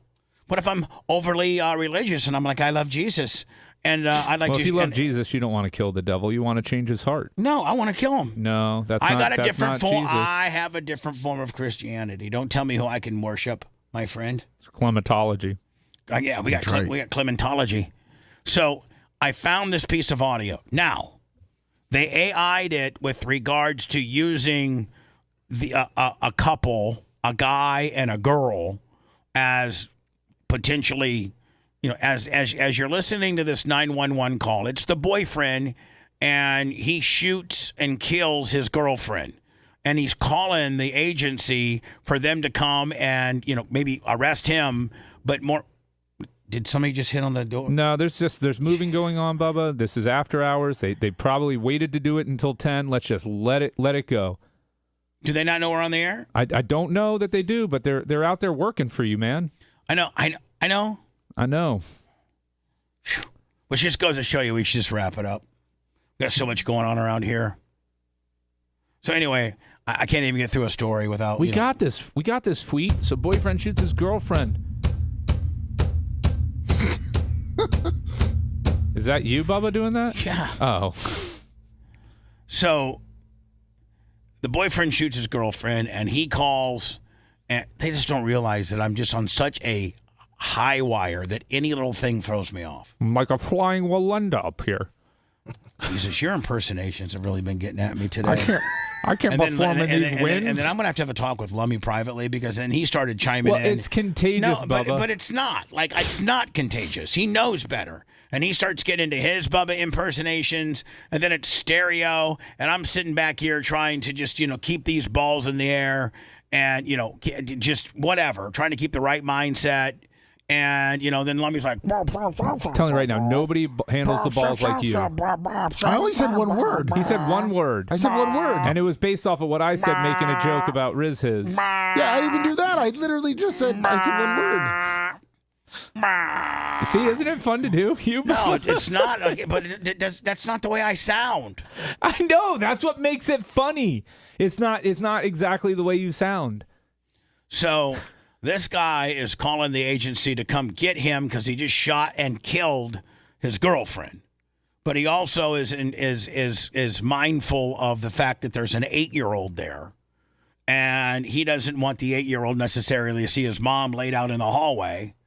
So he's, I mean, as responsible as a guy can be for just gunning and killing his girlfriend that happens to have an 8-year-old that lives at the house. The 911 call's authentic, but they depicted a couple that are not the people. You know, this is not Brandon Dickerson and Alexis Walls. These two people here that they show a picture of, they are not the pictures of the people that died. These are the people that died right here. This woman and this guy. Yeah. So, but I guess for AI purposes or whatever, I guess these two people don't look as sexy as the people that they used in the AI footage. So just know that the call that I'm going to play are not these two people. Other than that, everything else is legitimate. It's not AI created. This is a real phone call. These just don't happen to be the people. They use these people because they're, well, quite frankly, better looking than the parties involved. And people might stick around a little bit longer when they think good-looking people are getting killed compared to ugly people. True.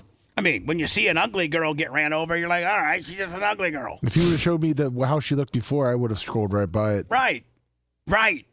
You know, like that one, was it Amy Holloway or one of those? There was a girl, Natalie Holloway. Natalie Holloway, and she was like down in the Bahamas or Puerto Rico or Dominican Republic or something like Aruba, that. but you were getting there eventually. Yeah, I was. You just keep going through the Beach Boys song. Yeah. Aruba, Kokomo.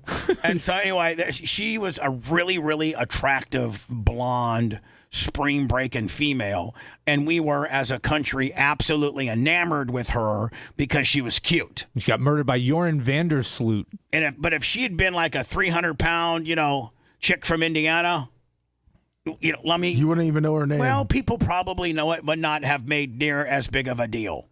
Bessie Hallway. Wait till you hear this call. It's disturbing. Listen to this. The address of the emergency. I just killed my wife. Okay, sir, what's your name? Brandon Dickerson. I could never be a 911. I'd be like, what? What did you do?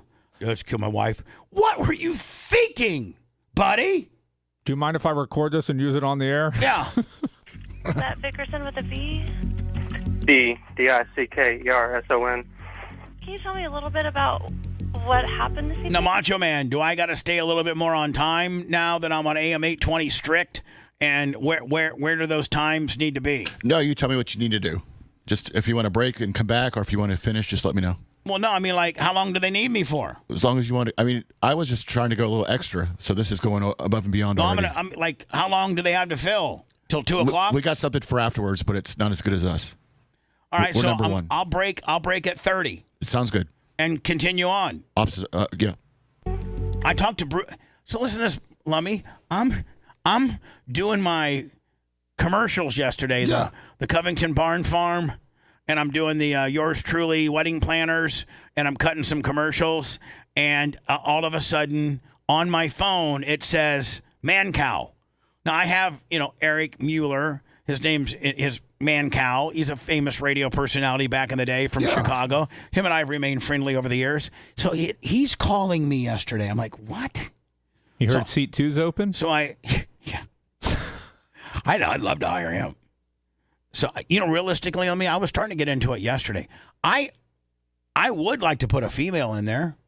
Yeah. I just don't know if I can find the right one. Kristen? And I'm not. Who? No, stop. What? She was popular. No, stop. Don't start with your nonsense. What? A woman that's supposed to be in there will organically appear on its own. I'm not gonna. The only one I listen, before Roxanne Wilder took the job over at Channel 28 and after she quit the MJ show, I was talking to her about bringing her in. Guess who I see every day? Well, every Tuesday. Who? Roxanne Wilder. You want me to get her on the show? I am a huge fan of hers, and I think she listens to the show. And had she not taken this Channel 28 gig, she was going to work. She was going to be a co-host. No, but when you see her, if you could just reiterate the fact that, hey, man, Bubba wanted me to let you know that if you ever become available, he'd love to hire you. Well, actually, this upcoming Thursday is the last time I'll see her. So Okay, I'll just reiterate that. Yeah. But not in a creepy way, because like Not in a creepy. How would I make that creepy? Well, because you like to make me creepy. Not you yourself are not creepy, but you like to make me creepy. And you know what? If you say any different, you're a goddamn liar. You like to make me creepy. This is exactly how I would have done it. Hey, Roxanne, how you doing? I'm doing good. How are you doing, Brian? Wonderful. So I spoke to How's Bubba. Ariana doing? Oh, she's great. You know, good. everything's good. I'm not into small talk. I'm here to get down to business. Oh, so okay, yeah. I was talking to Bubba. He says, hey, he obviously loves you, likes you a lot. He had a message for me to give you. Yeah, okay. If you want to come and do my show, if you show enough cleavage, I can let you be my co-host. See, you're making it creepy. I know. I would never do that. Tell Bubba, get lost. So anyway, we were talking to her. I mean, she's like, listen, she didn't know if she was going to get this gig or not. And she's like, if I don't get this gig, this Morning Blend Channel 28 gimmick, I'm coming to be your co-host. And I was like, there was like a 50-50 shot. And I was like, oh my God. And then obviously she got it, but she was super cool. And I'm like, hey, I'm happy for you. Obviously, I'd much rather do TV than this stupid stuff anyway. Listen, you don't have to put on the red light. So, listen, the only thing I'm looking for right now is if the right chick, if the right woman became available, I'd hire her. Other than that, man, I'm keeping it skinny and well-oiled skinny machine. I don't need a bloated payroll with people that don't necessarily want to be here. I want people that want to be here, and my next thing I like to do is to try a girl. But it has to be under the right circumstances, and I just can't make it. I can't force it to happen. So if it happens, it happens. She was cheating. Okay. Did you catch her cheating, or did she tell you she was cheating? I'll say I caught her cheating. Okay, what's her... Can I add someone to my call? I need someone to take my child. How many children do you have at the location? Just one. He's 8 years old. Okay. Can you imagine if you're 8? 8. 8. Yeah, can you imagine if you're 8 years old and you just watched your dad gun down your mom? Oh, this article said it's 18 months old. Oh, 18 months. It has autism. Oh, okay. Yeah. Well, that's, you know what? I mean, I hate to be a dick, but 18 months is probably better for that kid than 8 years. Oh, because for sure. At 18 months, the kid probably can't remember it. As long as you don't leave it in a shipping container with blood. Right. Like Dexter. Exactly. Only man, you should give me a little bit of credit for knowing that reference. You get some points for that. Thanks. Maybe you'll be a little nicer to me. Stay off me a little bit. Absolutely. Okay, and what's your wife's name? Her name's Dad. It was. Last name of what? What's your wife's name? Oh, Alexis Walls. How do you spell her last name? Walls. Okay, is she still breathing? No, she's dead. Oh, no, she's shot like 15 times. Oh, my God. 15 times. Okay, do you have the gun on you at this moment? I currently do not. It is disassembled outside. Where outside is it? It's going to be on my front. I hate to say it, because I'm always thirsty and everything, but the 911 operator sounds kind of a little cute. Kind of sounds like what this AI picture looks like. No, she sounds cute. Porch. Oh. On your front porch? Yeah. Okay, what kind of gun is it? It's a big, long, black gun, honey. 8 inches. It's one of those dirty, hairy 44s, 8-inch barrel. You feel lucky, punk? Well, do ya? The Ruger Security 9.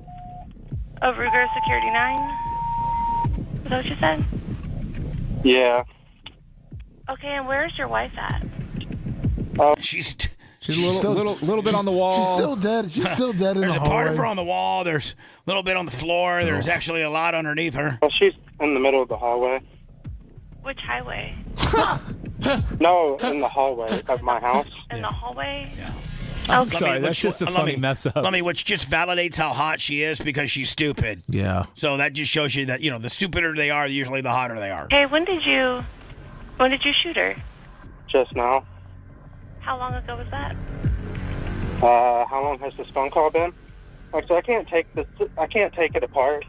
but it is outside. I mean, at this point, he's trying to take the gun apart. He's out in the, but he can't take it apart because he's flipped out, obviously. And so I think he just lays it on the hood of his car. It's going to be laying on the trunk of my car. Trunk. Okay, you just said it was on the front porch taken apart. Listen, Mitch, you don't get me on a technicality. I'm a nervous wreck. I can't tear this gun apart just like I think I could. Cops are going to have me down here, nose down, cuffed, real, hard intake. Yeah, and I don't want to And now it's... I was in the process of trying to take it apart.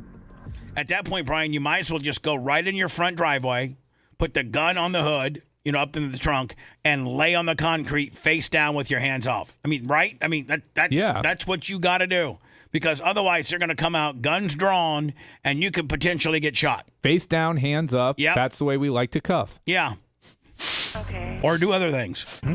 Hi, I see your 2 officers. Okay, where is it? Can I go ahead and lay in the middle of the street? That's a good idea. I will tell you, man, he's a very polite killer.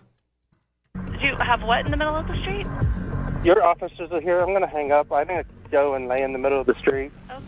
The call wasn't to ask for help, not to report an emergency, but to confess that he had just shot and killed his partner, 23-year-old Alexis Walls. That's pretty bad.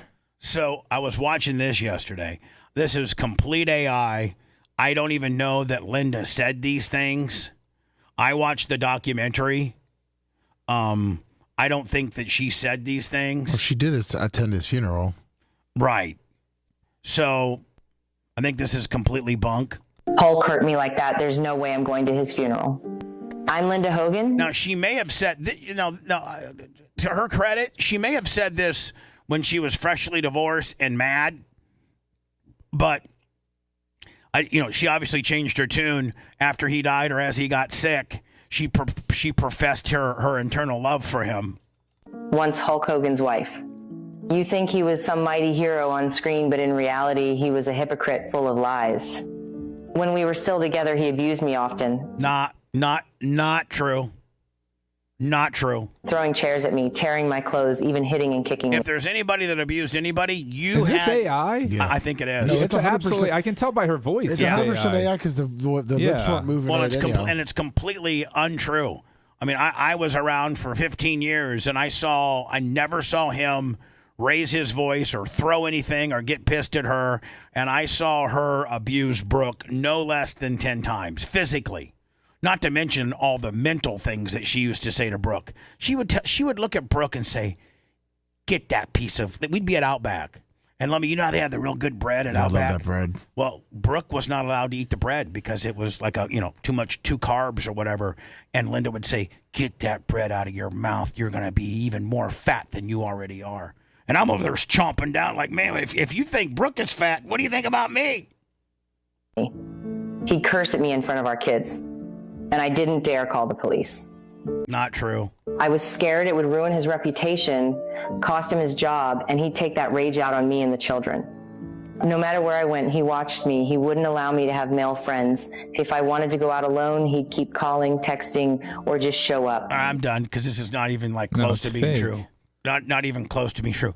Lummy, do you see all the people that are plucking they're going to Bubba Army HQ and they're downloading, they're typing in Tucker and the search engine. And then they're downloading, they're paying their $6.99 or their $7.99 a month to be able to download this stuff. And now they're making videos of it. These are the videos that got him in trouble initially with Fox, like circa 18. Remember when Media Matters, this group called Media Matters bought a membership to Bubba Army HQ, and then they did a global search. This is almost a part where our search engine kind of bit us in the ass. They did a Tucker search. If you go to BubbaArmyHQ.com and you're a member, and you do a search you put Tucker Carlson, it'll rack up, I think, 160 calls, something like that, 80 calls. Technically, it's 83 calls. 83 calls of every time he called into the show. And the times that he called into the show, he said some outlandish stuff. One of which, him, and Brent got into the biggest argument about the Warren Jeffs things. And he was sticking up for Warren Jeffs. And we were absolutely fighting him on it. Well, these people have now taken these phone calls and made them into anti-Tucker Carlson segments, and you can tell that it's me and Brent. Listen. He's in prison for facilitation of child rape. That's Brent. That's Brent. Listen. Whatever the hell that means. That means he's in prison. He's in prison because he's weird and unpopular, and he has a different lifestyle that other people find creepy. No, he's an accessory to the rape of children. That is a felony, and a serious one at that. That's Brent. What do you mean an accessory? He's like got some weird religious cult where he thinks it's okay to, marry underage girls, but he didn't do it. Why wouldn't the guy who actually did it, who had sex with an underage girl, he should be the one who's doing life? The rapist in this case has made a lifelong commitment to live and take care of the person. So it is a little. Now this is me. This is me chiming in. Different. I mean, let's just be honest about it. He's not accused of touching anybody. He is accused of... And Lummy, you can tell it's highly edited. Oh, yeah. Highly edited. And they're trying to take me and Brent out of it as much as they can. ...a marriage between a 16-year-old girl and a 27-year-old man. That's the accusation. That's what they're calling felony rape. But in our state... That's bullshit. But, hold on. Don't. Sorry. Now, this guy may be a total creep, maybe a child rapist. I'm just telling you. This is me trying to chime in. Arranging a marriage between a 16-year-old and a 27-year-old is not the same as pulling a stranger off the street and raping her. That's bullshit. But you know what? In my brief experience... All right. So, Lummy, should we go after these people? Because they're not... some of them are giving us credit, but none of us are... They're not... Well, it's fair use, isn't it? They're not.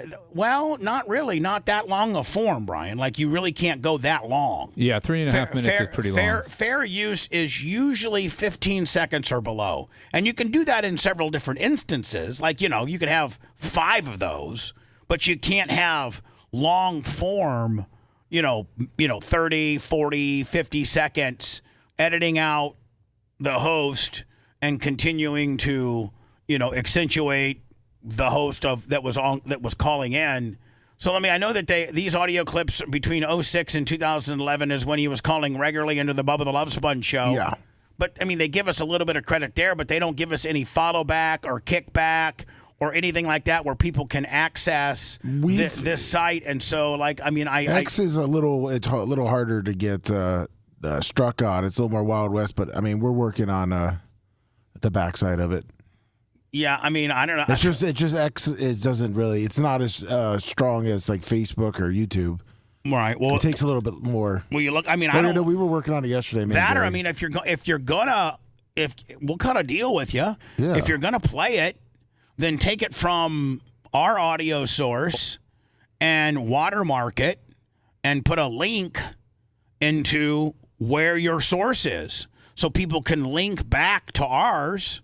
Where you're getting this, that's the least. We're not trying to charge you nothing, but that's the least you could do is at least give us a link back. Please. You bastards.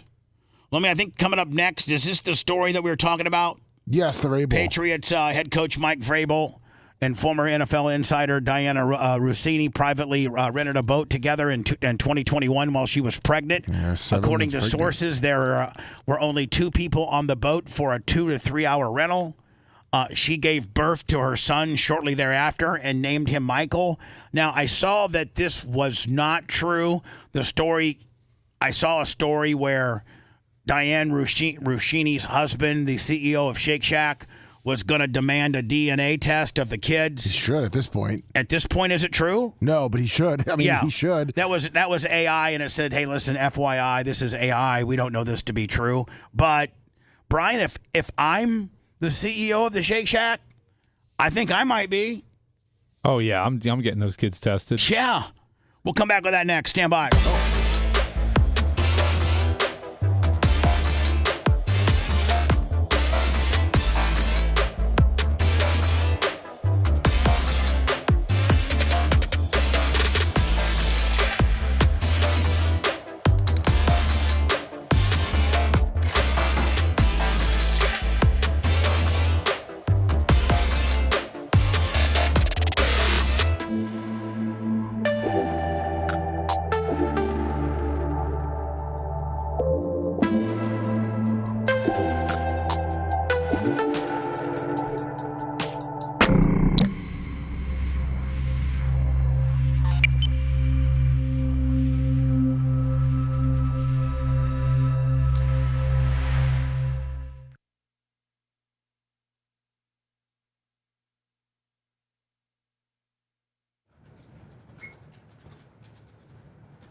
I'm trying to fucking do something good for the affiliate, and it's just getting fucked up.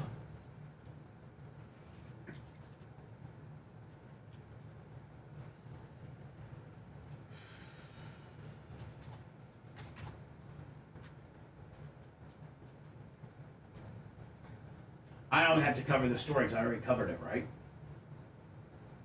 Yeah, unless, because you talked on it briefly. And it really won't be news by tomorrow. It won't be news by 5 minutes from now. Yeah, no, they'll probably find something else that some other random shit that you just keep digging up. I misunderstood. I thought you said you were stopping at 30. No, I said stopping at 30. Stop now. I'm sorry. So we're good. We'll come back. Yeah. I'll tell you when I'm done. Okay. I'll give you a tap on the shoulder, a courtesy tap. Right now, the war will go on. President Trump moments ago announcing that he is pausing project.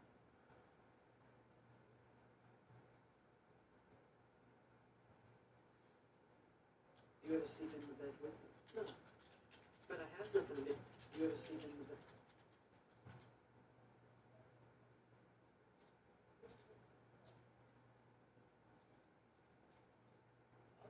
You need to watch this whole video. The first parent to file a lawsuit in the state of Colorado for a secret gender transition. Video. The first parent to file a lawsuit. One day, and you love your children, which I assume every fucking parent does. Well, Australian? yeah, he's Aussie, so he's going to curse it off in No, his he video. just cussed that one time.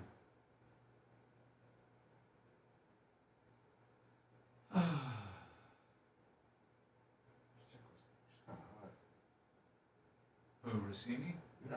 Oh, the fake story, the fake lawsuit. J.P. Morgan? Yeah, Is that fake? I heard it's fake. This all? Yep. Should I just get rid of it? Are you sure? He filed the lawsuit, but it's not true at all. So should I just get rid of it? Maybe, yeah. Okay. Because a lot of stuff keeps coming up about it.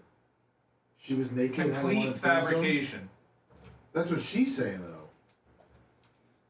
She's saying it's fake. He's bringing witnesses. So J.P. Morgan did an internal review. The guy who was complaining about it refused to cooperate with the investigation. They reviewed all of her phone records and emails, did not find any evidence of anything inappropriate. And it's already been withdrawn, the initial filing. What says? No. I mean, He lied about his father's death to secure paid leave and then used a chatbot to draft the allegations months prior. So he used a chatbot to come up with the specific allegations against her and the language. Jesus. You did pretty good at making it pretty steamy. Yeah.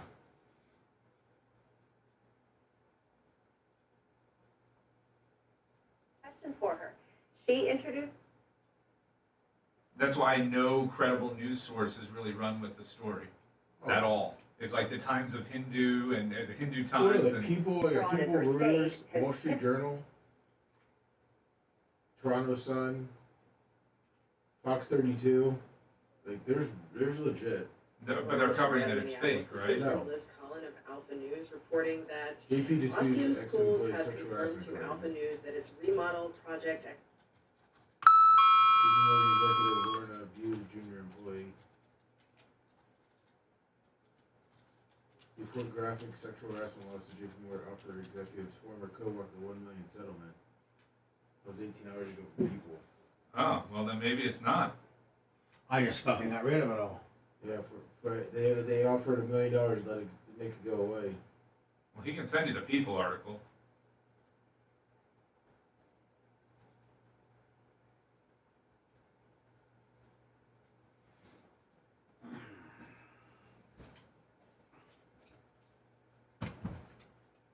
Yeah, switched to the Wall Street Journal on purpose of the offer of the avoid litigation. God, I'm fucking dying. Oh, the pain? Somebody just parked a fucking.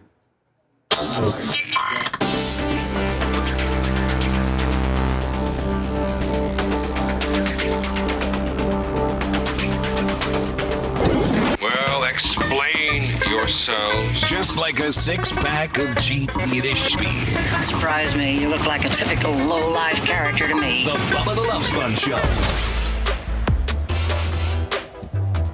I don't know how long we're going to take this thing. I'm feeling pretty good, and I'm burning through some stories that I wanted to get through.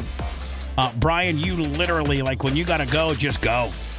Okay. Like, maybe time it when we go into a stop set, or if not, just say, I'm out. I'm okay for now. Like I said, I'm used to going until like 11:30, and not getting back to the office till like around 11:30. All right, so listen, but what I'm saying is just, you go when you need to go, bud. As long as we're done by 2.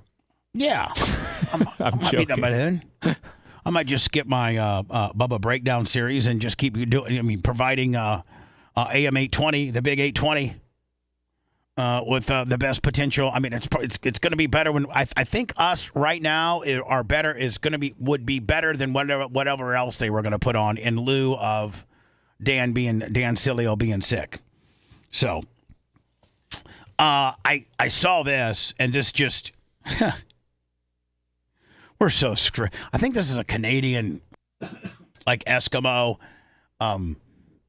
some kind of indigenous Eskimo Indian kind of deal, and as if the alphabet soup of sexuality couldn't get him. Like right now, you have the LGBTQ. Is that kind of like what we got going on around here? It's like, well, they got the LGBTQIA+. Well. Yeah, they do. But I just think like Warsaw, Indiana and small town Indiana, I think it's pretty much just the LGBTQ. I think just for the smaller municipalities, the more ass backward country ones, I think it's just pretty much the LGBTQ. Makes sense. That's kind of how it is. But everybody's piling on, and everybody's got to be, represented. And some type of freakish, sexual situation. This isn't sexual. I don't know why they tagged it on or slapped it onto the LGBTQ thing. But they did. So missing and murdered Indigenous women, girls, and Two-Spirit represents the crisis of disproportionate systemic violence against Indigenous people in North America. Well, it seems like the woman that spews this new acronym. Well, I think she's making fun of it, right? No, not this woman. Oh, This woman here is making fun of it. Right. By saying, oh, my God, are you kidding me? So May 5th is a day to observe. That's why this is relevant. May 5th was the day to observe it. I guess 4 out of 5 Native American women experience violence of some sort. I guess it's, I don't know if it's alcoholism in the Native American male population or what it is. But that's what it's to shine light on. Why don't we just have, 4 out of 5 Indigenous women experience bad things? Well, they're murdered at a rate 10 times the national average as well. But give them their own lane. Give them I don't know why they're give them their own lane. Give the MMIWG2S gimmick. Yeah, that is its own thing. Yeah. Hi. We represent the Indigenous women who are murdered at an alarming rate, at a higher percentage than most other women that are murdered. And so we are the MMIWGS2. I'm sorry, G2S. Yeah, they got to come up with a better thing for it. All right, let me see here.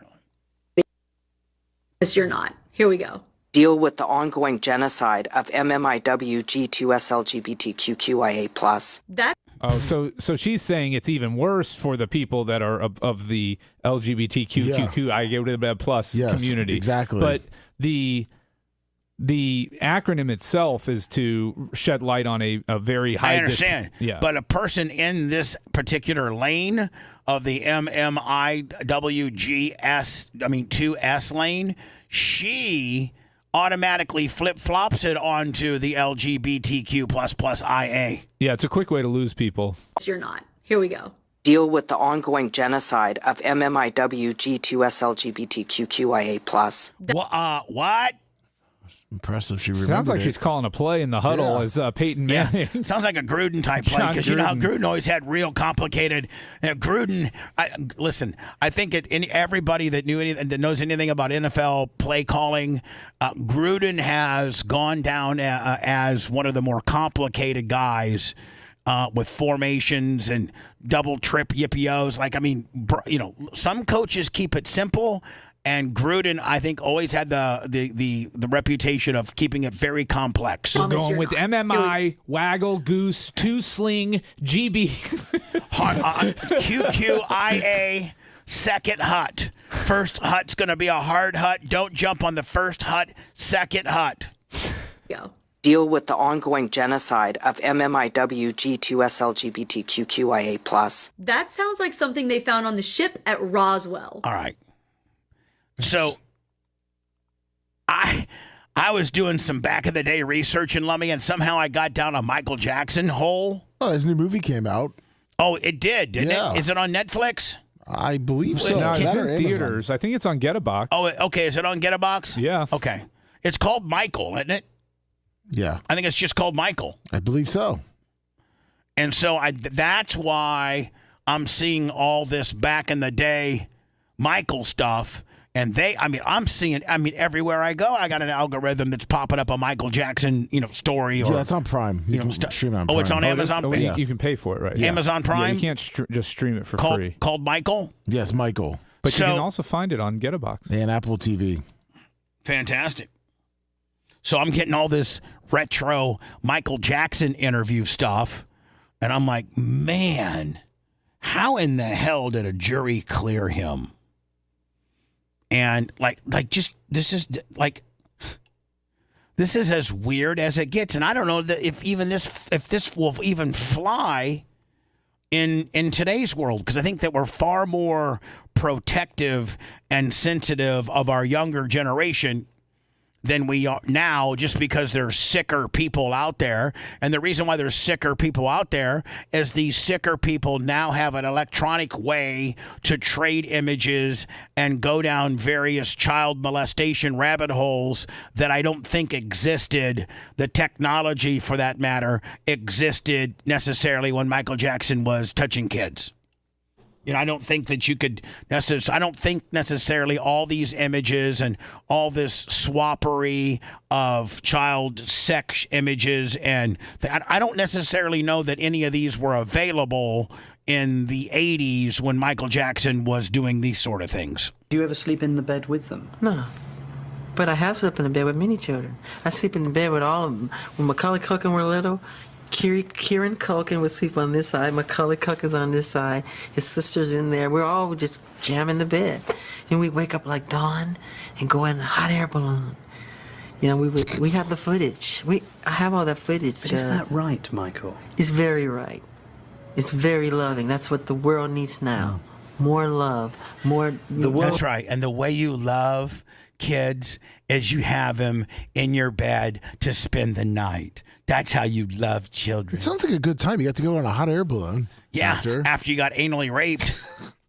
Hey, I know this is going to hurt a little bit, but when we're done, and then we're going to go to sleep, and then when we wake up, we're going to go in a hot air balloon. Yay. The world needs a man who's 44 sleeping in a bed with children. No, you're making it weird. We'd wake up in the morning and I'd make him some tee-hee.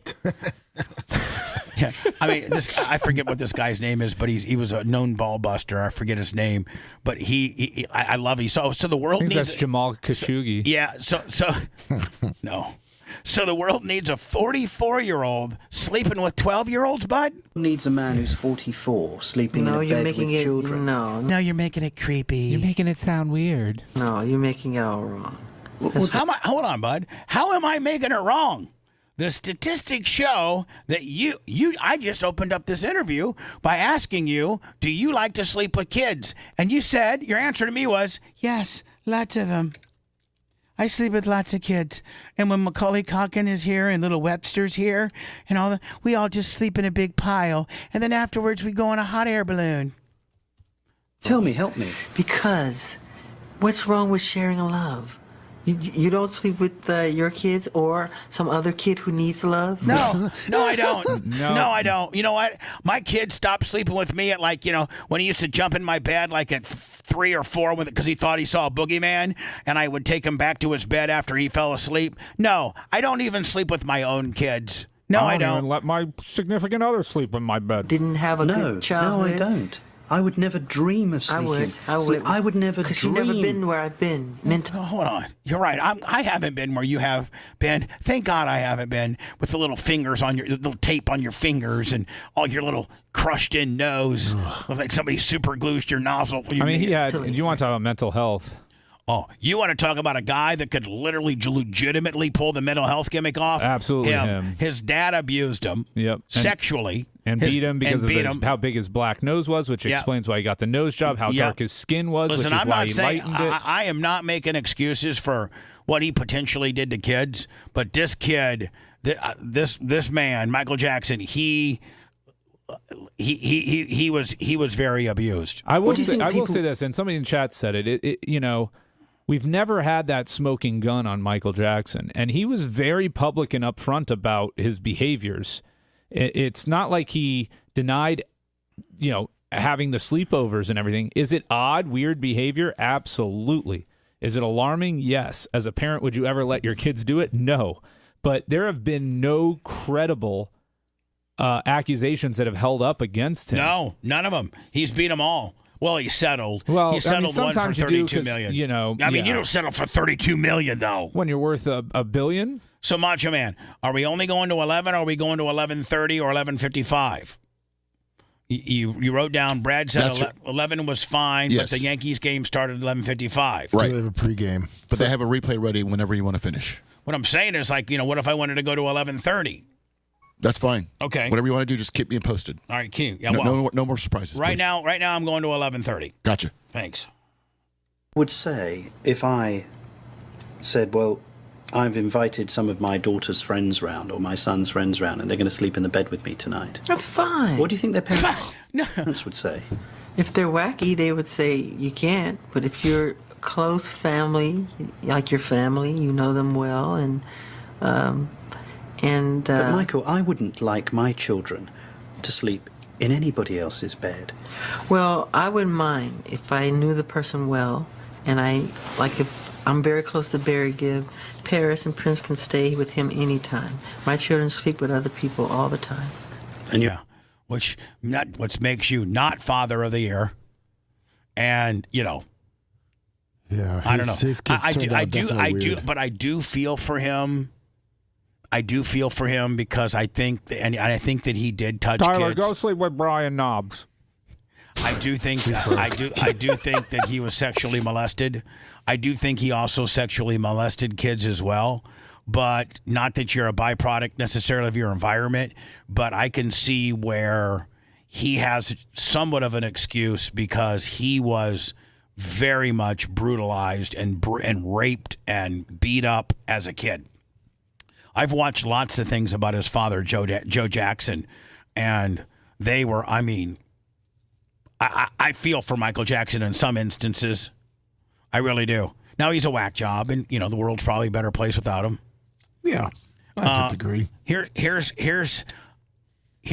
something I cannot wrap my head around. Maybe you can, Brian. You're a little more liberal than me.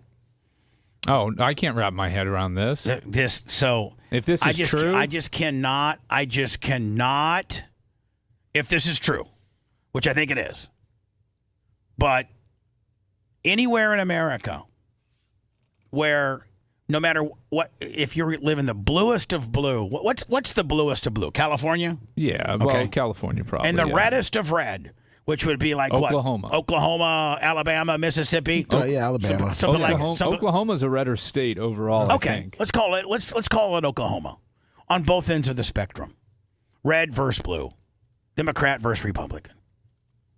I can't fundamentally understand how any party, especially a political party, Wyoming, could ever endorse taking the power of parenting away from the parent and putting it in the school system or anybody else other than the parent, and that person whoever other than the parent, whoever's been assigned or whoever's doing this, whether it's the school counselor or a teacher or a pastor or just anybody besides the mom and dad, that this organization, whoever that may be, can help your child start transitioning into your child Not your 19-year-old son or your 19-year-old daughter, but your child, your 6-year-old, your 8-year-old, and how they could start the transitioning process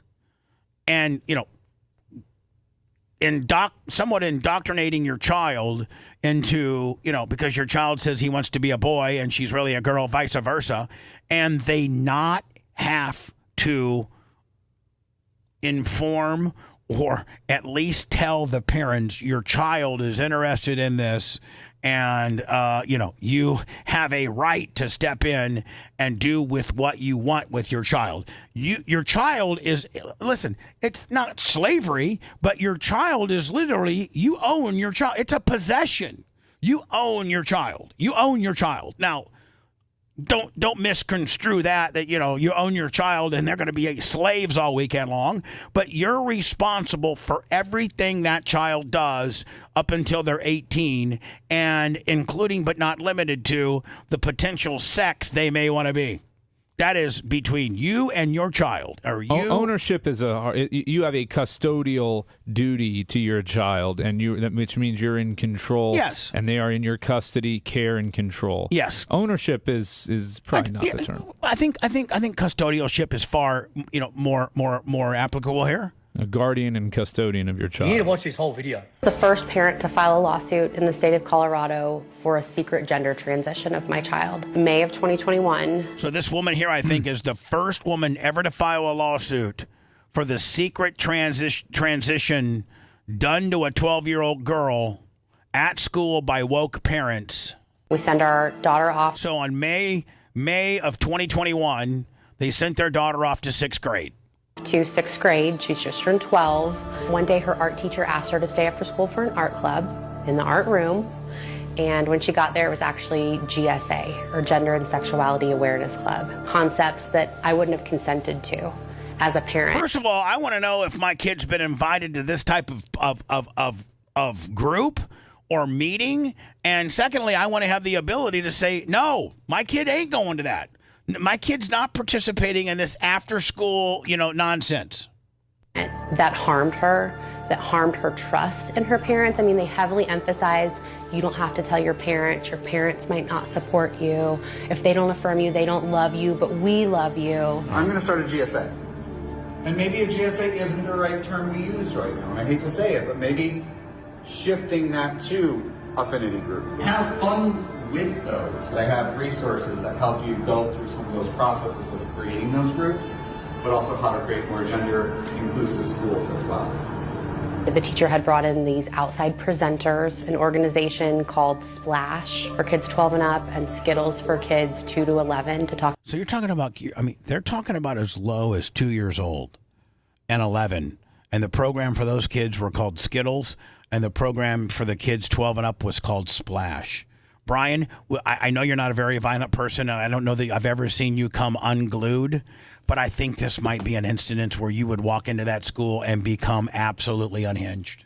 Oh, that wouldn't happen, but yeah, we're in a sane school district, but yes. No, I'm just saying, like, if this was happening to your daughter behind your back, I think you absolutely would lose your shiz. Yes. I've never seen you lose your shiz ever. What have I? Have I ever seen you lose your? I mean, what's the maddest you think I've ever seen you? I don't know what the maddest you've seen me is. I generally keep my cool. Yeah, you're Johnny Cool. You're like Peyton Manning. You're cool in the pocket, even though it's closing in. I mean, there's you've already checked off on the right defense, so you're getting ready to throw a skinny post. You think more clearly when you keep a cool and clear head, and if you can maintain control, you almost always win every argument. It's the one who loses their cool that loses the argument. Me. I mean, I've gotten fiery on the air for effect, but not anything legitimately upset. I think your wife might be more unhinged than you. No, she, when her and I get into arguments, no, she I'm does. talking about this particular subject matter. I'm talking about. I would be livid, but I would be immediately down in the school. I wouldn't be screaming and yelling. I would say, "Oh, you wouldn't be down in the principal's office saying, "Are you effing kidding me?" I would be there, but I would be keeping my cool. I wouldn't be getting arrested over it. I can tell you that. I'm not, and I'm not insinuating that you would, Bob. No, yeah, but I wouldn't stand for this. I think it would be the maddest that I've ever seen you. I wouldn't stand for this at all. It has 40 different names that you could potentially call it. Friends of Dorothy is one of them. Like all these really inconspicuous names that can be easily concealed to parents. And I actually found slide presentations from what they do in these GSAs, and the number one rule is what you hear in here, keep in here. So right off the bat, they tell these kids. So they're automatically trying to tell their kids and teach their kids to what you're learning in this classroom doesn't go to mom and dad. That's the biggest problem of all. They're teaching your kids to lie to you. Don't tell anyone what happens in this room. And kids will buy that cup of tea. They'll buy that nonsense. They really will. Kids are very vulnerable, especially when a message been delivered in a school setting by an administrator. They look up to these. They're afraid. They're not going to say anything. Do not out your students to their parents. We live in a heterosexist environment. This one was designed by transgender individuals, so that's why this one is really, if you're going to use one when you have conversations. The gender unicorn. This is the one you should be using. This is real life. All right. I don't want to get this guy's. Let me. He may curse. Yeah, too, he may curse. So, can you imagine? Like, Brian, would you file a lawsuit on the state? I mean, would you be suing them to oblivion? And could you sue? Well, that family there did sue. They are suing. They're seeking monetary damages from the school district. I guess their daughter was in there for a few months, and they're claiming that she became suicidal from it. I don't know. But I mean, depending on the circumstances, I mean, it certainly would be on the table as an option if it needed to be. This is the last piece of this particular subject matter. Then I'm going to words. I guess this is a kid that's gone to these sort of these gender bender after school gimmicks, and they got this kid brainwashed. I mean, it's doing that damn. Oh, come on. It's doing that gimmick again. Damn it. I don't know why it does. It's Facebook. I know. It's like, and I had it all queued up and everything, and then I go to hit it, and it's, No. Okay, here we go. I'm a girl. Here we go. You're a boy, right? No. I'm a girl. Who told you you were a girl? Mommy.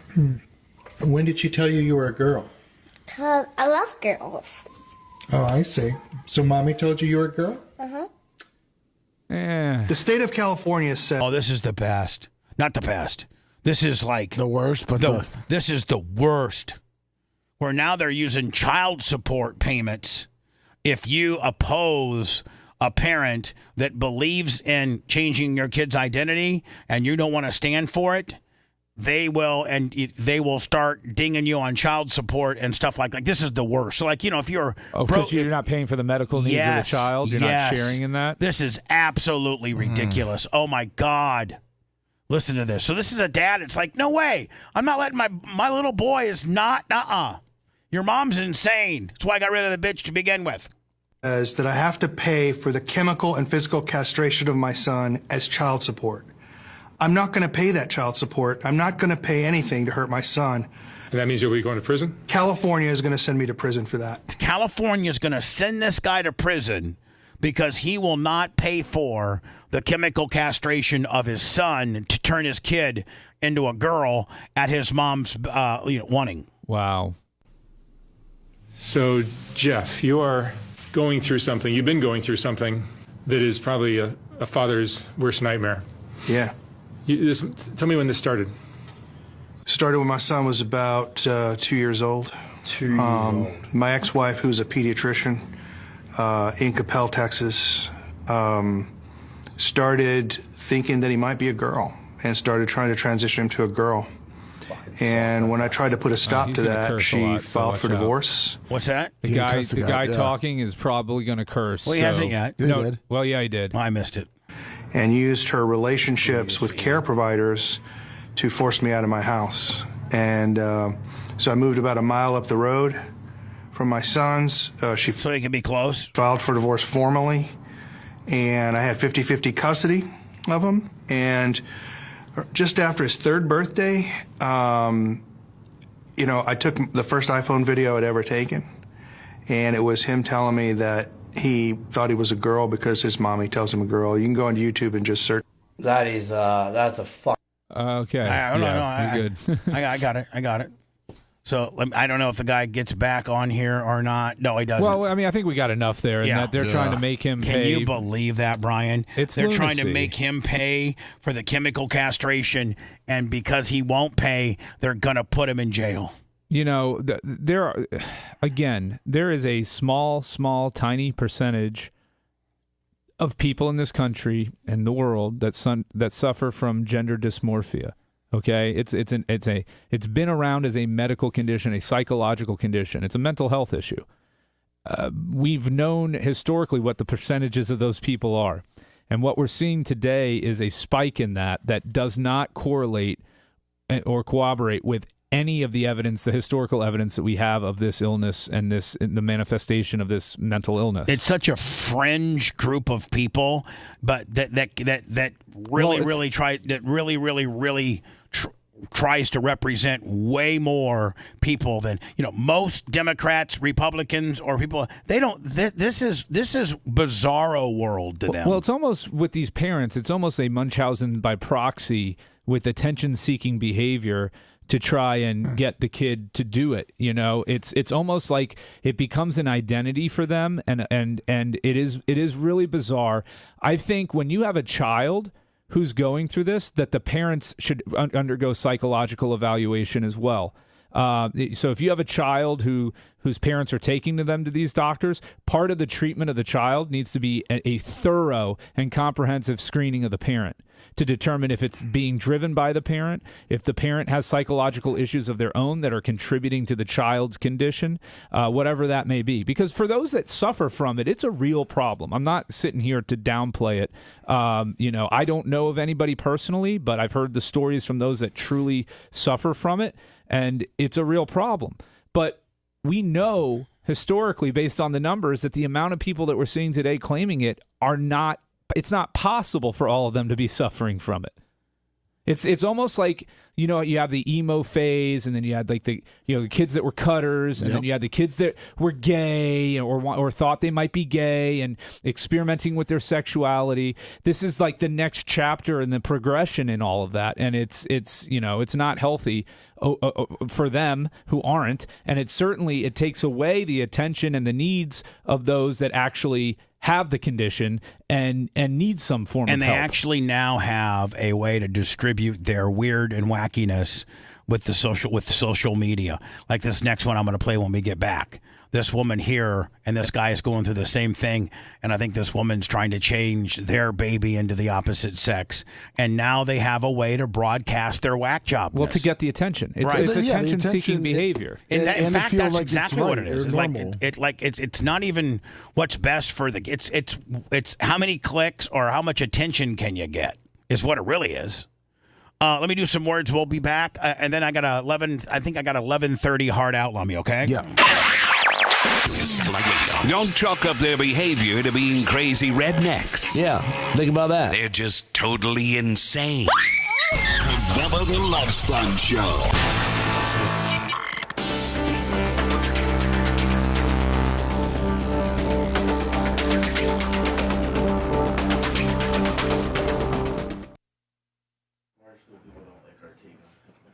On what? Chicklets. On Heaven? Yeah. Oh, they talked about it? Well, yeah, they made a comment. Who did? This guy. Spittin' Chicklets, which is the Barstool hockey talk show. What'd he say? Oh, Bubba's a fucking dirtbag. That's all he said? Pathetic cuckold. Oh, he's fucking with me? Oh, yeah. I mean, you're posting us. Thanks.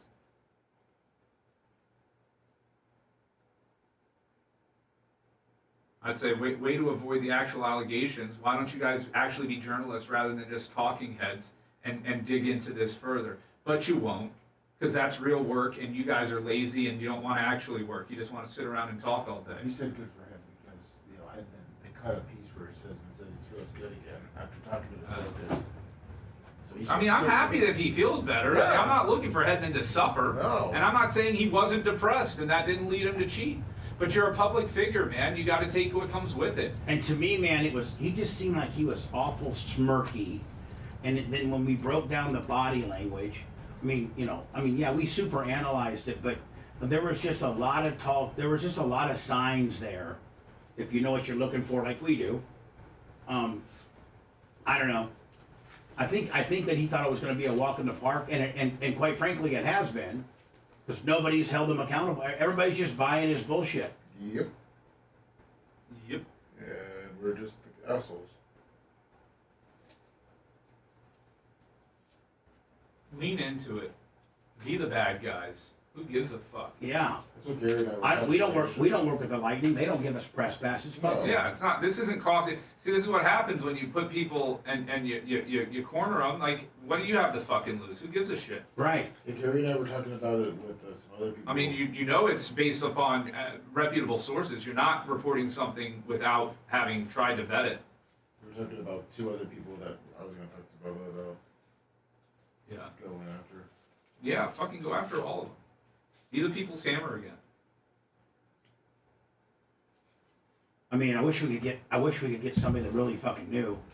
I wish we could get like that next little bit of info. Next little piece, that little. I wish we could just get like that little piece of proof. That little piece of proof, yes. Yeah. So that you could shove it up his fucking ass, and then you and exonerate you. Kind of like when Hogan died, but then you're an asshole because he died, because of you, like Ric Flair said. Yeah, I was an asshole because he died. And you're probably an asshole for saying that the bitch stole $900,000 or whatever. Oh yeah, I'm probably I'm an asshole for that too. Yep.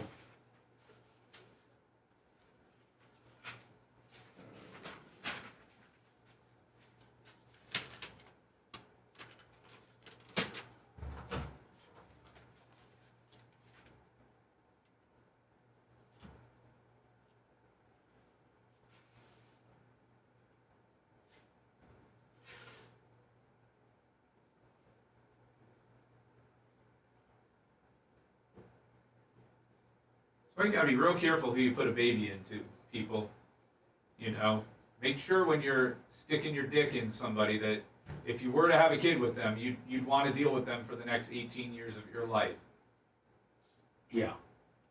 And then because you're so gummed up, you'll probably go ahead and still stick your dick in her, and it'll end up being bad no matter how you slice it. Yeah. Because your dick just overrules everything. Unless you got a fucking kidney stone. Yeah. Then your dick has no say in my that. dick is fucking. Your dick is fucking limp because your dick, your little prick, because your dick is fucking limp.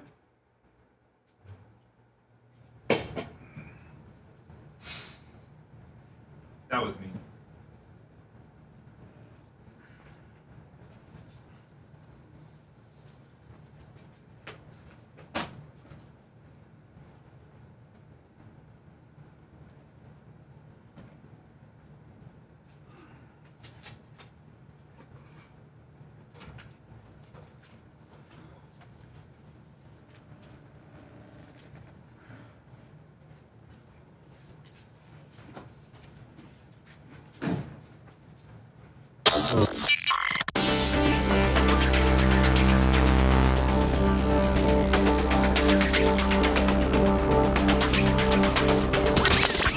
Listener-supported sponge, it's the Bubba the Love Sponge Show. Listener-supported via PayPal, Venmo, Cash App, all at the Bubba Army. Now returns. Anyway, I don't know if I got distracted or squirreled. Probably squirreled. When I was telling my man cow story. Yes, you did. I think Brian might have done his Bubba impersonation, which squirrels me instantaneously. Come on, Brian. Anyway, I was cutting these commercials yesterday. Oh, no, we started talking about Roxanne Wilder being the new organic co-host. Yeah, thanks. Anyway, Man Cow calls me, and he was like, hey, Bubba, I'm in Tampa hanging out with Bruce Midori. Oh. I'm like, really? Yeah, he's getting ready to take me to the airport and going home. I was looking at some houses down here. I'm thinking about relocating down to Tampa. Oh, that's pretty sweet. Bruce has been kind of showing me around a little bit. I'm looking to spend about, he gave me a figure. And I'm like, well, hey, man, if you get down here and you want to come do, you want to come sit in on the show or, whatever, I'd love to have you. Be some good PR. When does he want to move down here? I don't know. I think most Northerners want to move down here by. Listen, he's moving out of Chicago because he said Chicago he lives in Naperville, and he's like, Chicago and Chicago proper has become an absolute shiz show. Like, and the taxes. I mean, these blue large metropolitan areas, the Chicagos, the Los Angeles, the New Yorks, the Philadelphias, the Bostons, the Minneapolises, the Detroits, these places have become, you got Mondani and all these people. I mean, the Brandon Johnson guy from Chicago, he is on a legitimate defund the police project. And there's been more murders and more violent crimes that happened in the city of Chicago, I think, in the history of the city of Chicago. And he's like, man, it is just so bad. You used to be able to go to downtown Chicago and, go to unbelievable restaurants and, like Russ Street, Russian Division, Michigan Avenue, Grant Park, Lakeshore Drive. There were just so many neat places to go visit in downtown Chicago. And he's like, you can't even, downtown Chicago, you got to now be out of downtown proper by 6 o'clock. 1, to fight the traffic, but 2, it just turns into a really, really, no pun intended, dark, unsafe place. Downtown Chicago. So anyway, he was in Tampa visiting his good friend Bruce Midori. Oh, well, that's pretty cool. Speaking of Chicago, here's their infamous mayor. And there was a woman named Bethany McGee. And I think that she was just like a 21, 22-year-old girl. Might have gone to Northwestern. Might have gone somewhere, University of Chicago, Loyola, whatever universities are up there. And this African-American man, who I think has committed 70 prior, I think this is the one, committed 70 prior arrests or 70 priors. And here's the thing. You don't believe in 71st chances, Bubba? No, I don't. If somebody throws gas on you, you're done. Like, you're done. You're done. Especially now, if they throw gas on you and they don't have an instrument to light, then you're okay. But chances are, when somebody's gonna throw gas on you, they have that Bic. And I can't think of a worse. Like, you can't. Like a gun, Brian, a gun, you got maybe a 50-50 shot to be able to outrun it or to maybe to move his hand. You better be by a body of water. But what I'm saying, yeah. If you're going to get set on fire. You better be on Navy Pier, which is their infamous body of water, Lake Michigan, and jump right in. But yeah, I think if somebody douses you with gasoline and they put you on fire, just the 2 or 3 seconds it would take to jump in to the body of water, I think would wreak havoc. You're in trouble. I think you're going to have a ton of burns on you. You're thinking right. Yeah. Even if you were to extinguish it within seconds, you're done. I mean, not done, but you're in for a very painful recovery. So this point, I think, and there's this one guy in the city of Chicago. This guy, I love him. I think it's J.B. Pritzker. No. J.B. Pritzker is the governor. But this particular guy, he is the one dude that shows up to every one of these Mayor Brandon Johnson's press conferences and just absolutely skewers him. Oh, Jesus, Blummy. Oh, man. Oh, my God. Do I have some type of plug-in issue or some type of software issue where it doesn't allow me to let me you can understand? Yeah, it's up all the way. It seems like I gotta every time I gotta go like that, then I gotta reset it, and then I got to then I gotta maybe see. So you think she deserved that? All right, there we go. I think that's what you got to do. Here we go. This might be the worst mayor in America. Now, let's not. I think close second is the New York guy. who wants to make the official religion of New York City Islam. Which, at the end of the day, man, there's a thing called church, a separation of church and state.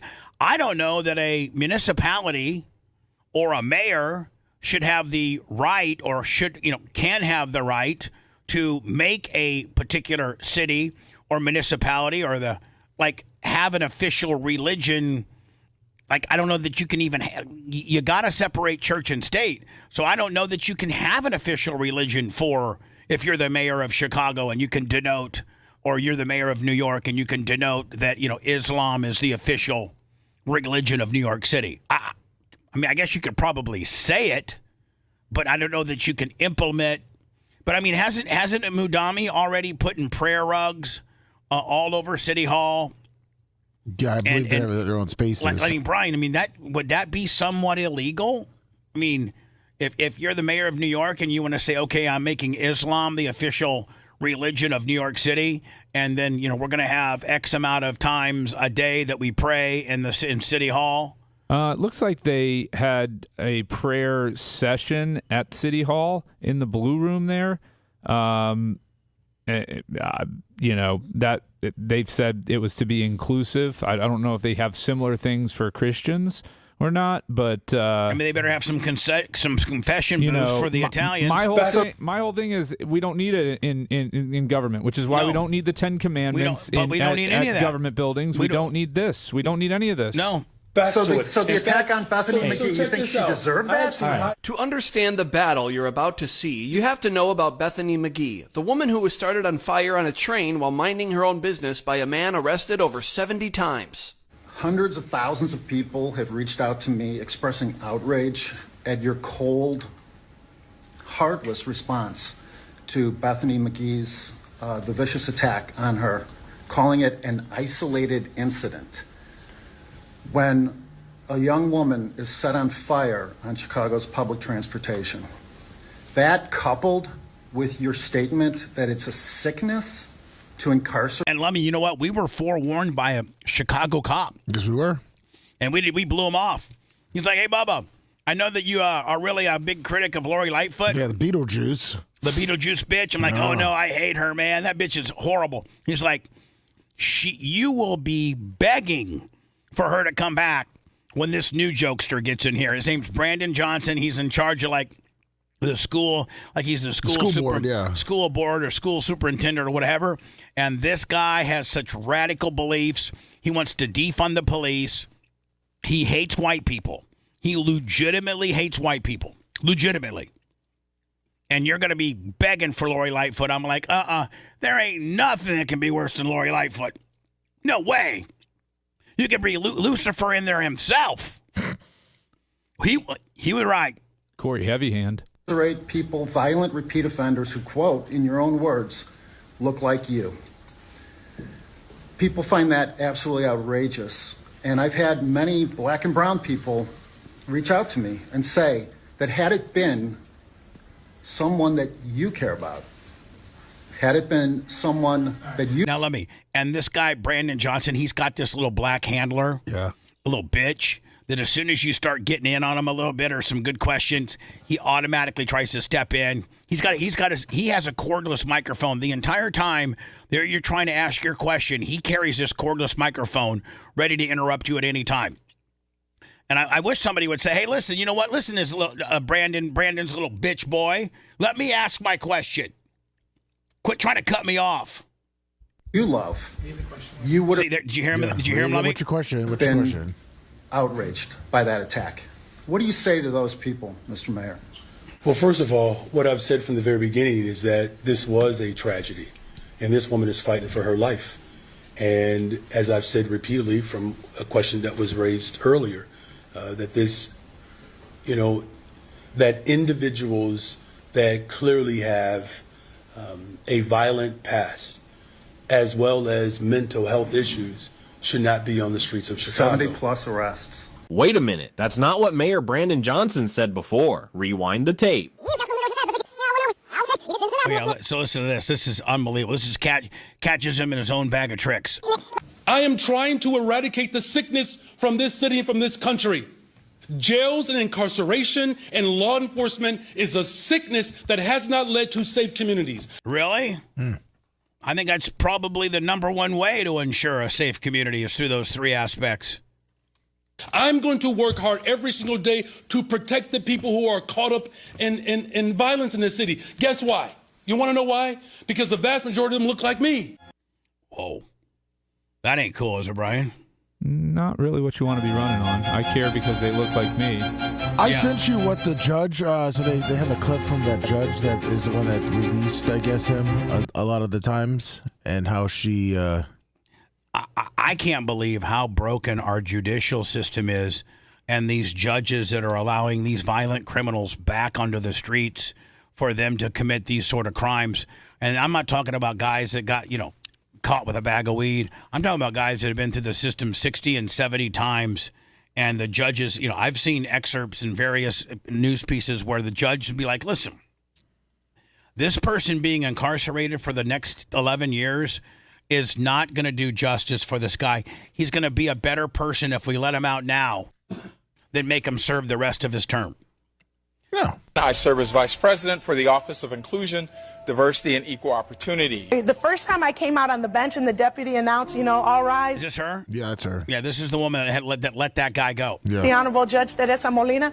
The whole courtroom stood up, and I was all excited. He's walking out there, and I saw an Illinois State Trooper. He was African American. He had a sleeve covering his tattoos, and he was standing there. And he looked at me, and he nodded, and I knew what that meant. And so I looked at him, and I nodded back like, "That's right, we're doing this."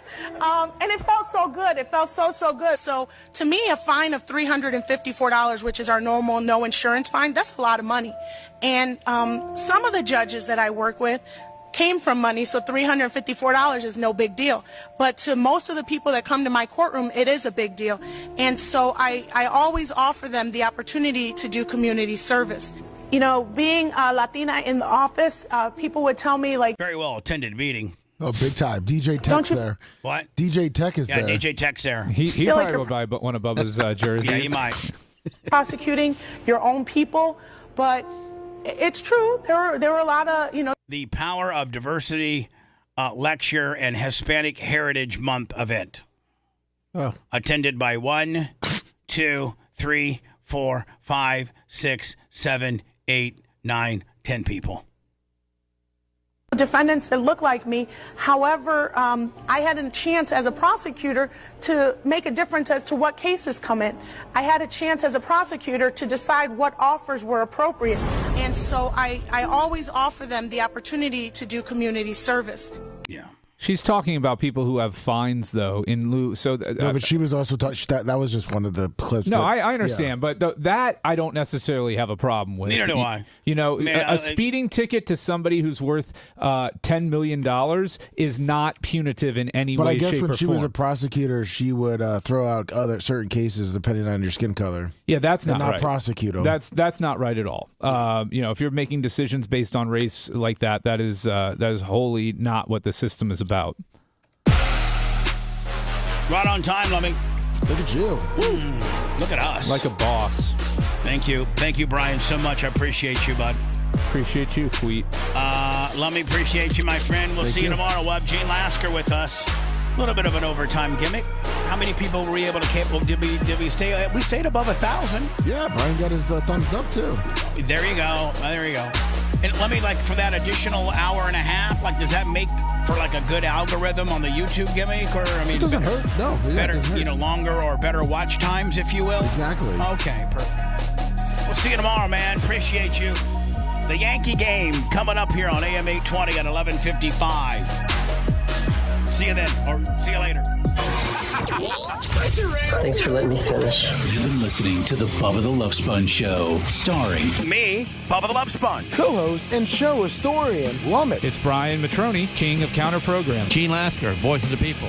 Glad you get to hear me. Gary Cantrell, video editor. Yeah, back here wiring up. It's Mini Macho. The BRN agent, Thomas Buttoned Up B. Co-host, Dr. Dan Diaco, Esquire, of Council. Co-host, J. Diaco, Esquire, the Spitting Cobra of Council. Now, time for the legal disclaimer. Exactly. The Bubba the Love Sponge Show is intended solely for the enjoyment of our listening audience. Any rebroadcast, retransmission, or other use of this show without express written consent of the Bubba Radio Network is prohibited. We must dissuade him of this delusion. Until next time, always remember. I repent.